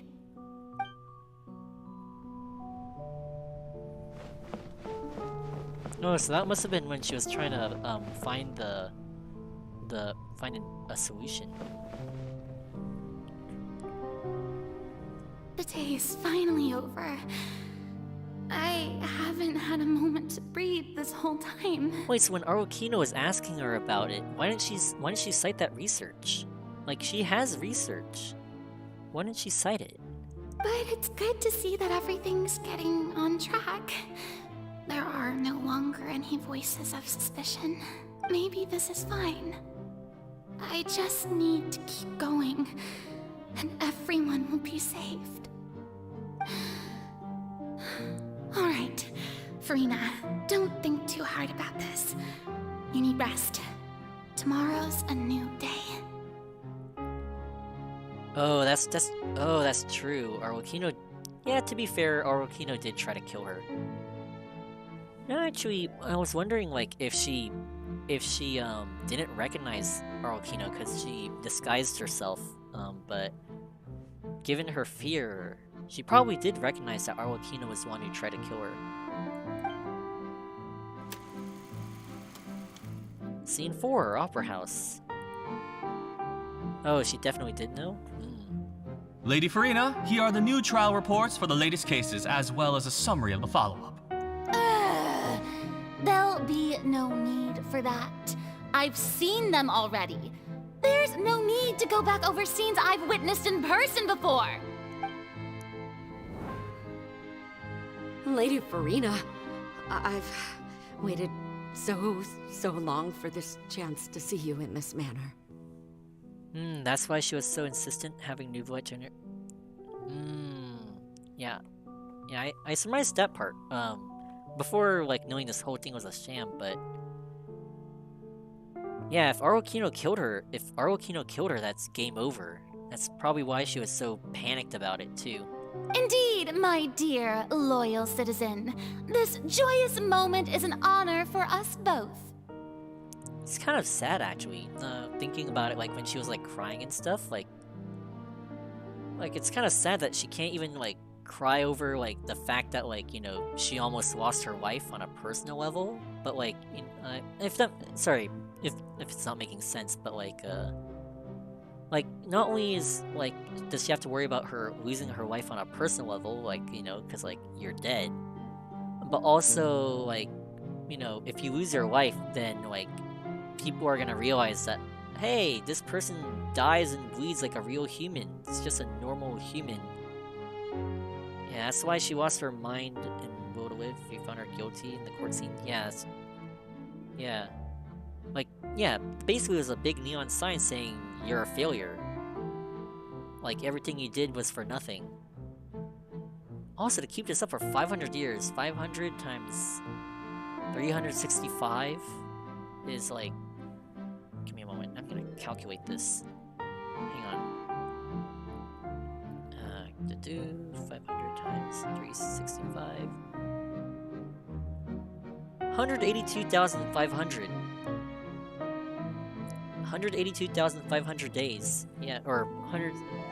Unless I got my... Oh, 160? Maybe I got my math wrong. And actually, we're not even counting leap years, assuming Teyvat, you know, does leap years.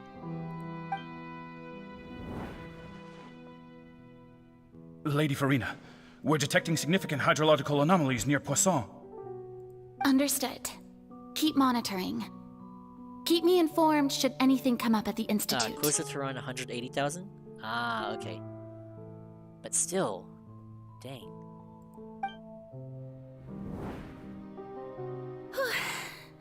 I don't think I let anything slip today. I must show the people that there is nothing to worry about. I mean, actually, I don't mean to, like, what's it called? I was gonna say, I don't mean to drag on her, but, like, why didn't she, like, you'd think, like, maybe she can, like, take some classes or something, learn a little bit more about governance, try to take an active role in that stuff. Yeah, human psyche doesn't really go past 100 years of memories and experiences.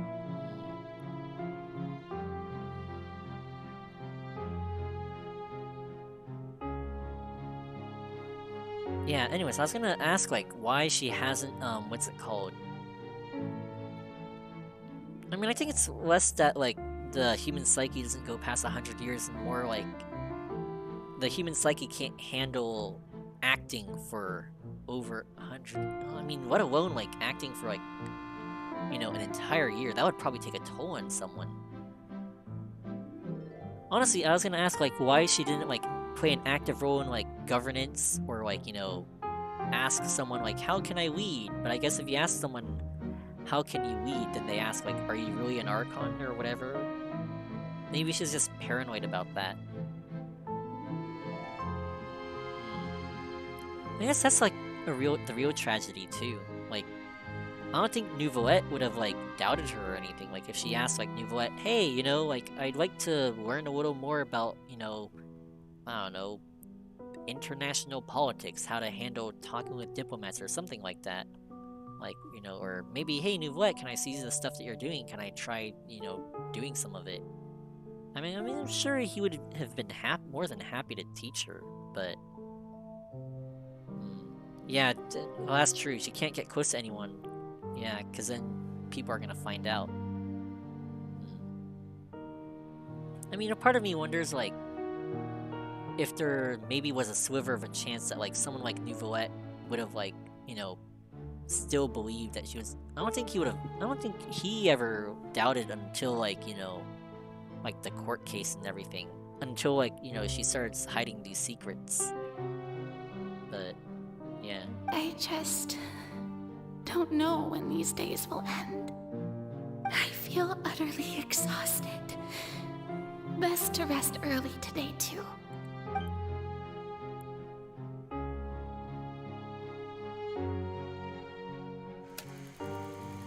Scene 5. That's true. Oh yeah, Nouvelette still hated Archons. That's true. I wonder why he agreed to help then. Help Fontaine. Well, I guess maybe it was just the Archons that he hated, I think, and not the humans themselves. Scene 182,375. Oh gosh. Lady Farina, it's like a dream being able to speak with you I'll up find out in the close like cutscene. this. Okay. I've heard that the first member of our family who was honored to receive an audience with you was Madame Dioteria, almost 20 generations ago. And what a fine family yours is indeed. It brings me great joy to meet such a faithful believer, a descendant of a line most ardent. Oh wait, 182, so we're close to... So this is probably like present day already. Surely you exaggerate, Lady Farina. My lady? What is it, good citizen? Oh, are you crying?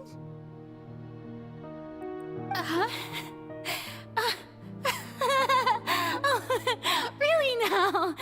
I didn't even notice. This must be the overflow of hydro from my person. Well, can't quite help being the god whose dominion is the waters, can I? No wonder. No wonder.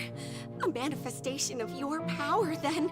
Oh, Archon, I am honored to have witnessed it. Honored indeed.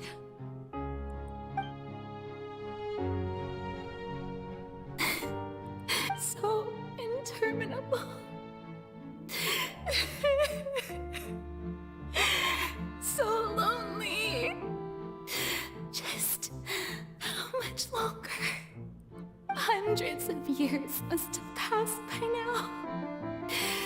Perhaps the show must go on for hundreds more. I never imagined that it would hurt so much. Have I reached my limit? No. Perhaps I reached it long ago. Today I didn't even notice my own tears. I want to tell someone, anyone, about this. But would that not destroy all I've done so far? I've conducted so many investigations across the centuries. But there's not even a sliver of hope that we might break the prophecy. All I can do is keep heart. I must maintain this act. It is the only way to save Fontaine. Please, mirror me. You have to succeed.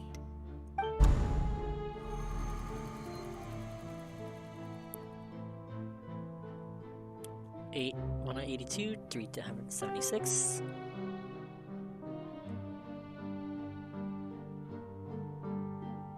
Farina, you don't have to shoulder this burden alone. Wait, so this is when we were talking to her. Although I don't know what you might be keeping from everyone, your people are more than willing to share your burden with you.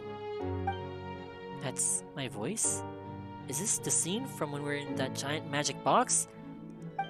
This is great. This is great. What do you mean, this is great? Surely I'll find out what she wanted to tell me this time. Like, I mean, maybe she would have if you didn't open the box early and start the trial. Share my burden. That's impossible. It was fated right from the start that this would be my duty alone. Yeah, then I wouldn't say it was a backstab, more like a very ill thought out, like if you wanted her to, like, spit it out, you gotta give her, like, she was hesitating, you have to give her a little more time. Like, they just opened the box, like, as soon as, like, they got there, basically. But even if your burden doesn't need to be shared, you can still choose to confide in someone. Just share it with me. I'm what you'd call a witness. I mean, yeah, even if she didn't, I mean, yeah, I don't think she would have told her, given, like, her current mindset, but... I mean, yeah. I mean, at least you would have at least tried, right? A witness? Not sure. Yes, I've heard that you came to Tevat from beyond the stars, yes. In other words, you never belonged here. And if Tevat is, in its entirety, a show on a stage, then you're just a spectator, aren't you? If that's the case... She's right. I could confide in her, couldn't I? But if things don't play out as expected, the people of Fontaine will be the ones to pay the price. No, Farina, you shouldn't be selfish. But what if it's really alright? Farina, you've worked so hard for so long. Surely it would be okay to put yourself first for once. Just this once. And then we put her on trial. Is it such an outrageous thing to do anyway? To find someone in whom you can confide your frustrations and sorrows? Surely it could not hurt. If you let this opportunity slip through your fingers, it might never come by again. Think about it long and hard.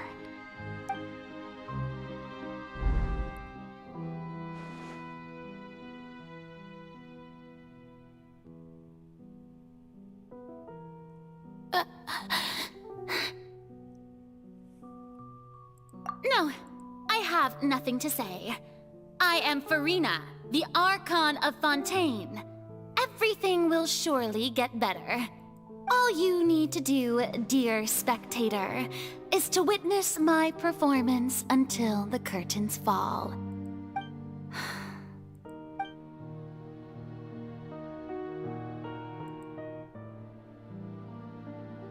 Fine.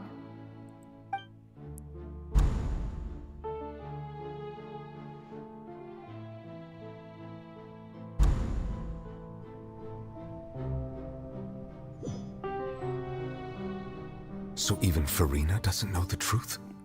You've never once let her in on the full plan? Yes, it had to be done. To deceive the heavenly principles, you must first deceive yourself. She did very well. If she had let her resolve falter even once in these 5 centuries, Fontaine would have been doomed to the most tragic fate. It seems that trusting humanity was the right decision after all. I mean, honestly, after how some of these people act in Fontaine, like, maybe, you know, maybe it would have been okay to maybe let that prophecy happen. No, I guess you also don't know when it's gonna hit. That's also kind of true. I believe that I understand how your deception works, but that is only half the truth, is it not? How would you build on this foundation to save the people of Fontaine? That is the most important thing. Alright, let's get some answers. Ah, good. Of course, the Iudex of Fontaine has pinpointed the crux of the issue. I'm sure you've long sensed that the Oratrice is no simple machine, yes? I've always suspected that it had its own consciousness. And Lenny did mention that he heard a human voice within the core chamber. It now seems that that person was you, hidden within the machine all along. Am I right? And then I became one with the Oratrice, taking Fontaine's gnosis with me. Yes, it would seem so, wouldn't it? Alas, your understanding of this device still lacks sufficient depth. In truth, it is no enactor of justice. It is, in fact, a device created to kill the god of justice. I beg your pardon? Oh, you have it. And to be more precise, not only will the Oratrice take down the god of justice, it will also take down the divine throne upon which she has been placed. I mean, did you think I would be the sort to enjoy peaceful repose while Farina suffered? My work over these last 500 years has been to constantly accumulate indemnitium within the Oratrice. Wait, so she wasn't wrong when she said that then? That all of Farina's power was being used to accumulate indemnitium. I guess you wouldn't have known that, but still, I guess it was technically kind of true in the end. But really, some have already discovered that only a small fraction of the energy generated by the device was ever used to provide power to Fontaine. The vast majority had to be, accumulated to enact this death sentence. Death sentence? It was all a part of your plan then? Both the trial and the sentence? Indeed. This power, accrued over 5 centuries, could have sustained Fontainians for millennia had it only been used for that purpose. Almost all of it has now been stored within the oratories. But only power of this magnitude could hope to destroy the Hydro Archon's divine throne, shaking the rules established by Celestia, and breaking through the institution that is the Seven. So the Oratrice's call for death was for neither Farina nor Focalor, but for the Hydro Archon. The destruction of that divine throne. If I do not misunderstand your intent, you must be... returning what's rightfully yours to you, of course. In other words, this was all done to return the authority of the Hydro Archon to the Hydro Dragon of this planet. Oh, wait. Oh, and then, according to both Paimon and him, if he has his full authority back, then he would be able to resolve the entire crisis single-handedly. But...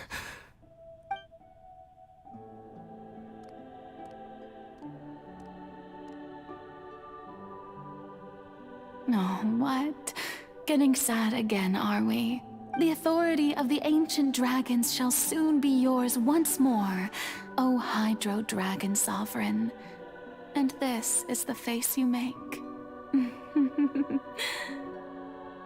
all you've done throughout the years is just so you can sacrifice yourself at the very end. I've never quite seen it that way, you know. Even now, I'm quite pleased at how well my deception worked.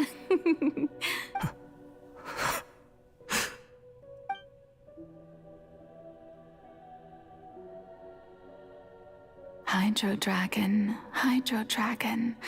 don't cry. I must say, had it been within my rights, I would have loved to judge the heavenly principles themselves. Were they not guilty of essentially the same crime? Egeria stole the power of the primordial sea, and the heavenly principles stole the power you ancient dragons possessed. I, for my part, am the god of justice. And is it not just that your original powers should be returned to you? Speaking of justice, I have always believed that justice lies in the process of pursuing human existence itself. So, if the theft of the primordial seas then, leaving matters of procedural right and wrong aside, the descent of the Fontainians as humans and their right to exist in this world would be Fontaine's original justice. In other words, existence was Egeria's justice, and to me, justice is the continuation of that existence. Defying the prophecy and ensuring that Fontaine's people shall live on, that should be the justice enthroned over all others. At this point, we, whether it be myself or all other Fontainians, have shouldered the burden of this sin for far too long. Iudex Nervillet, the highest judge in our land, when you regain your full power as an elemental sovereign, what verdict shall you pass upon us? So when I was invited to the court of Fontaine to serve as Iudex, I see now that that was your idea too. At last, I now understand the true purpose behind this position. In the beginning, I was uninterested in human existence. But these 5 centuries of living alongside them have gradually brought about mutual understanding between us. And I have even attempted to feel as they feel. You are a devious one, Fussalor. Things being as they are, surely you know that I could never declare them to be guilty.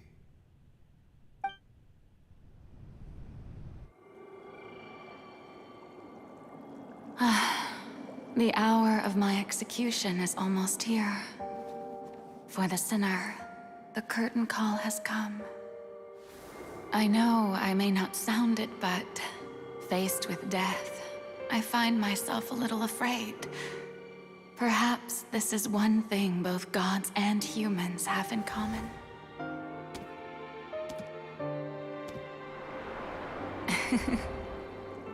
Farewell, Nervalette. I hope you've enjoyed the part you played these 500 years.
Iudex Nervalette, hereby declare,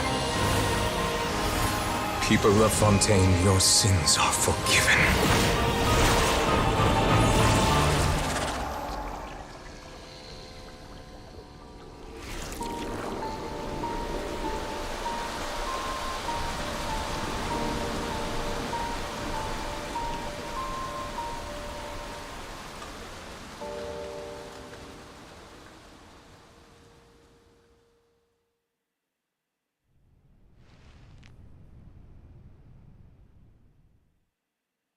Prophecy over.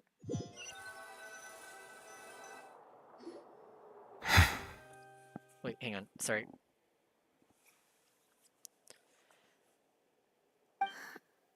What just happened? Has the death sentence been carried out? Oh yeah, you guys are still here. Was that bright light some sort of misdirection? I have a feeling that something huge just happened. But since we're all still alive and haven't been dissolved, I assume whatever happened was good for us. It's time to end this. We must mete out punishment to that beast. But didn't you say just a moment ago that it can't be defeated? I have gained the strength sufficient to deal with it. Through certain means, I now have the ability to separate the power of the Primordial Sea from that creature. We should seize the opportunity to pursue our quarry. You obtained power just now? Traveler, now that the oratories can no longer function, I require an executor to help me mete out justice. You want me? The root of the calamities befalling Fontaine. The beast that enacts the prophecy. Its name is the all-devouring Narwhal. Come with me, traveler. The hour of execution has come. Alright, let's go! Let's beat up a whale. Time to go whaling.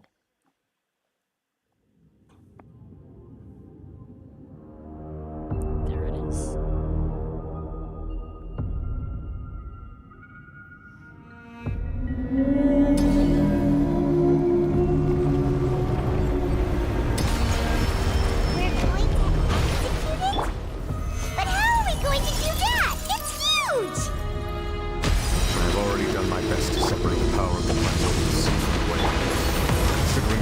the least, I cannot reach the power source. Oh, I hate this fight. Unless we can find a way to attack it from within. I shall share a part of the ancient dragon power. I shall look for an opening. Wait, sorry. Oh gosh, I can barely hear Nouvelette over the sound of this whale's thing. Give me a minute. Wait. Ah, dang it. I can't adjust audio. Ah, sorry. I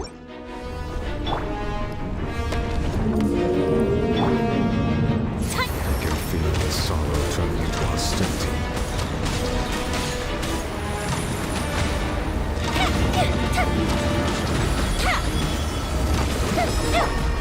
Gather!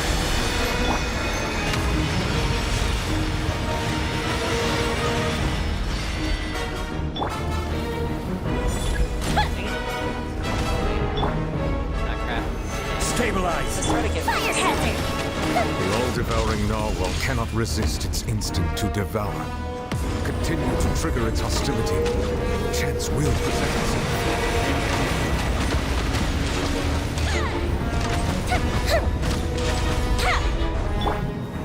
Solidify! Right.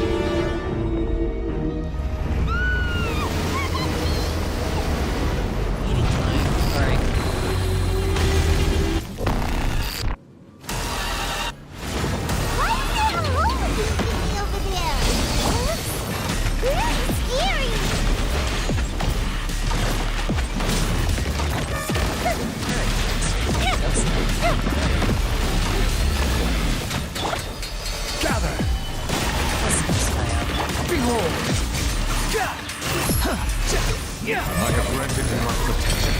Do not fear. Seize the moment and use my power to suppress its root from within.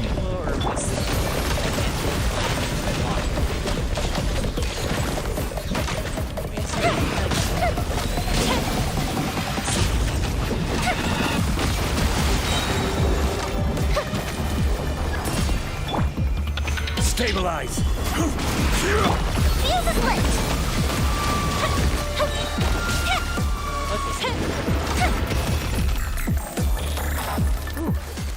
He's explained part.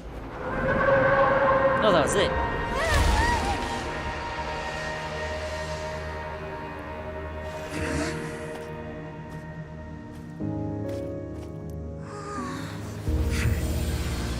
Dang. Okay.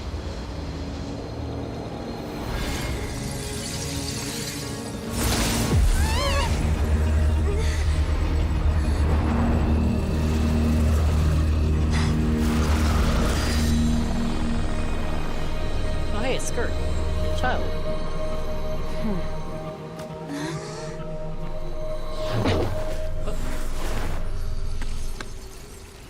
She just threw him. Thanks for helping with the cleanup. It should have been my job, but...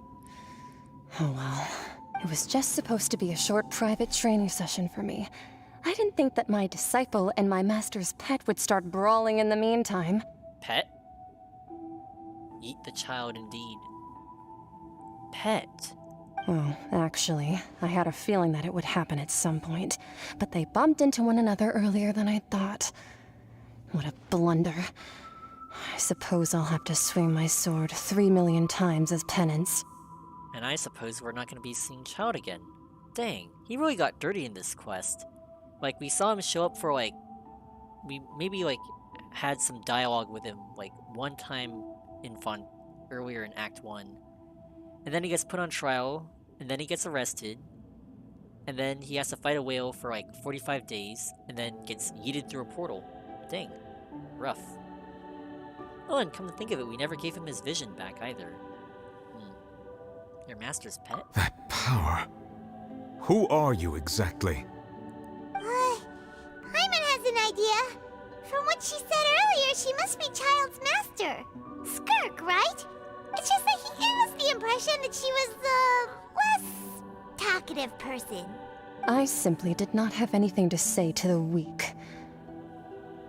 But you, on the other hand, managed to defeat the all-devouring narwhal without using power from beyond this world. From the abyss? So you may speak to me as equals.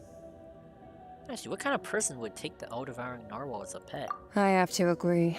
It's a strange use of a planet's primordial waters just to raise an all-devouring narwhal. Kind of missing the point there. That kind of power is wasted on it. It's not cooperative. It eats too much. And I have more important things to do with my time than pet sitting. The only thing that creature has going for it is its looks. All in all, it fails as a pet. Miss Skirk? I think you might have missed the point. The point being? Well, being that this pet almost destroyed an entire nation. So what sort of person is your master? Well, child's master's master. Wait, is that right? Wait, what the heck is going on with her legs? It's like a strange... Oh, right. So you don't know him. Sorry, I assumed you did. His name is Sir Taloji. Who? I am unfamiliar with that name. Huh. So Master isn't sufficiently famous. How should I describe him then? Have you heard of the name The Fowl? I wonder if Child's transformation is called that because it's his, the Fowl. The legacy of the Fowl. The Fowl legacy transformation. The Fowl? Still nothing? Well, how about the Visionary? Vetterfulnir then? Or Gold Rhine-Daughter? I know Rhine-Daughter. Ooh, that one we've heard! Rhine-Daughter's part of the Hexen Circle. She's Albedo's mom, right? Oh, so you do know that name. To be honest, I also heard all of those names and titles from my master. I don't actually know them either. But I suppose you understand now, yes? My master is likely a similar sort to Rhine-Daughter. They are both pursuing some form of perfection. Wait! Didn't you also mention a visionary person? Paimon didn't quite catch their name. Actually, never mind that. I believe it expedient to inform you that the all-devouring narwhal used up nearly all its strength fighting you. Such roiling hydro energies will prove difficult for the planet's deep seas to digest. As such, the fontaine back on the surface has most likely been thrown into chaos. Oh shoot, uh-oh. In other words, the prophecy that you've been fretting over should now be in full swing. Oh, so our second attempt to make the prophecy stop has just made it worse. I guess in other words, we basically made the whale vomit all the water. What? What are they surprised about? The prophecy will come true after all. Not to worry. Focalor has already managed to deceive the heavenly principles. Cutscene time? Maybe. In the end, the people will all be dissolved into the waters, and only Farina will remain, weeping on her throne.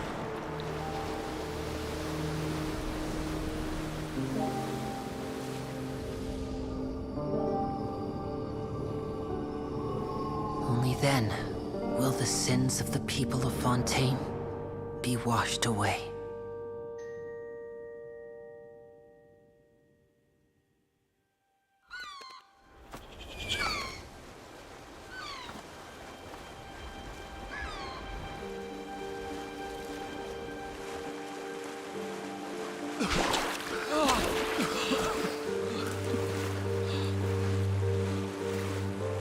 Hey! Help! Over here! Hey, they're alive!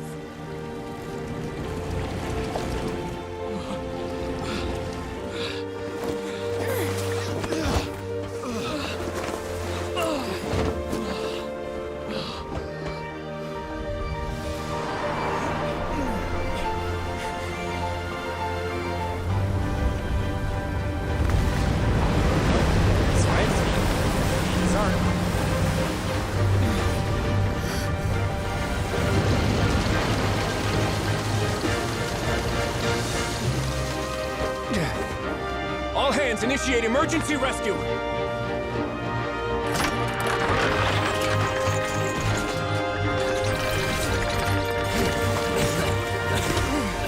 Hurry!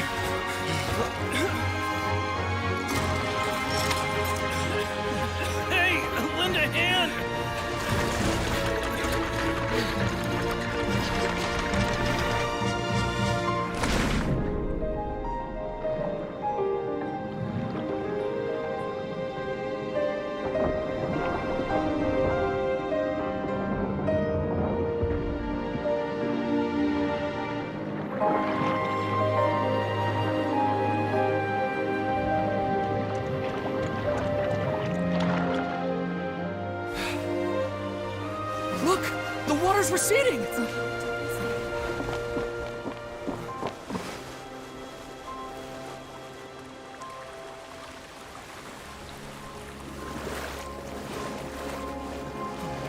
It's a miracle! Water's receding.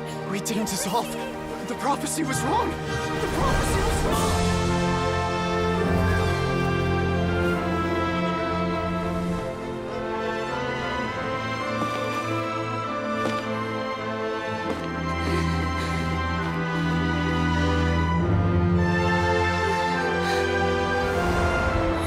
Are you alright? We're saved. The prophecy She did it. was wrong.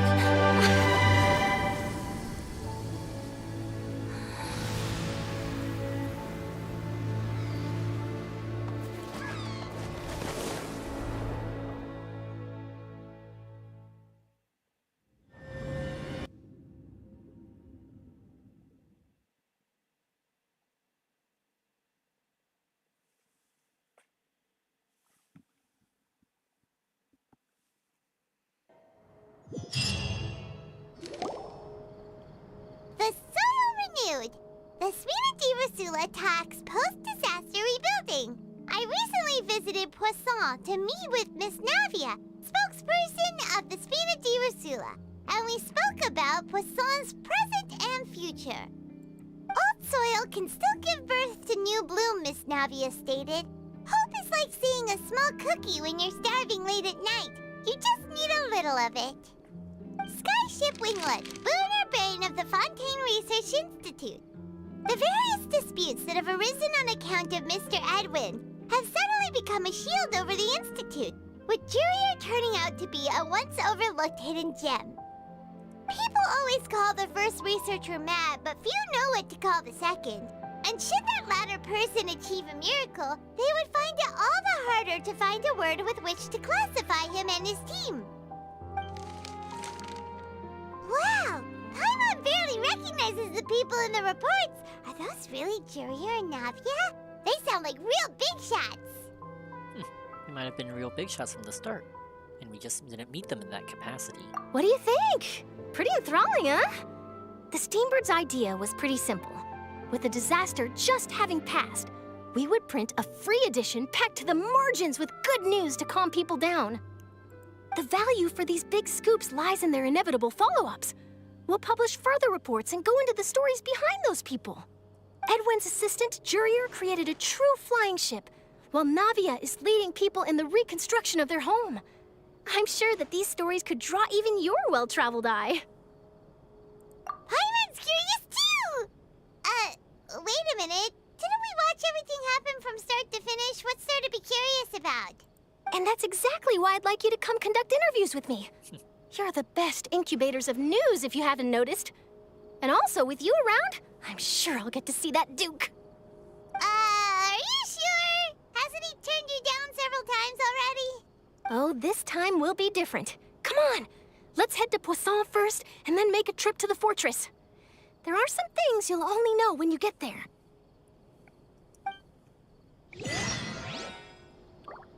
Whew, last stretch. Almost there, almost there. Well, number one, we did it.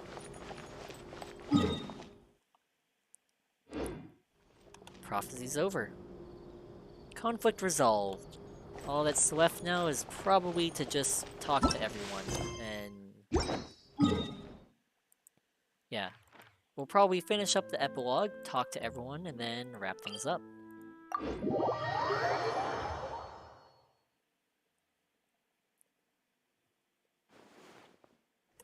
Oh, shit. Oops. The wind rises.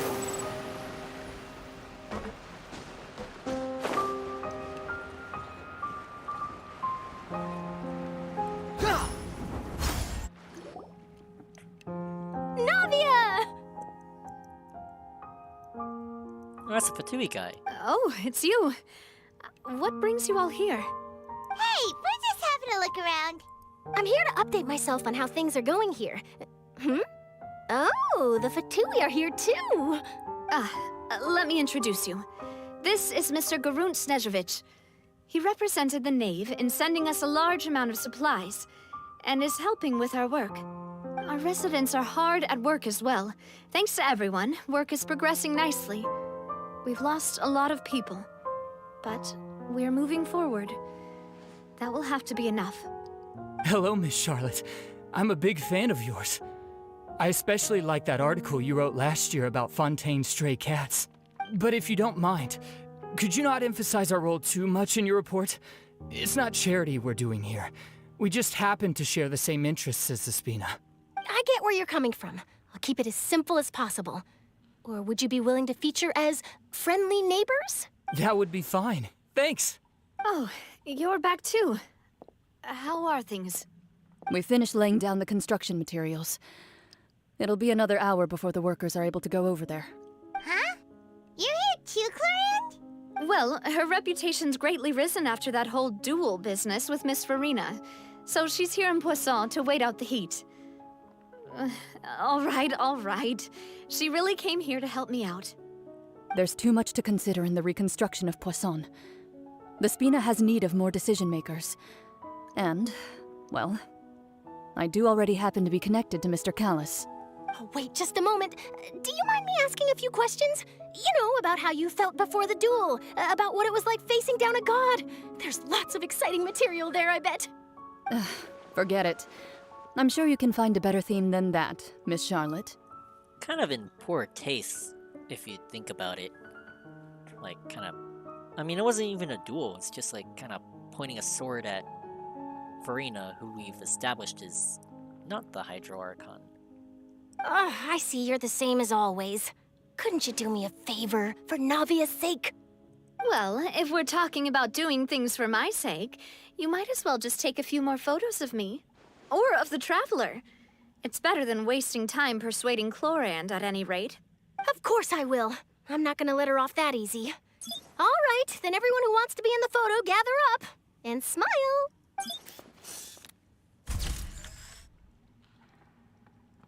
How did it go? Was it a good shot? Did Paimon look cute in it? Not bad. Your addition really helped the composition of the picture. All right, hang on a moment. Let me snap a few more shots.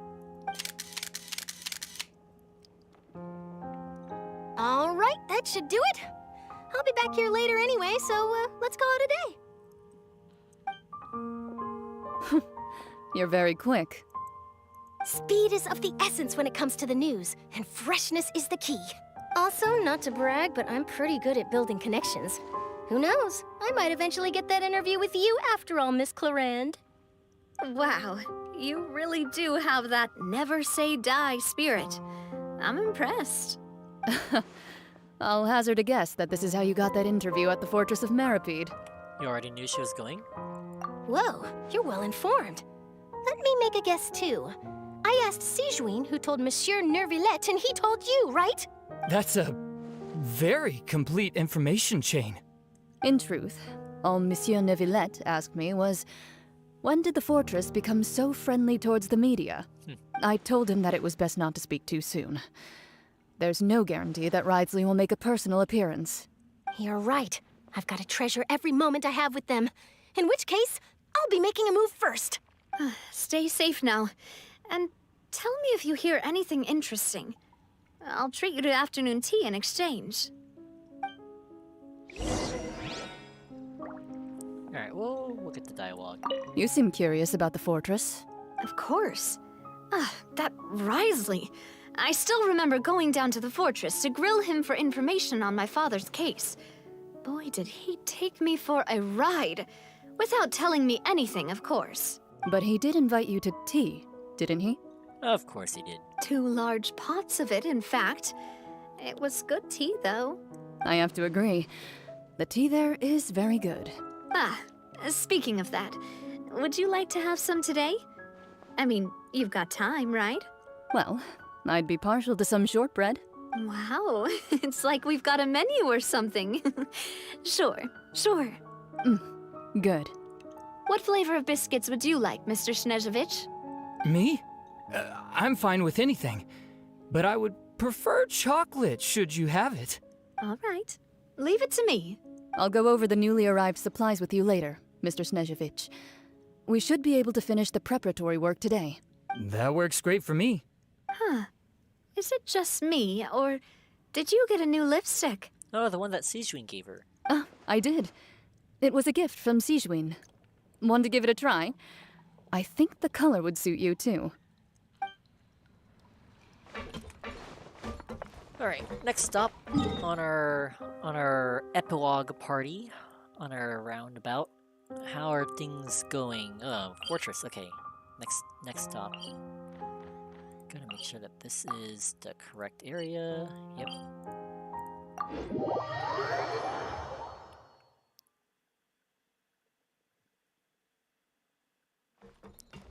It's been a long time since I've been here. Too slow. Squall and Fury! Are they here? Then they must be down here. No? Maybe in the Duke's office? Let's check there.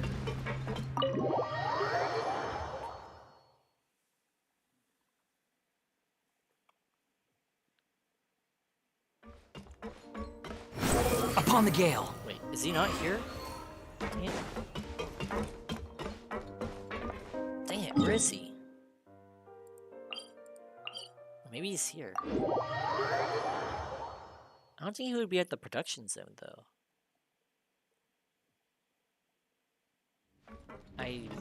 Yeah, I don't think he's here. Alright, let's check back at the other floor. Maybe I missed him. Quit following me. Behold! Yeah. Alright, it's gotta be down here somewhere.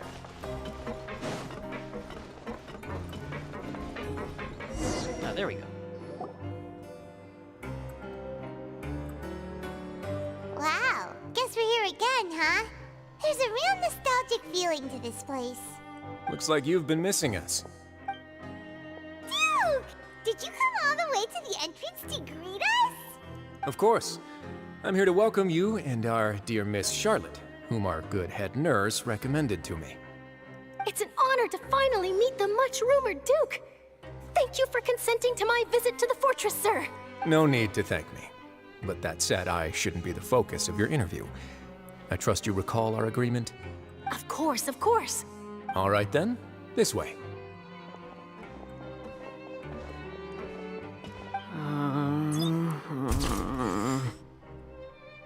It's probably to give Juria the credit.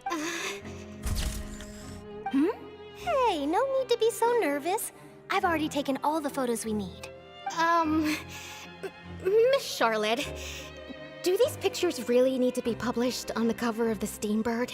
It would seem that Miss Lorvine doesn't want her face to appear beside that of Mr. Jurier, Sir, please don't say things like that. But it looks like dear Mr. Jurier denies it. Might this interview be very important to you, then?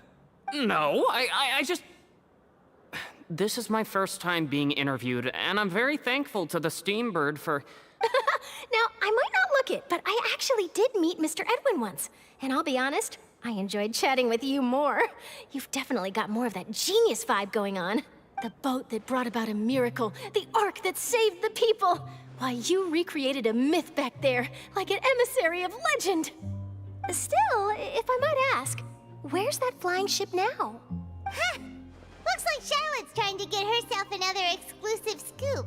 I have to apologize, but that ship is presently in the bowels of our factory. I'm afraid it won't be easy for you to get a shot of it. Scrapping it? Really? Well, then in that case, could I have an interview with you to make up for that loss? Really stretching it, huh? Yeah. You already know my answer, I'm afraid. Best you interview our head nurse instead. Or perhaps you'd like to take another photo of this couple of researchers? Did you really have to use the word couple? Well, then, 2 solo photos will do. Is my hair messed up? Please, someone help me have a look. Things sure are getting pretty lively here. We've seen this kind of thing before. Oh, seems like everyone's here. Would any of you like to try this new drink I came up with? Ah, Sijween. Hey, Miss Charlotte. Why don't you, take some pretty photos of our head nurse? Sure. Come on, Miss Siegewayne, over this way. Let's find a brighter spot. Huh? Sure. Do I have to smile? So, how have things been at the fortress? Same old, as you can see. Fontaine's undergone some changes, but this place is still more or less the same. Other than that flying ship, it got a tad too much attention, I think. That's why I decided to let the interview go through. We should direct more public opinions toward the behind-the-scenes heroes. Am I right, Mr. Jurrier? Miss Lorvine? You're too kind, sir. I believe that you too should have your day in the sun. Not that you would want that, which is a pity. I'll just leave the spotlight to you two.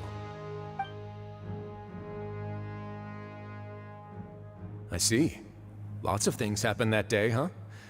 Anyway, regarding that Harbinger, I'm not sure you remember, but his 3 young followers are still waiting for his return. Oh, wait, I thought they were talking about Arlecchino for a moment. Ah, it's Child. He sure did win them over, huh? I'll tell them that there's good news and bad news. The good being that their boss seems fine, and the bad being that they must face extended sentences for abetting his escape. Oof. Oh, actually, what about you? Are things gonna change for you too? I mean, shouldn't they actually get reduced sentences? Because helping him escape meant that he was able to fight the whale, and him fighting the whale brought everyone more time, so technically they helped... Their actions helped Fontaine greatly, you know? You know, just a food for thought. What change can there be? The fortress will keep chugging along, and so will my duties. As to what Miss Farina's departure will mean for the nation, and if our laws and governance will be transformed, we'll leave those to the folks in the overworld. Oh, she's leaving. Hey everyone, the photo shoot's done. Well, I guess it makes sense. Her job's over. Yeah. I mean, if I was her, I wouldn't want to stick around any longer. Good. In that case, let's call it a day here. Thanks for your cooperation. Come on, Traveler, let's go. Till next time, everyone. There'll be a next time? Maybe. Who knows? I might write a story about the underwater factory next time. Until then.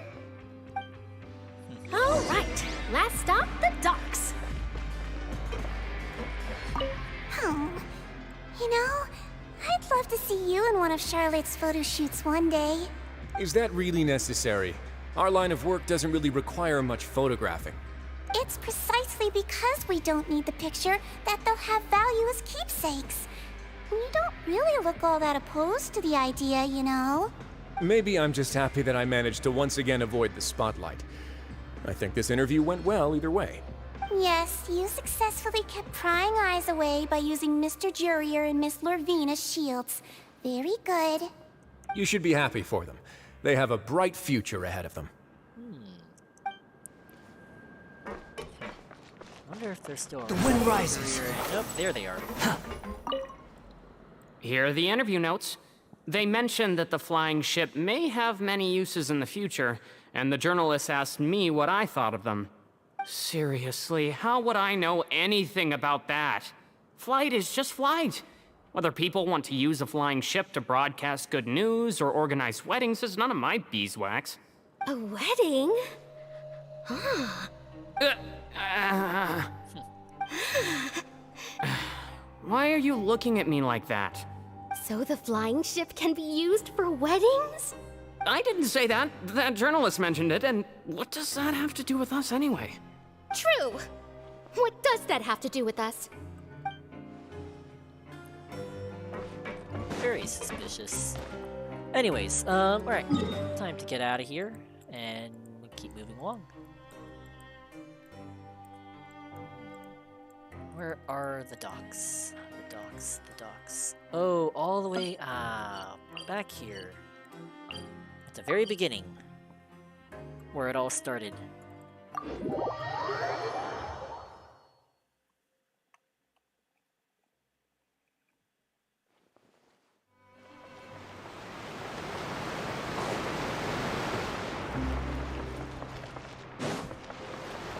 Quit following me. Squall and Fury.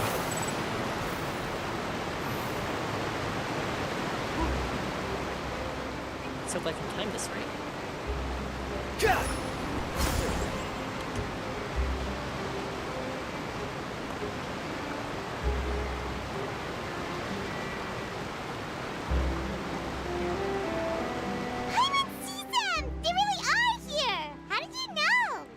Navia mentioned that she stayed in touch with Linny and the others after working together. Apparently, they've been at the docks distributing these strange pockets the whole time since. Traveler, Paimon. Ah, and Miss Charlotte, too. Would you like a magic pocket? What sort of gadget is it? It's a wondrous bag that can be used to carry many things. The water level has returned to normal, but if you see any of your things floating around, you can use this to carry them. Or you could trick a friend into doing it for you. Trick a friend? I wonder which of my friends would fall for that.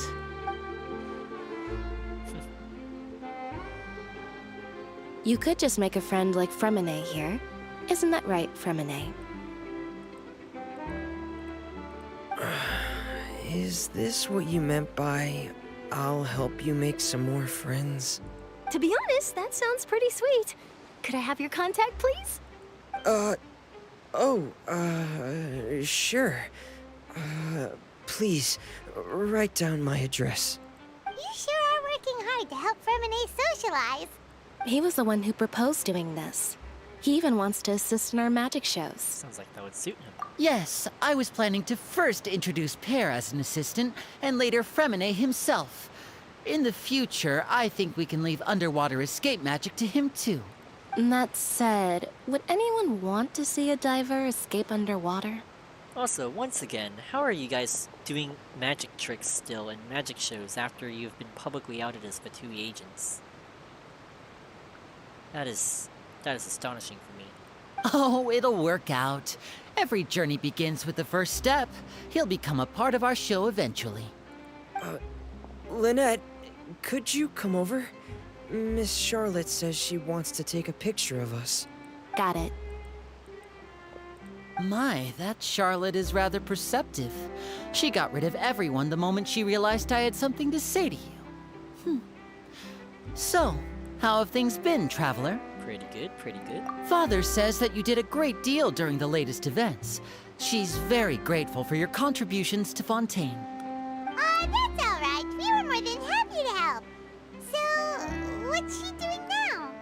Oh, I guess you haven't heard.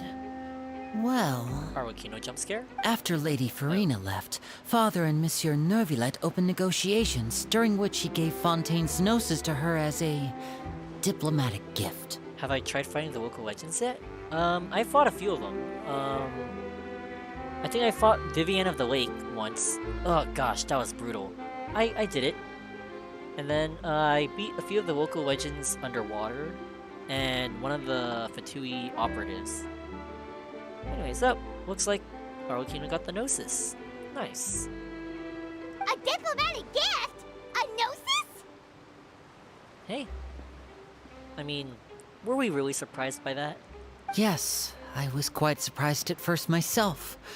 But when I thought it over, there were actually a number of things going for it. It could have been done as an apology for the incident with Lord Child, or as thanks for his help in tying the all-devouring narwhal down. Furthermore, Father did also lend significant aid to Fontaine and Poisson.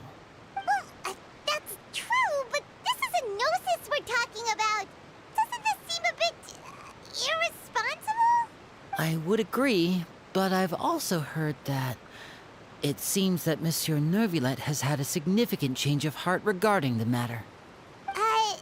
So there's some reason for this that only Nervillet knows about? Guess you gotta ask him. It is in the good old 5 questions to ask before the next Archon Quest. I suspect you'll have to ask him about that yourself. Ah, yes, speaking of which, I did see him strolling around the entrance to the Fortress of Meripede a while back. Isn't he real busy and stuff? Paimon didn't think he'd have the time for that. But back to the topic. The Gnosis was given to the knave, right? What about Child? They say that he's returned to Snezhnaya to recover from his wounds. I hear that the recent disaster really did a number on his health. Ah, man, so I guess we're not seeing him for the rest of this quest.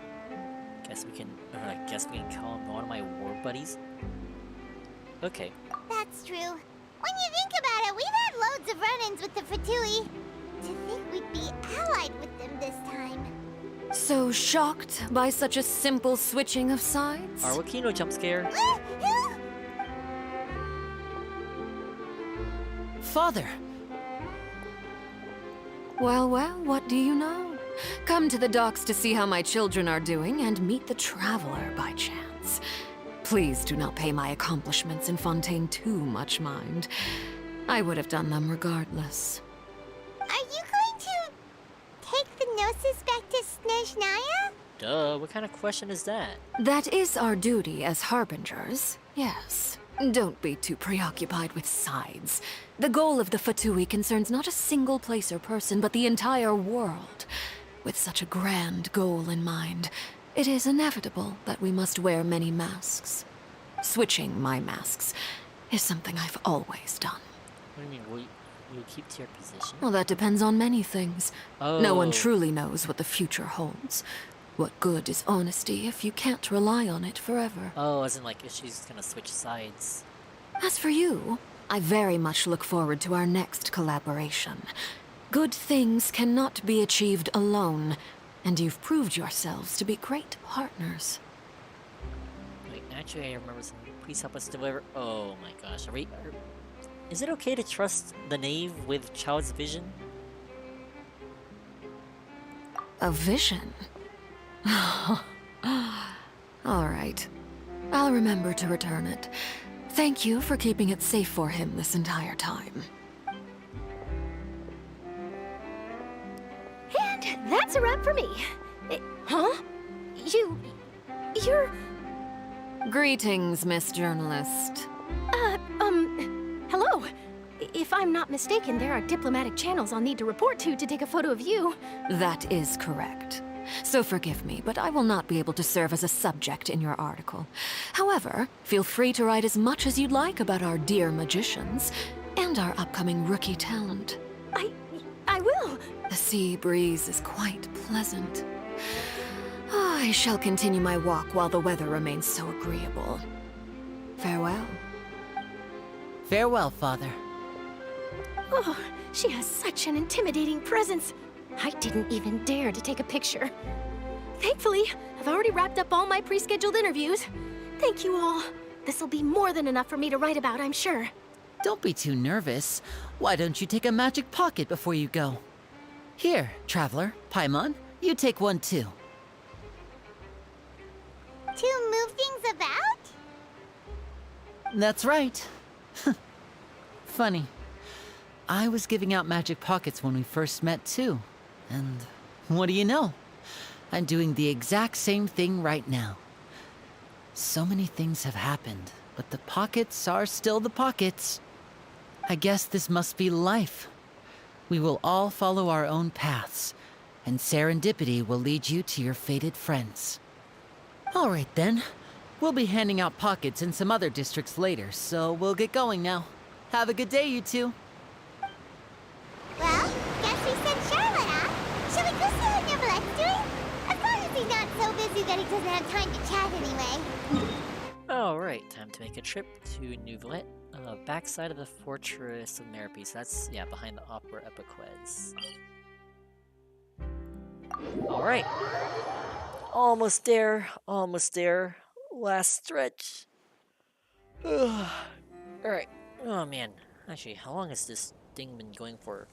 5 hours. Over 5 hours. Oh gosh. Man. Behold! Whew. 5 hours and counting.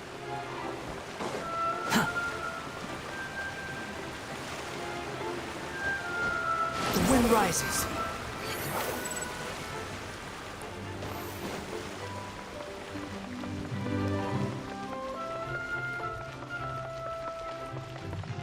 The entrance to the fortress! Ooh, he really is there! Time to ask our 5 questions to Monsieur Neuvillette.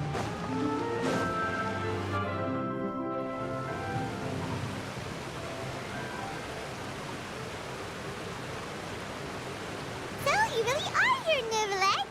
Paimon didn't think you were going to have free time this hour of the day. Really?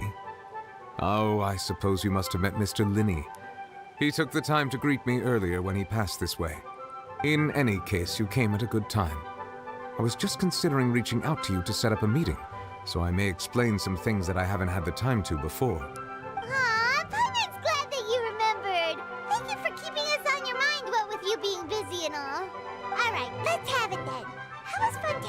actually saved? The whole business is still quite the mystery to us. Oh yeah, we didn't experience this. Well, I mean, the audience, we experienced this, but the traveler hasn't. It is strange how words can often leave a bitter taste in the mouth when it finally comes time to say them out loud.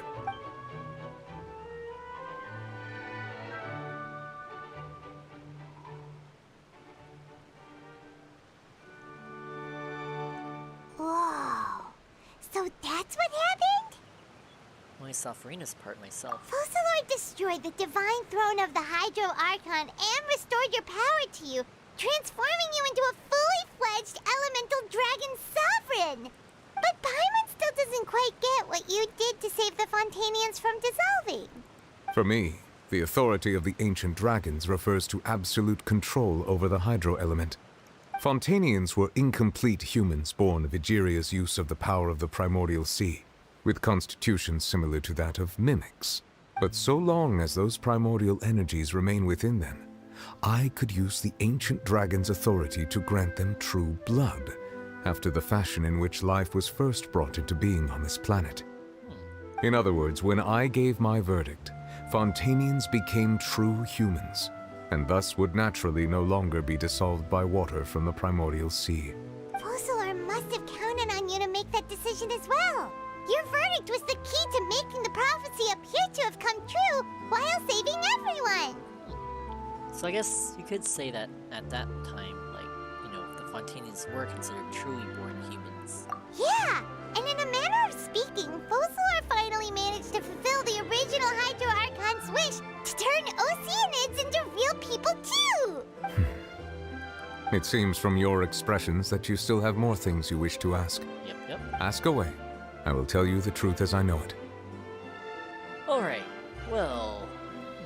There's one thing that's not on here, and my question is, I wonder if those Oceanids, will, I mean, I guess that's not gonna bring back everyone who got dissolved initially, right? They're all still dead.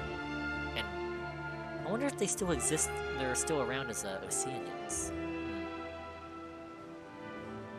I have investigated his case along many avenues, and I have learned that he once fell into an unknown chasm when he was young. There, by chance, he awakened the all-devouring narwhal. But whether it be by sentiment or reason, that should not have been enough to consider him the root cause of the disaster. At most, he would have had tangential liability. As for the judgment passed by the Oratrice during the trial, whether it was due to that liability by association, or Focalor deliberately using him to buy time for us on the assumption that he would be able to hold the creature off, I cannot say. Guess Focalor had Fontanians in mind the whole time. In the end, it was thanks to her that they finally became real humans. Hang on a second. Paimon suddenly got another question. Back when Fontanians hadn't yet become real humans, were the children they had also transformed Oceanids? Ooh, good question. Life has always flowed like water. Do you recall how Fontanians would often come to the Fountain of Lucine to pray for children? Yeah! Lynette said the fountain is where all the waters in Fontaine converge. In truth, even those couples did not know that such prayers were no mere custom, but instead a form of ritual. Those Oceanids who were blessed within the spring water would later descend as new humans in the coming months. Paimon sorta gets it now. Either way, it seems like this ritual won't be of any further use, but it'll probably live on as a local custom. So like some random Oceanid would have been converted into a human or something, in the womb? Huh. Ask away. I will tell you the truth as I know it. Next question on the list, Fontaine's future. Yeah, about that. Risley said Farina has already left. What's that all about? I mean, I highly doubt she'd want to stick around. Ah, Lady Farina. The people are only aware that her death sentence has not been carried out. She abdicated the post of Hydro Archon and left affairs related to that title to me, before leaving the Opera House. I related Focalor's words to her faithfully and completely. After hearing them, she seemed neither saddened nor comforted. She simply said that she was tired and needed to rest. Having said that, she then packed her things and moved out of the Opera House, not unlike how an ordinary person might. But she's still got a place to stay, right? You need not worry. I will make arrangements to ensure that she will not want for food, clothing, board, or travel. In truth, I am somewhat happy for her. The wear and tear on her spirit will, of course, take time to heal. But now that she no longer has to play the role of Fosalor the Hydro Archon, she can finally lay down her burdens and lead a normal life. What about you then? What are your plans now that you've regained your full powers as the Hydro Dragon? After Fosalor passed on, the Oratrice also ceased to function. This matter will directly affect our trials. After much careful consideration, I've decided to take over its role in our courts. From now on, I shall hear cases and pass verdicts by myself. That doesn't sound too bad. Well, I mean, like, he's already been doing that, right? Hearing cases, establishing order. All the... I mean, his judgment was just a formality, right? And then the Oratrice is a different thing entirely. Like, it's the final say. Looks like you're still considering stuff from the perspective of the Udex, huh? As an elemental dragon, there are indeed many things that I must do. But this power and this duty, in a manner of speaking, you could say that both were granted to me. As such, before I attend to my other responsibilities, I must first and foremost continue to serve Fontaine as its highest judge. The duty of the Hydro Sovereign and the duty of the Udex shall coexist within my person. Additionally, the Hydro Archon's departure has brought about another problem, which is that the Opera House shall no longer produce indemnitium. Uh-oh. That's true. That power was derived from the people's faith in the Hydro Archon, wasn't it? Wait, but the various mechs and machines in the city are all still okay. Where are they getting their energy from? As I am now, I have full command over New Musia, and it can serve as a complete substitute. Another reason why I cannot quite leave Fontaine immediately. Wow. This ancient dragon's authority stuff is really quite useful, huh? Dang, so he's single-handedly powering, like, all Fontaine. Wow. Ask away. I will tell you the truth as I know it. Alright, the Gnosis. Oh, that's right! They say you've given it to the knave as a diplomatic gift or something! Leaving aside their intentionality, the two Fatui Harbingers have indeed done much for us during this crisis. Their sole remaining goal in Fontaine, at least at this point, would seem to be the Gnosis. The Oratrice has ceased to function. The Hydro Archon's divine throne is now no more, and I do not need the Gnosis's power. As such, it has lost all meaning for Fontaine. If the Fatui have impure designs, then we might as well accede to their request now, and avoid unnecessary conflict. What complicated considerations! Paimon thought you were just giving it to them out of gratitude to the knave and as an apology to Child. Ask away. I will tell you the truth as I know it. Alright, the next stop. You will soon be heading to Natlan, I presume. Indeed. I'm afraid that I have little talent as a travel guide, so all I can do is tell you what I know about that land. As far as I'm aware, Natlan can be said to be a nation of dragons. A nation of dragons? You mean like you? No, I suspect that I would not find myself welcome there. Oh, why? Unlike ancient dragons such as myself, the dragons of Natlan have undergone long years of development and evolution.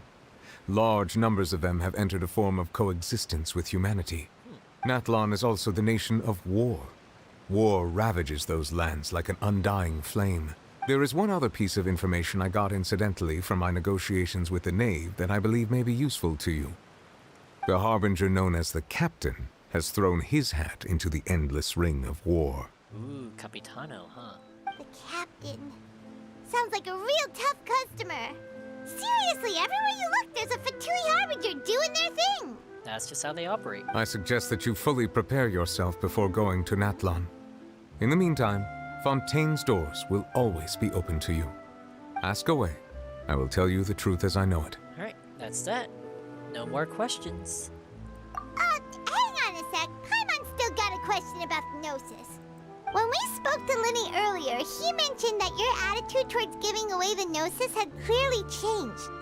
We guessed that there might be some reason for it that only you were aware of. No wonder the House of the Hearth is the Fatui's intelligence division. They are certainly sharp. So regarding this specific issue, I was just getting ready to share something with you. Oh. What is it? In truth, I exchanged some further words with that lady named Skirk after sending you two back to the surface. It went something like this.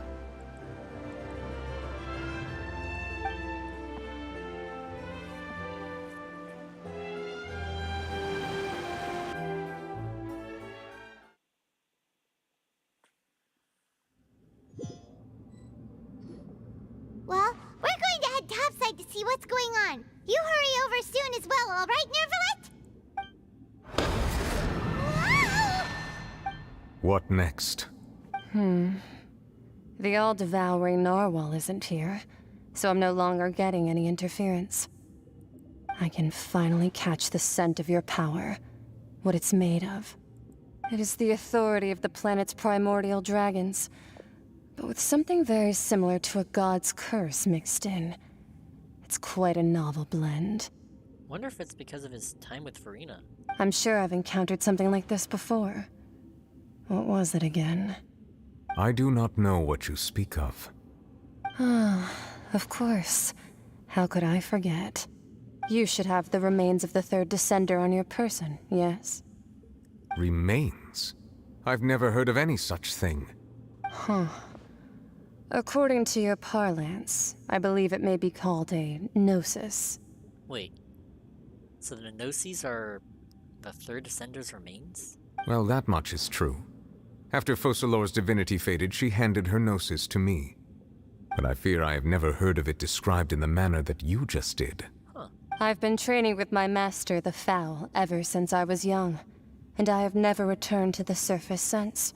So most of the information I possess, I got from him. It is only natural for those who are greater than humanity to possess a different sort of common sense, which is why there are so many problems in our attempts to communicate with humans. Regardless, you should probably get rid of objects of misfortune to prevent any disasters from befalling you. So that's why he wanted to get rid of it. To live in itself is a blessing. But once a person dies, the bonds he once had with this world shall all turn to curses. I see. What do you mean by that? No need to fret. These are just my personal thoughts, and my reason for no longer wishing to return to the surface. This third descender you refer to, who are they? And when did they die? Master never mentioned them to me. Perhaps it just wasn't that important for me to know. If you're interested, though, I could ask him. I'll be sure to pass the answer on to you next time. Next time?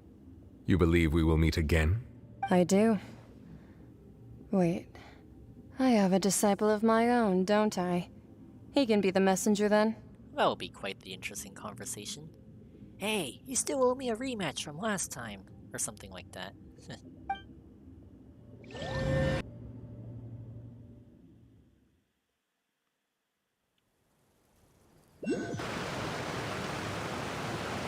That's what she told me. Whether it would prove useful or not, I wanted to pass that information on to you. Huh. We're the fourth descender, right? I wonder if, like, you could make something out of, the Gnosis with our body. Kind of morbid thought, but it is a thought nonetheless. The remains of the third descender? So that's what the Gnosis actually are. Paimon just thought they looked like chess pieces. How could they be a person's remains? All the same, assuming that there was no misunderstanding or special metaphor at play, that is what she meant to say. And she said that it would bring misfortune and that you should check it, which is why you gave it to the Fatui. If she speaks the truth, then I would simply be putting Fontaine at unnecessary risk by keeping it here. A descender. Yeah, as the fourth ascender, that means two things. One, that the Gnosis are related to the Descenders, and two, the one that came before me has already died. I had guessed that you might already be familiar with this concept, but I did not expect you to be one of them. That means that the Gnosis, which are exceedingly element-compatible and can even enhance elemental abilities, do indeed come from the third Descender. I wonder, does your body also possess similar properties? Yeah, that's what I was thinking too. Like being able to use elemental powers without a vision. That does sort of count as special compatibility, right? No, I was thinking more along the lines of, like, if we kill the Traveler and, like, cut up the body, like, would we be able to carve some Gnosis of our own? Or maybe, given that we haven't resonated with Pyro and Cryo yet, we'd only get a Hydro Gnosis, a Dendro, an Electro, a Geo, and an Animo. No, let's not think about this stuff right now. It just feels creepy. Comparing the Traveler to the dead third descender and all. Don't worry, I won't die so easily. I'm the protagonist. I have plot armor. That's what you say, but this topic still feels like bad luck. Once Child recovers, let's get some more answers out of him. Or go look for his master and get the answers that way. I too believe it unwise to make too many blind guesses when information is lacking. The same is true of being at court. All right. Whatever the case, it seems like the crisis here in Fontaine's over for now. Yes. All of Focalor's efforts were for this moment as well. But she sacrificed herself in the end as a god, and she suffered through all those years as a human. Was that really what she wanted? I suppose that would be the mystery of a god's will. Can you understand the will of the gods? I suspect not. But once in a while, I too would guess that if wishes were like the clouds in the sky, they will one day return to the earth as raindrops. Life flows like water, and rain is the final answer. The water levels may sometimes tilt one way or another, but the rain falls fairly upon all. And what, ultimately, is the difference between the rains that fall upon all of us?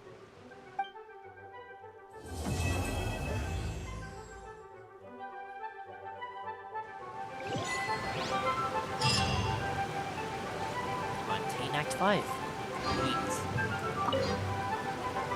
It seems from your expressions that you still have more things you wish to ask. Ask away. Oh, I will tell you the truth as I know. I suggest that you fully prepare yourself before... Okay, same thing. Whew, that was wild, indeed. Got closure from pretty much everything. I think the only one thing that I have left lingering, I think, which I suspect is also going to be covered in her story quest, is what happened to Farina. Like, I mean, I guess she kind of got some closure, like, she succeeded in the end, but, you know, like, what happened after that and everything remains to be seen. Can't believe we were here for 7 hours. I can't believe, yeah. Thank you for watching through the whole thing. I hope I didn't take up too much of your time. Yeah. Thank you for watching. Man. 7 hours and counting, if you count the other couple of streams that we did, drawing and everything. Yeah. Thank you for watching, everyone. You know, if you haven't already, please do consider subscribing. That would really help out a lot. And, yeah.